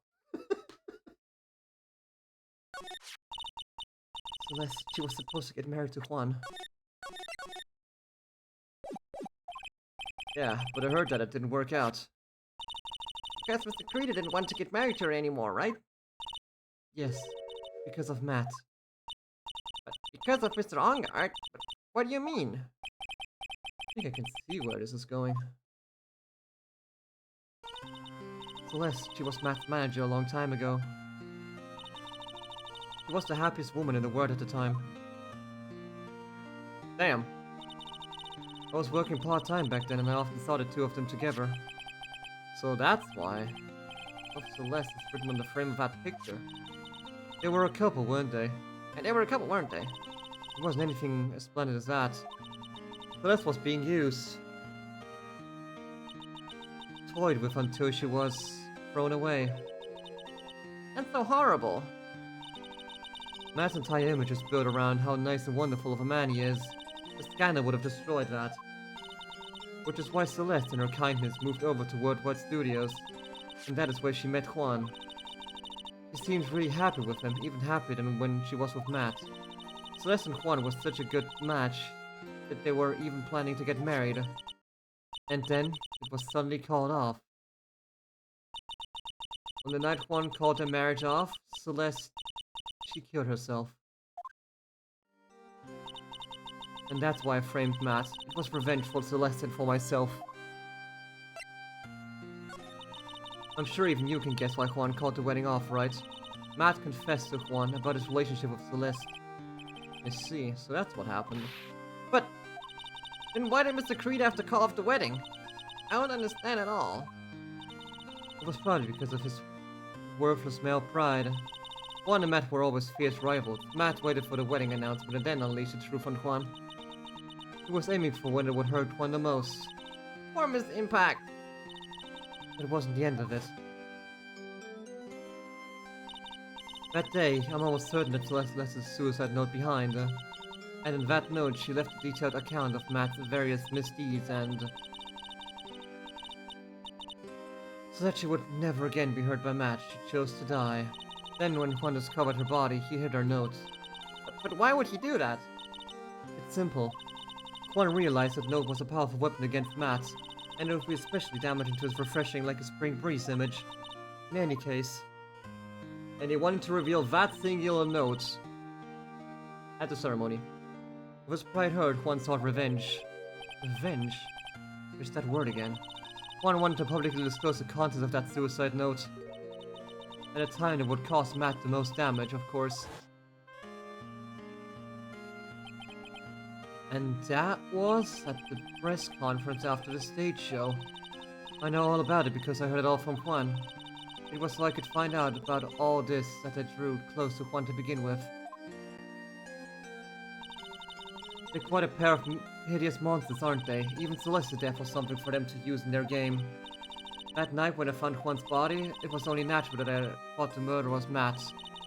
Those two were always spying on one another after all. As to me, I was frantically searching for Celeste's suicide note. I wanted to destroy it before it ever went public. I was going to burn it. I even brought a lighter. But I couldn't find the suicide note, and that's when revenge crossed my mind. Yes, I was going to bring to them my own kind of cruel revenge. Celeste was killed by those two monsters, so when I stabbed Juan's body with that knife, I didn't feel a single shred of guilt. And that's all I have to say. Well, Mr. Wright, even knowing all this, I'm still going to help that man. I am a lawyer. I see. What a foul profession. Thank you very much for your time and for talking with me. It was no big deal. I couldn't sleep anyway. Can't sleep either. Not with Maya's situation. Not with what I know now.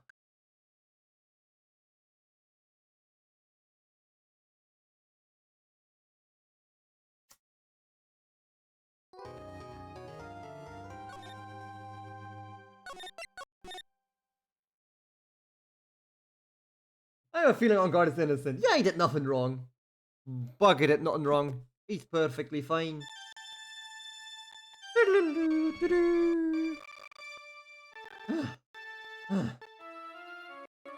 Ah, how did I get into this mess?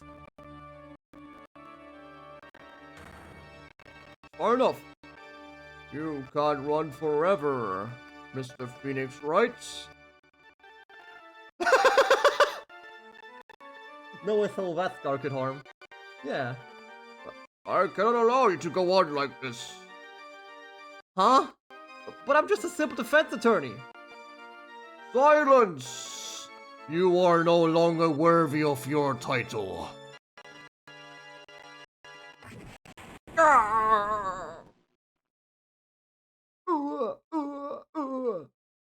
KO! I had this dream before, someplace, some time ago. As if this day was written into my destiny. The day I'll stand in court as a lawyer. To prove a killer innocent. No, we're not going to. No, we're gonna slam the cunt, fuck it. Fuck the principal.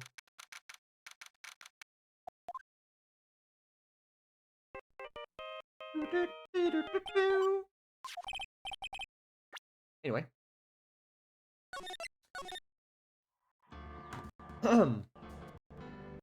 That, however, is going to be it for tonight.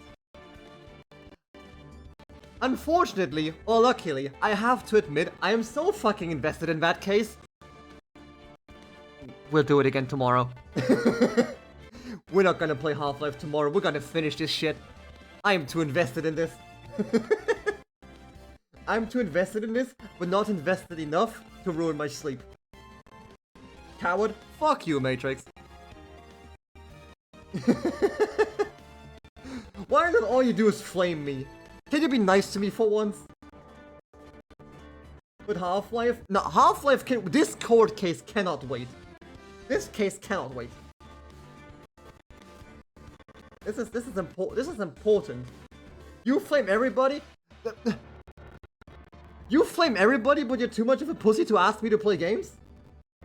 Metal Pipe is coming up. Hang on! First you use the Metal Pipe to get me to play the game, and now you give me a Metal Pipe if I do play the game? Hang on! Hang on! Nah, what do you mean, nuh-uh? Nuh-uh? Listen here, little shit. Nuh-uh, these nuts. You know what? You know what?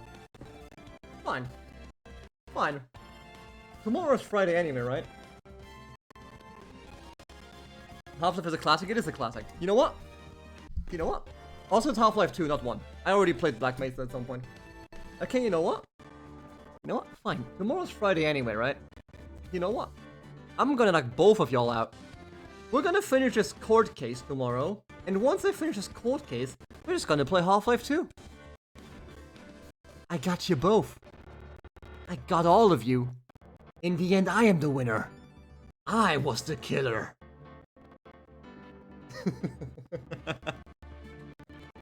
I'm gonna get all of you.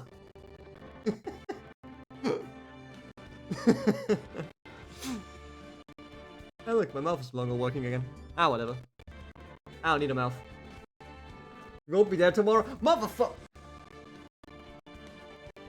We lost in chat? No, we don't. We only lost my mouth. I have no mouth if I must scream. But I can't be arsed to fix it now because it's the end anyway.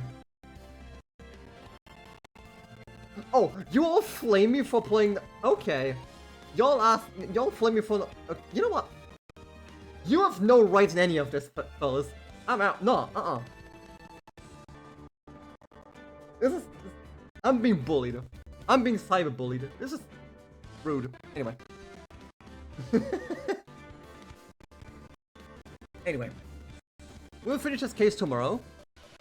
And then we're gonna play some Half-Life 2 afterwards. Good? Fuck you, Matrix. Jesus Christ.